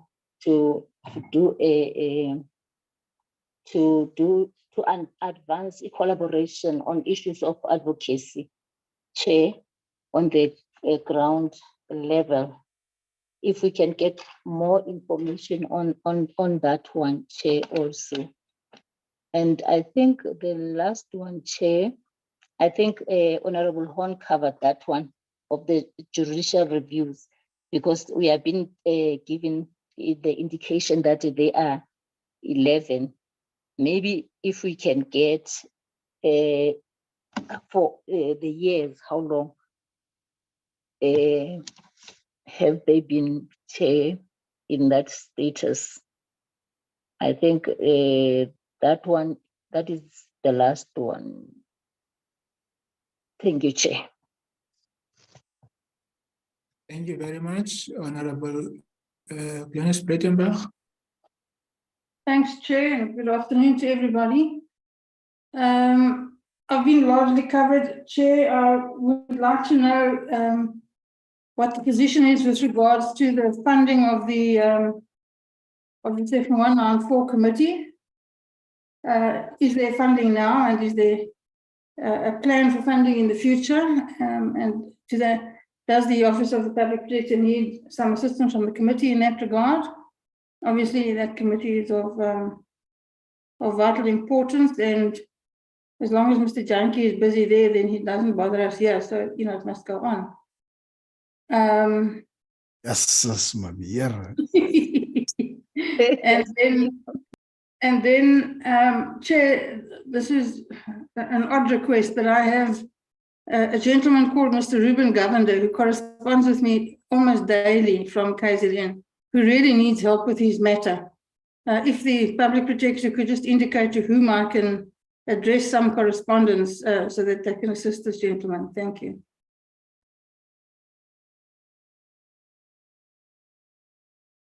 Thank you very much, Honorable Janchi. No, thank you, Chair. I will compete with Honorable Breitenbach for being brief as well. Just a few issues to raise, Chair. In welcoming the plans of the PPSA, there's just a few areas that perhaps they can help clarify going forward. The first one has to do with this perennial problems of certain institutions who always are culprit on the top of the list. And it's always been like municipalities, Home Affairs, number 2. There's always a competition between that. And my interest then, Chair, is what is the intervention relationship plans is the PPSA having to improve on these issues? Quite clearly, it's and perhaps in writing they can share with us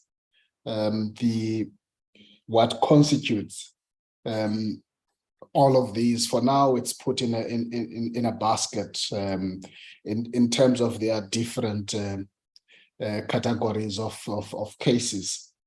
And in that light, one welcomes this suggestion or this new indicator of the quarterly reports or non-compliance with the remedial action. I think that can go a long way if we can have, as part of the quarterly report of the PPSA, to have that as a standing item. But I'm more interested first to understand what would have been the kind of intervention actions from the PPSA in dealing with these, what I call perennial contributors to this. And I guess that will be part of the 65% of the remedial action not heeded at all. So that's really going to be my first point, Chair. The second one is which is linked to the issue of the amendments of the PPA. I'm missing it in terms of the APPs, but there is an indication that in the coming financial year, the PPSA is going to be driving this issue, because I don't know for how long are they going to be waiting institutions to be allocated through the Department of Justice, the issues of their funding, because that on its own, it's not helping them really stand on their own. And the last issue, Chair, that I want to check, I might have missed it. It's their risk register as the PPSA. Again, I repeat the point that beyond just listing what the risks are, whether the PPSA has gotten into a new culture of having this risk appetite and doing the continuous risk assessment beyond what they would have in a financial year identified. Because I said earlier, nobody knew that there would be COVID, and then there was COVID. And the issue becomes how you respond to those issues.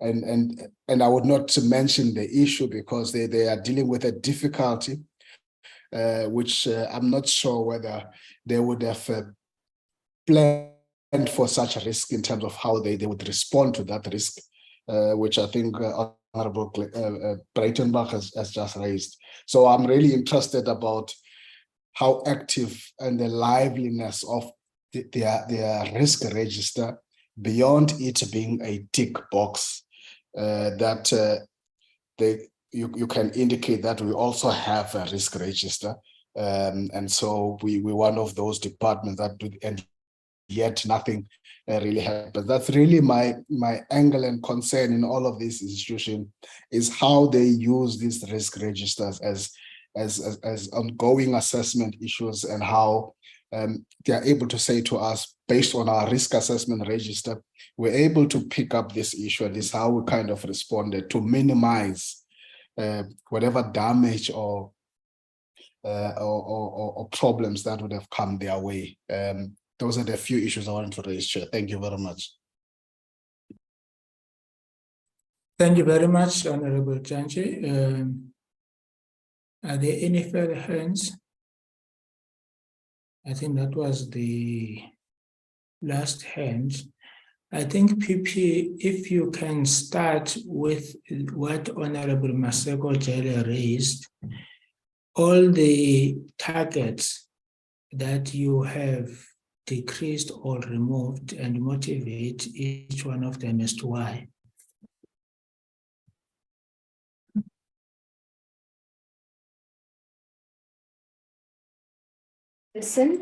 Chairperson, I'm going to ask the team to assist me in answering the questions. I'll really come in afterwards. I'm going to hand over to the CEO, who is going to deal with the issue of the targets in the APP, the revision thereof, and reasons. The CEO will also deal with the questions raised regarding the legal fees of the public protector, as well as the issues of the security of Public Protector South Africa. She will also touch on the risk register. And lastly, the CEO will also touch on the matter, of the risk register. Yes, those are the matters that the CEO will touch on, and then we'll have the acting chief operations officer, Advocate Nelisiwe Nkabinde, who will then deal with the remedial actions, and I will deal with the rest of the matters and whatever else there is that I need to make further inputs to. Thank you. CEO. Thank you, Acting PP. Thank you, Honorable Chair and Honorable Members, for the questions. I will start with the questions from Honorable Maseko Jele regarding the indicators that have been removed, in particular the indicator on bilateral dialogues. We didn't remove the indicators as indicated in our APP, the number of activities. So all those activities that have to do with the implementation of the stakeholder management plan have been consolidated. So the 328 activities that are highlighted in the strat plan include those bilateral meetings because it was just a meeting. So we felt it shouldn't be a standalone target in the APP because it's just a meeting. So it's all included in the activities, and the activities include those meetings, include going out to stakeholders to talk to stakeholders through outreach clinics. They also include the radio interviews that we do to make sure that we target local stations so that we can communicate with the members of the public in their local languages. So all those are clubbed together under that one, under the activities, which account for 328 activities. The target on the quarterly report submitted to Parliament, we felt that it was actually not a deliverable, but it's something that we continue to do. It's just that we removed it. We removed it from the APP, but we put it on the operational plan because there is nothing much we can do after the report is submitted to Parliament. But in the previous financial year, we submitted all the reports, and we will continue periodically, but we decided probably giving it on a quarterly basis, it's just not practical for Parliament to engage with this, but on midterm, we will produce a report and give it to Parliament to enable Parliament to use these reports to follow up on the remedial action as well, primarily as it relates to other departments. So we will continue, but not on a quarterly basis, but on every 6 months we will issue. So it means we have planned to issue 2 in this financial year of those reports. So it's something that we're tracking through our operational plan and not necessarily the AP, because it's not actually a deliverable. The partnerships with the stakeholders, and we're targeting the traditional leaders, the community-based organizations for advocacy, but also to ensure that we expand our access to our services. Because sometimes if Gogo wants to complain about something, he doesn't know, she doesn't know who to go to. She can't send us a message because she doesn't have a phone and she cannot write. And maybe, you know, there's a lot of uncertainties, especially from the vulnerable groups of older people, people with disabilities. So we want to open that opportunity for them to go to those community stakeholders and lodge a complaint with them so that those community stakeholders then can elevate the complaint and channel it to us and enable us to be able to deal with that matter so that Ugogo is not disadvantaged in any way. So that's why we're targeting those community structures, because they are the people closer to the communities in any event. The question from Honorable Nivo Daken regarding the public protector legal fees. We have been funding the public protector, but initially the agreement between us, the public protector, and the legal team was that they gave us an estimate of 4.5 million rands. But that was when the process was going to be finalized, I think by the end of September. But the costs have since escalated to such an extent that we've spent more than 25 million, and we still have a commitment of another 4 million plus. So which takes us to 30 million of the legal fees. So what we decided then, we looked at the budget for the current financial year and we realized that this is not affordable, because whilst we're paying for the PP's legal fees, we had to suspend some of the payments, legal payment fees that we had to pay. There are court orders that were issued against the office itself. So we couldn't even settle those bills. So we had to postpone them to this financial year. So the budget that we have available now only covers for our operational costs to pay for the bills that have been accumulating since last year because we couldn't pay those. So it's very little, so we cannot afford. However, through engagements between National Treasury, the Department of Justice, and ourselves, the National Treasury has given us approval to tap into the surplus fund that they had previously approved relating to the 2021-2022 financial year, because that was the surplus that was approved. So we still have some leftover money of approximately 4 million that we can make available just to support the process, because we don't want anything again that's going to stand in the process of in the process to disturb that process. So we'll be making that 4.4 million rand available, which is a balance of a surplus from the previous financial year, not the previous financial year, but 2021-22 financial year. So that's all that's available, and that money should cater for everything that is to do with the Section 194 process, because we've looked into our budget. Our baseline is not enough to cater for that. So we don't even want to go there, because otherwise we're going to again work towards another deficit, which is a situation that we cannot afford. And the issue of security in our offices, yes, subsequent to the alarm being raised about the security vulnerabilities of some of our offices, we embarked on a whole audit of all our offices across the country, just to determine the level and extent of security required. And in some instances, then we opted to put burglar doors and training doors just to make sure that the office is secured itself where possible. But in some instances, a few offices, we opted for the physical security because of the prevailing circumstances in those offices, the level of crime and all that. So not all offices, unfortunately, it's a very small number. I think about 3 offices where we'll be deploying physical security. But in other offices, we're applying other security measures other than physical security. So, but the security remains a challenge, especially in some of the offices. We have an office in Puthajichaba. The location of the office is such that it's located in some area that is difficult to secure anyway.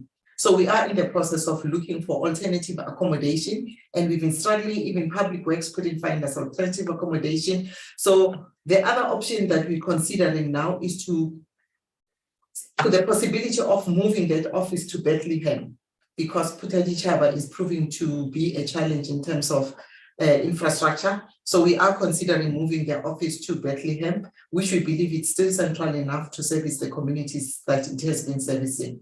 But we have made some strides in terms of improving security in our offices.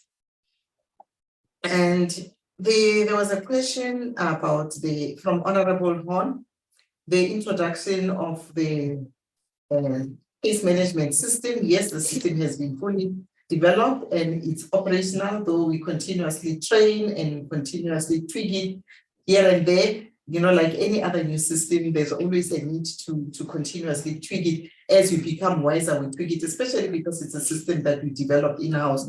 We have that advantage that we have the developer with us, and we don't have to pay every time we need to tweak the system. So the process then is to then develop this and deploy the self-service portal.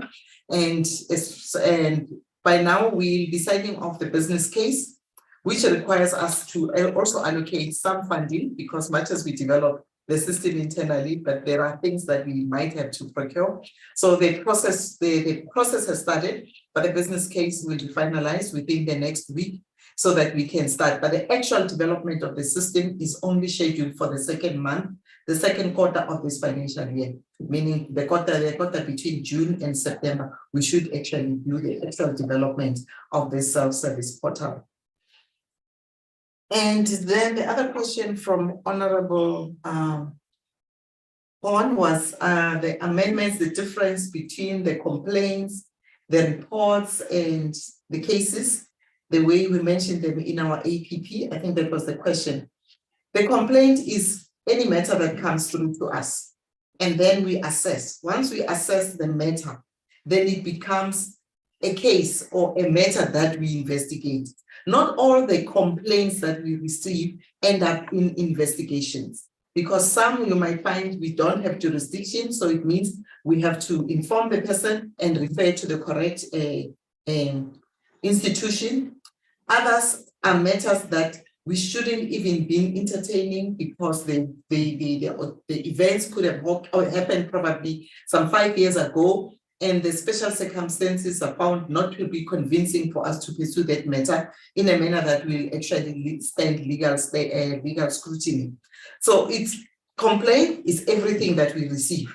Then we work on them. So some end up going to investigations, others end up being referrals to other institutions. And then for every investigation that we conduct, there will be a report. But over and above the reports, as we refer matters now, because for you to decide that there's no jurisdiction, it means you have to go through the law, go back to the Public Protector Act and check whether really this matter doesn't fall within the ambit of the Public Protector. So we spend some time doing that, and then we refer.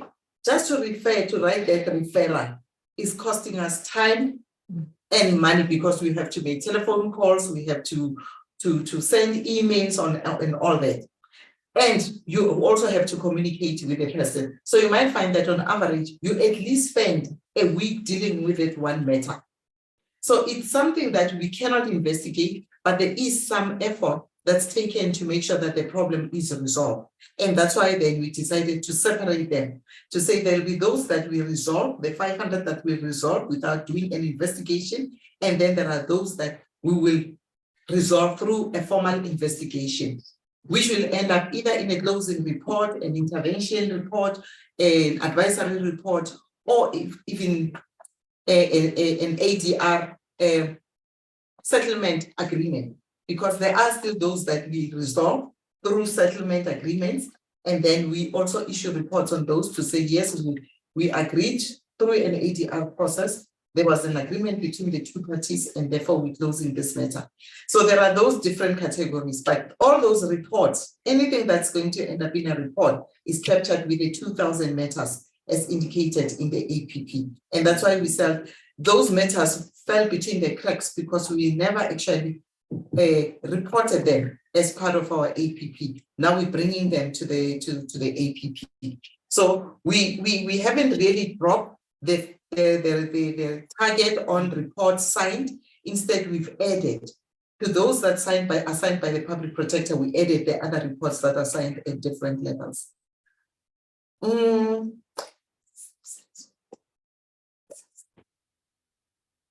There was a question from Honorable, I almost said Honorable Chairperson, Honorable Janji,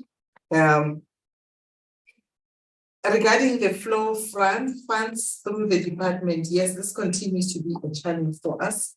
The fact that we are supposed to be an independent institution, however, we're getting our funds through the Department of Justice. And because our baseline is never sufficient, and as we previously indicated that to be corrected, because there was never a deliberate allocation for the establishment of the office called the Office of the Public Protector.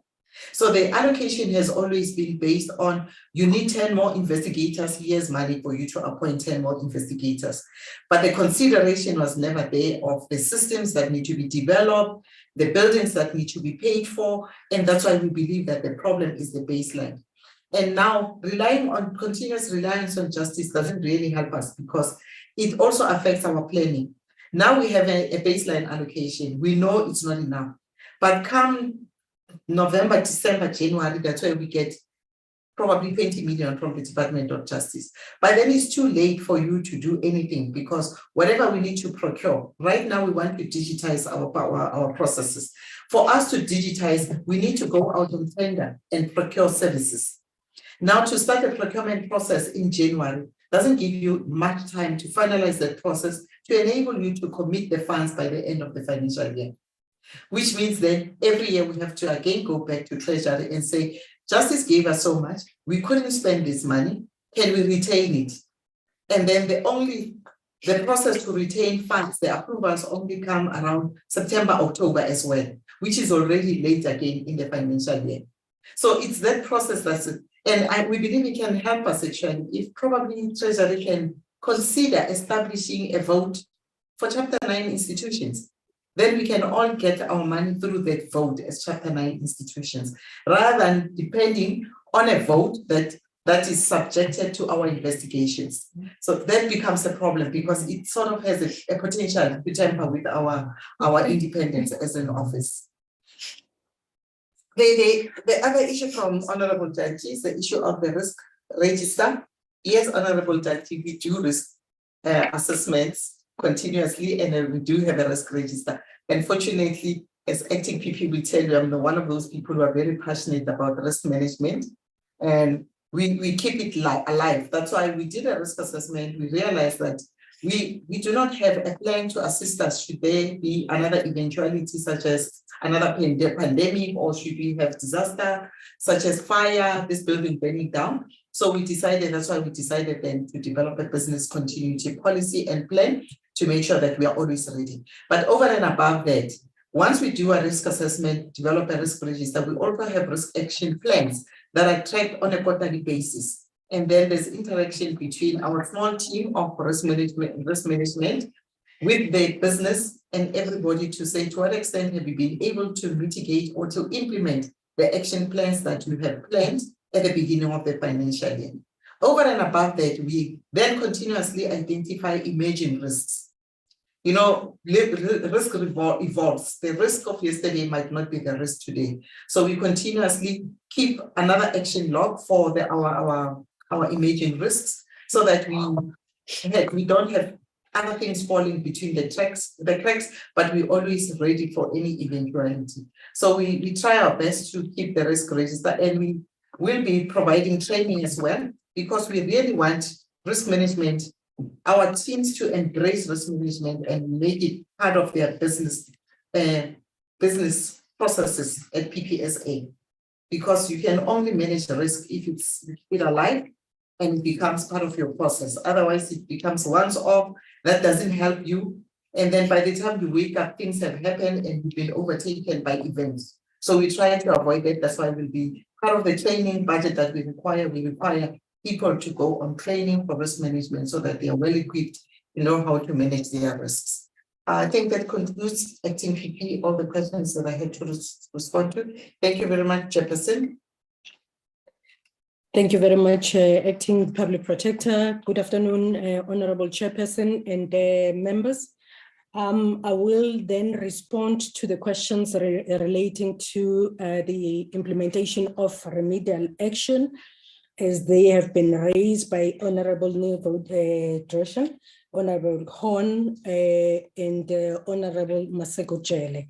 In terms of the implementation of remedial action, the status of the implementation of remedial action for the period 1st April 2021 to 31st March 2023 is as follows. Remedial action that has been fully implemented, we are standing at 3%. Remedial action that has been partially implemented, we are at 26%. Remedial action that has not been implemented is at 62%, and reports that are on judicial review are at 9%. As members would note that remedial action that has not been implemented is standing at 62%, which is high because that is where our impact is also felt in terms of changing the internal controls that we may found to be lacking or not sufficient in the various state organs, as well as holding accountable those public officials that adverse findings may have been made in those various reports. What we have done, we have implemented a multi-pronged approach. One, that approach in terms of those remedial action that have already been issued and must be implemented as per the court judgment that the remedial action of the public protector is binding until set aside by the High Court. We have continuous engagements with those state organs. We have created a special unit within the PPSA that focuses on following up on the implementation of remedial action. So there is constant engagement with the various state organs to follow up on those outstanding remedial action and the reasons why they have not implemented. I must indicate, honorable members, that we are seeing positive results in our intervention and as a result of these ongoing engagements, as we then see improvements on the implementation of those remedial action. Parliament has actually been assisting us, as honorable members have noted, that we do send quarterly reports to the Speaker of Parliament on the outstanding remedial action that has not been implemented. And we must show our appreciation to the Speaker for giving attention to this particular matter. At some point with the previous Deputy President, the Speaker had also referred to the Deputy President to assist us, who also took it upon him actively to engage on these matters. So there is assistance that we are getting from Parliament. We must also indicate to the honorable members that we have also seen the portfolio committees that would actually invite us to also engage them on the remedial action that has been implemented or not implemented and how it has been implemented on some of these issues. So we would actually encourage the various portfolio committees to assist us as we issue these reports on those remedial actions that have not been implemented, because it also allows the members to understand and engage quite intricately on the remedial action that we have taken on various matters, and to hold those state organs to account on why they have not implemented. So that has actually assisted us. But we have also developed internal systems to make sure that our remedial action is really not taken on review as it has been happening in the past. We have also taken lessons from the courts on those various judgments on how we can improve on our own internal system as well, especially where the courts have highlighted issues that relate to our procedure, our rules as well, in terms of the application of certain sections of our rules and our act, including taking matters that are reported to us more than 2 years from date of occurrence and the special circumstances that are taken into account. We are focusing on those right from the assessment stage, so that we make sure that we deal with those issues as we receive those complaints. We raise those special circumstances, because as the Public Protector's Office, we also do acknowledge that there are certain matters that, even though they are reported over that period of 2 years from date of occurrence, but that the Office of the Public Protector can still add value by investigating those matters and also influencing good governance in various state organs. We've seen, for example, issues relating to RDP houses that have not been allocated, issues of social grants that have got a really impact on our ordinary citizens, that they may not have even known where to go and know about the Office of the Public Protector, that we can assist to then address those matters. So we do apply those special circumstances and record them as we deal with those matters. Furthermore, we are still continuously aggressively conducting our quality assurance, as the Acting Public Protector has often reported before this honorable portfolio committee. So we continue with the quality assurance at various levels of the investigation, including the full bench that is chaired by the Acting Public Protector herself, so that we can then reduce those remedial action that are taken on judicial review. What we also do before a report is actually issued, we actually engage those state organs on the likely adverse findings that will be made on conclusion of the matter. So when we have issued what we call a notice in terms of Section 7(9) of the Public Protector Act, which is a notice informing the parties that may be adversely affected by our formal report of the remedial action that will be taken against them. We then engage with those state organs. We have seen really participation from those state organs. Yes, there will always be contentious issues that we may not agree on, depending on the complexity of some of those matters as well. But we have seen the improvement in that, as we would even indicate in our formal report, that we have engaged with the institutions on those various notices, and they have responded to the proposed remedial action and the decision that is then taken by the public protector at the end. So indeed, not all of them may be accepted in terms of the responses that may be received. The public protector still takes the final decision on any remedial action that they may not have really accepted. So we do not give in easily just because of those engagements where they do not find our remedial action favorable to them.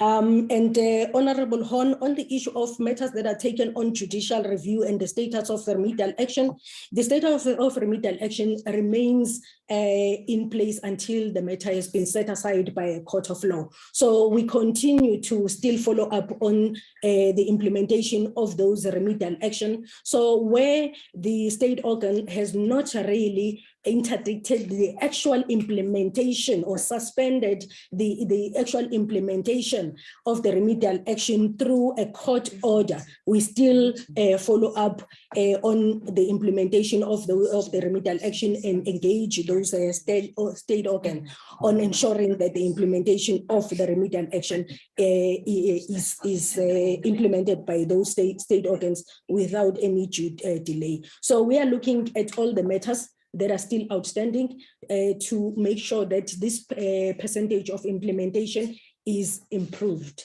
Thank you very much, Honorable Chair and members. I will then hand back to the Acting Public Protector. Thank you, Chairperson. I'll just deal with our standing matters and just emphasize a little bit on some of the matters that my colleagues have dealt with. Firstly, I want to really deal with the principle around the issue of the public protector's legal fees. As the CEO has outlined, we had really budgeted about 4.5 million in this regard. It really took us off budget. As she's mentioned, by the end of this financial year's budget, the last financial year's budget, we would have paid over 30 million. And we must say, as we have written to Advocate Mkhwebane yesterday, as well as to the Speaker and the Chairperson of the Section 194, we are seeking advice on further assessment of these invoices, even though we have paid some, because we have actually committed that we are going to assist the process fairly in its entirety. So a further amount not exceeding 4 million rand has been availed, which has been communicated yesterday. And this is the last amount available, and which we are taking this out of our retained surplus from the 2021-2022 financial year. In the current budget, we do not have any amount really to allocate for these legal fees, because we have our own operations to run with, which have been stagnated because of the money that we have made provision for. We have also set out conditions, Honorable Chair, because we also need to be responsible. We too are accountable as an institution. And if the position in which I'm sitting in, I need to take in the best interest of the Public Protector South Africa as an institution and its employees. As CEO has outlined, there are a number of environmental issues which we are dealing with, including security, which we have to make provision for. Therefore, we need to ensure that we spend money responsibly as an institution, and we prioritize accordingly. Regarding the remedial action, Advocate Ntabinde has clearly outlined the work that has been done, honorable members, several honorable members, Honorable Member Horn, Jele, and Miho Drachen have raised around this issue, is that we've actually put in a small unit in the COO's office that monitors monthly. So we've added the implementation of remedial action into our statistics. So we are therefore able to monitor and clearly follow up, which we do with departments. Now, the follow-up we have decentralized to provinces and branches, because the centralization thereof was actually making the process to run a bit tediously, because it is the investigators who would be communicating with these departments, getting commitments with these departments. Now, a different person who is monitoring remedial action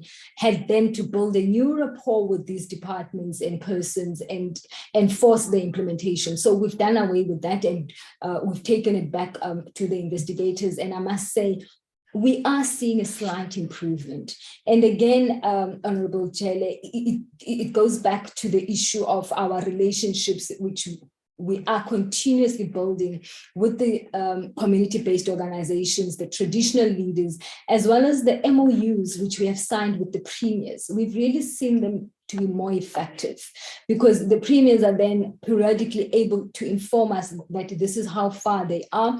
Firstly, in respect of responding to our allegations letters, to our subsequent reports, as well as to the implementation of the remedial action. Though we are not where we want to be, but I'm actually confident that the systems which we have put in place, which is quite recent, I mean, it's within the financial year that ended in March, are actually starting to show results. But also our road shows where we are meeting with the executive, we're also meeting with the legislature. I mean, we've got the KZN legislature where we've agreed that periodically we'll actually go and address the House regarding the response protocol, as well as the implementation of the remedial action. And we're trying to get other provinces also to do the same. For instance, in the Gauteng province, they've got an integrity committee which interacts, amongst other Chapter 9 reports, with the public protector's reports, and they advise the Premier accordingly.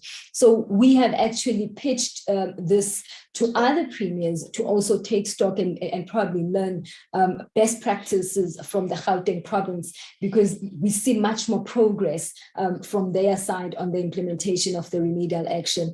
But once more, we have not stopped referring these to the Speaker in order for her to disseminate to the various portfolio committees. And as I had humbly requested the last time, is that, Honorable Chair, if the portfolio committees interact with your colleagues in Parliament, this can also be something that you speak about, that they kindly look into these reports and also look into how the departments which they have oversight over are implementing the remedial actions. We do see a recurrence in departments that are not implementing the remedial actions.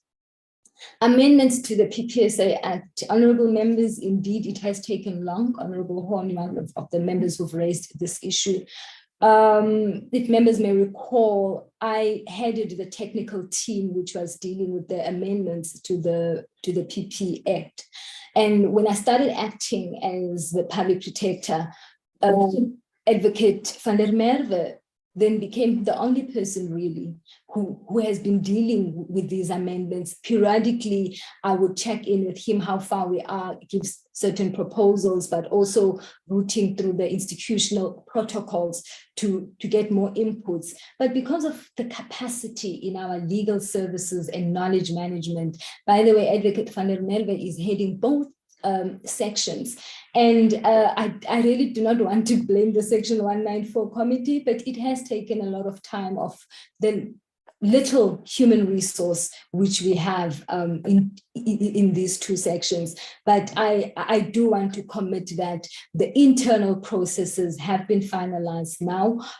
We are just packaging the memoranda, the draft amendment bill and so forth in order for us to the latest. I'm hoping that we can do it even before the end of this week, but I do not want to be at any contradictory point. Hence, I'm saying by the latest on Monday, we will be submitting same to the Department of Justice to allow the process and the roadmap to roll out in this respect.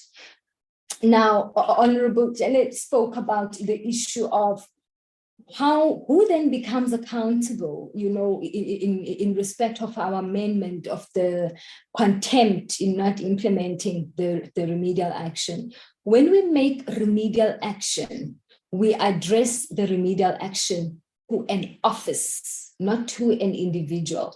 For instance, we say the Director General of a certain department must implement a certain remedial action within a particular framework.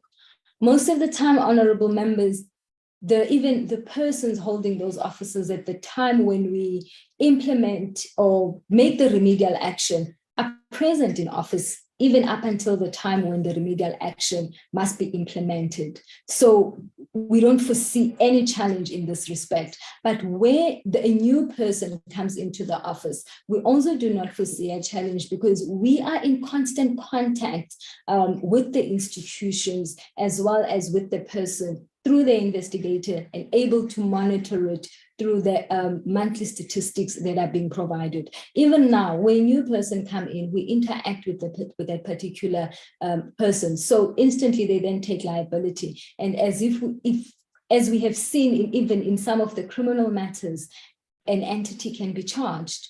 So this is no different in this respect. And whomever holds that position of authority at that time would then be able to be charged.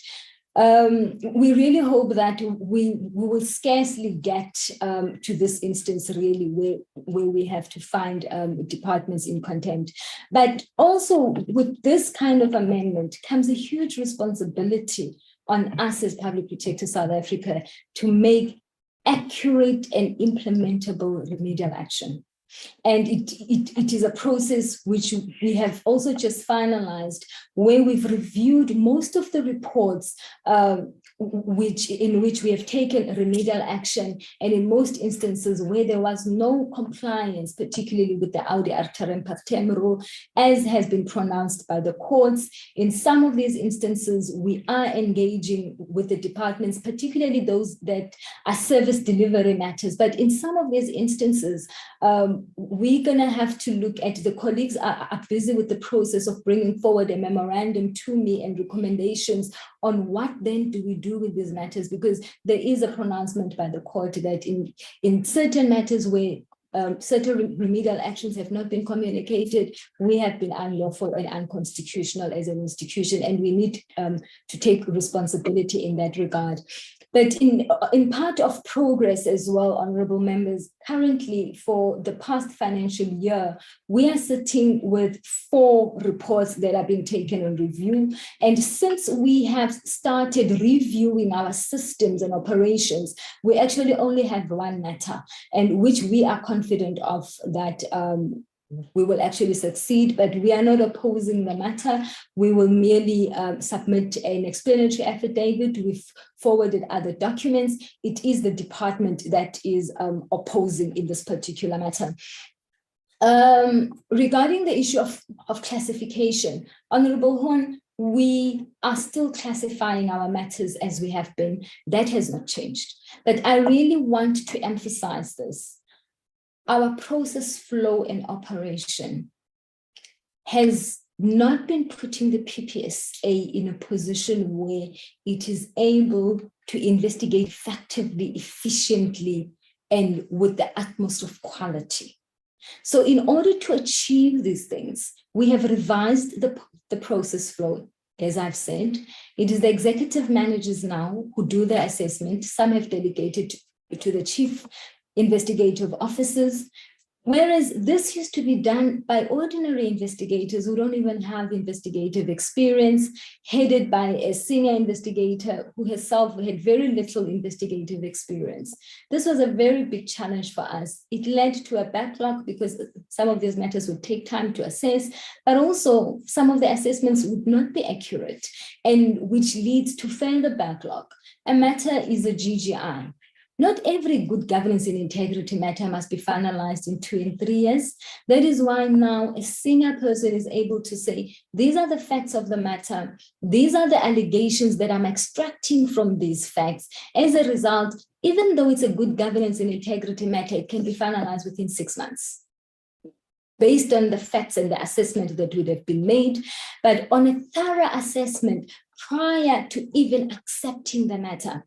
Part of the closures, Honorable Hon, we are facing is because we are sitting with a lot of non-jurisdiction matters, which have been on our roll for over 2-3 years, and some even 5 years, unfortunately. And it is painstaking to then go back to the complainant at this stage and say, actually, we shouldn't have taken this matter in the first instance. We do not have jurisdiction in this matter. And it's one of the things that we are really sitting with. But with the revised process flow, we are trying to ensure that we do not find ourselves in that situation. But what the executives also do, they then give instructions in the file before allocating to the investigator and say, this, and this needs to be done, and we pen this matter. So it goes into the case management system, it's been penned to a particular date. There's a clear process flow throughout the managers. When that date comes, that investigator needs to report on that matter, but also the manager is able to assess and check the file that the matter is running in line with the investigation plan, and that there are no gaps in the matter. Where they are able to give instructions. With what we had prior to the signing of the new SOPs on the 1st of April, is that at a senior level, they will only get hold of that file after 2 to 3 years when the file has been in the institution, even at sometimes at report writing stage, and there'd be several gaps in the matter. And hence our matters have really not been finalized as speedily as we would have wanted to, but also they have not been of the quality that we would have envisaged in those particular matters. Now, the issue of addressing the reviews as a result of the binding nature of our remedial action. Honorable members, we have done an assessment. The binding nature of our remedial action is not the only reason why we have been taken on review. As I said earlier on, we have a huge gap in training, development, and knowledge management. And that's also as a result of us not having a strong strategic human resource and development. Now, this is the root cause of why we end up having the challenges that we are having as the institution. It is that root cause that we are now trying to address to ensure that our litigation budget doesn't go entirely into defending these matters. I mean, even the agent now has been taken to court, or threats of taking her to court, and her remedial actions are not binding. But the other impact has been the issue of us not having implemented the Audi term rule efficiently and with the required fairness. And in most instances, we have been found wanting in regards to the processes that we follow in the investigation of our matters and the legalities, therefore, which are the areas which we are tightening as the institution. Regarding the funding, honorable members, CLARA funding, if you would remember, there was a meeting which we attended physically in Parliament, where most of the entities and those of the Chapter 9 institutions which received the Untitled Justice were discussing particularly the issue of funding. And the DG of Justice made it very clear without any uncertain terms that Public Protector South Africa will not be allocated funding. And in my view, this is a very wrong approach, because even from the NDP, National Development Plan, Public Protector South Africa is regarded as one of the institutions that must be contributing in the fight against corruption. The nature of the matters that come before us, There might not be utmost corruption matters, but there's always a root cause to corruption. Corruption is the end result. And in most of these matters, we are the ones who actually identify suspicions of corruption and we refer to law enforcement agencies. We do have a business plan. There's been several meetings between the officials of Public Protector South Africa and National Treasury, as well as Justice. And it really doesn't seem that the executive of government or government has the will to ease our budgetary pressures through the CARA funding. What we are now looking at, honorable members, and I know this is something that Public Protector South Africa had reversed, but we have re-looked and assessed and said, if this is the circumstances, but also on the response, based on the response that National Treasury gave when we were requiring more funds to be able to provide to the Section 194 committee, they said that due to the fiscal constraints, we will not be able to fund you. So it doesn't seem like our baseline is going to be increased tomorrow. But with the work that we are doing, we are confident that we are working towards the right direction to improve our reputation and our standing as an institution, and therefore we can go out again and look into donor funding. Of course, having a proper risk assessment and mitigation of those risks, considering that we are a Chapter 9 institution and that we need to remain independent and impartial in the manner in which we approach our work. But really, we need to think out of the box and see how do we fund particularly what we are pressured to do. And as I have said, we are pressured to institutionalize Public Protector South Africa as it was intended. And unfortunately, with the current budget, we are unable to do that. And without a doubt, that's probably the reason why other previous public protectors have really not been able to do that. It does require quite a budget. Honorable Breitenbach, on channeling complaints to Public Protector South Africa, we will provide the Secretariat of the committee with the email address through the COO's office so that we ensure that those complaints are channeled from there to intake and assessment, because as much as we want to give priority, but we also want to ensure that we follow the process flow within our prescripts. So we will provide that particular email address as well as contact details, but also that of my office, because we also have them being monitored from the office of the acting public protector. Honorable Tangi, I want to assure you that indeed the CEO is correct in what she is saying. And we are glad to say we actually do have a business continuity plan now as Public Protector South Africa. So therefore, I think we are in line with emerging trends within our risks, and we actually have foresight in this direction. Honorable Chair, that is our response to the questions by the honorable members, which we truly appreciate and take lessons as well from some of them. Thank you. If there's anything else, we are still available to address. Thank you. No, thank you very much, Acting Public Protector, and to your team. Honorable Jelle, your hand is up. Thank you, Chair. Just a small thing, Chair. I just want to emphasize, Chair, what I said earlier with the department, that mabanikwe abomama umtshini wabo, Chair, mabanikezele. They are really working. But my question is on the requesting if maybe the Office of the Public Protector on moving the office from Putadichaba to Bethlehem. I was thinking that I don't think it would be a good idea to remove it totally, because the two areas are vast. In fact, they are too far from each other. So those people from Putadichaba, moving to Bethlehem, it might be a problem when it comes to spending. My proposal will be, maybe you can come up with days and then come up with a mobile office before you can even move that. Maybe come up with other ideas, but don't move that office totally from Putadichaba. Thank you, Chair. Thank you very much. Public Protector, In as far as your briefing patterns are concerned, how are they? Especially to previously disadvantaged individuals and women?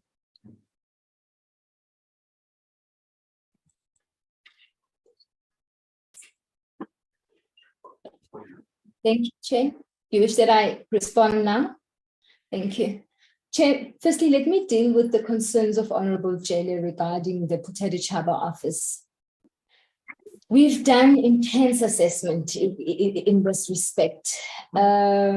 Firstly, the only reason that that office has not been closed down, I think it's because it's the Office of the Public Protector. Our neighbors, I'm not certain which department it is, under the very same conditions, that office has been closed down by the Department of Labor. Our employees are under appalling conditions, which are not human.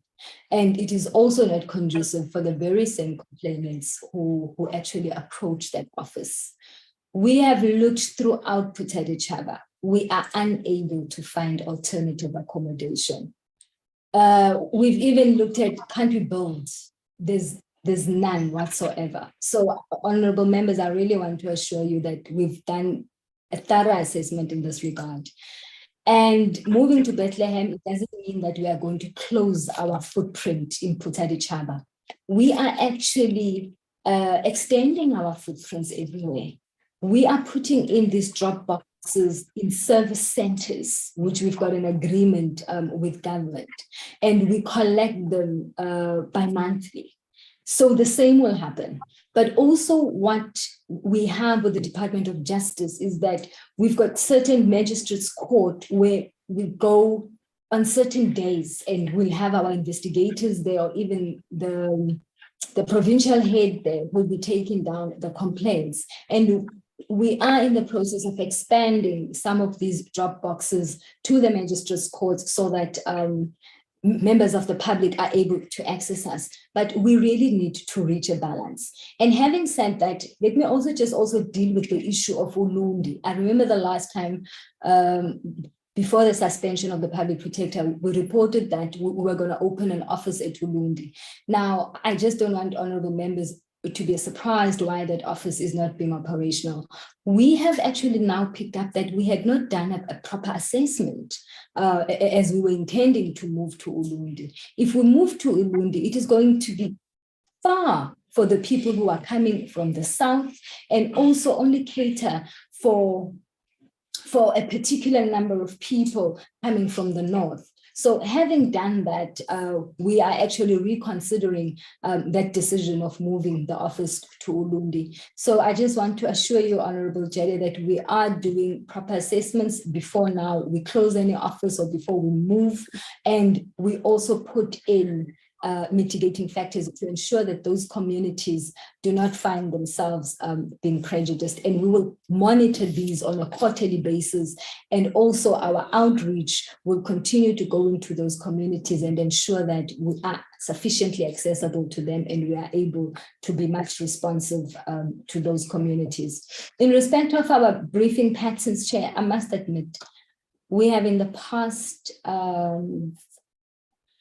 not been fair in the manner in which we have been briefing. And this has not been on whether disadvantaged or previously advantaged persons, but we have been briefing individuals from the disadvantaged population group. However, if you brief 4 out of 200 or 1, receives over 78% of the total budget of our legal services, we can then not stand proud and say that we have been equitable in our briefing patterns. But we are now addressing that.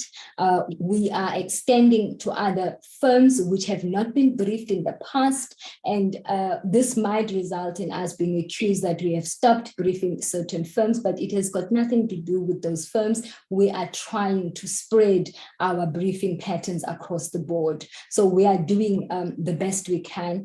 The actual statistics, Chair, we can provide them to you within the next 7 days. We do have them, and we will also be going out requiring more names into our panel, because our panel is also not as diversified and jurisdictional. So we find ourselves having correspondence in most areas. It is mostly in Johannesburg and Pretoria. We only have one in Cape Town, for instance, and in other areas, none. So we need to address that diversity. But also, Honorable Horn, to get back to you, I think I'd forgotten this, is that we will submit the full statistics regarding the remedial action. We do have them. We'll submit that in the next 7 days. And I do promise that you will receive that submission on time. Thank you.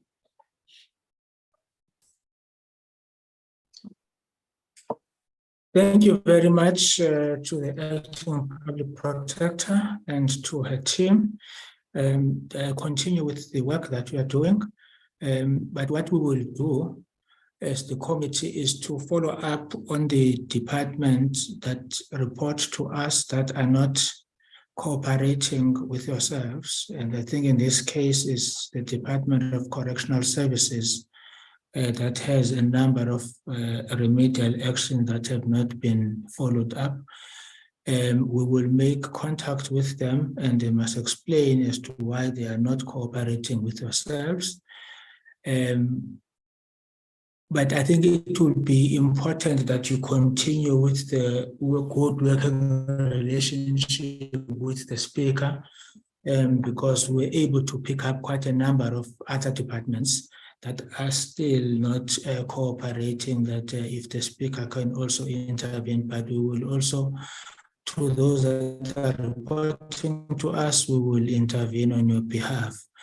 Thank you very much for the police. Now, we will, can I have members of the committee remaining behind when everybody leaves for a short interaction?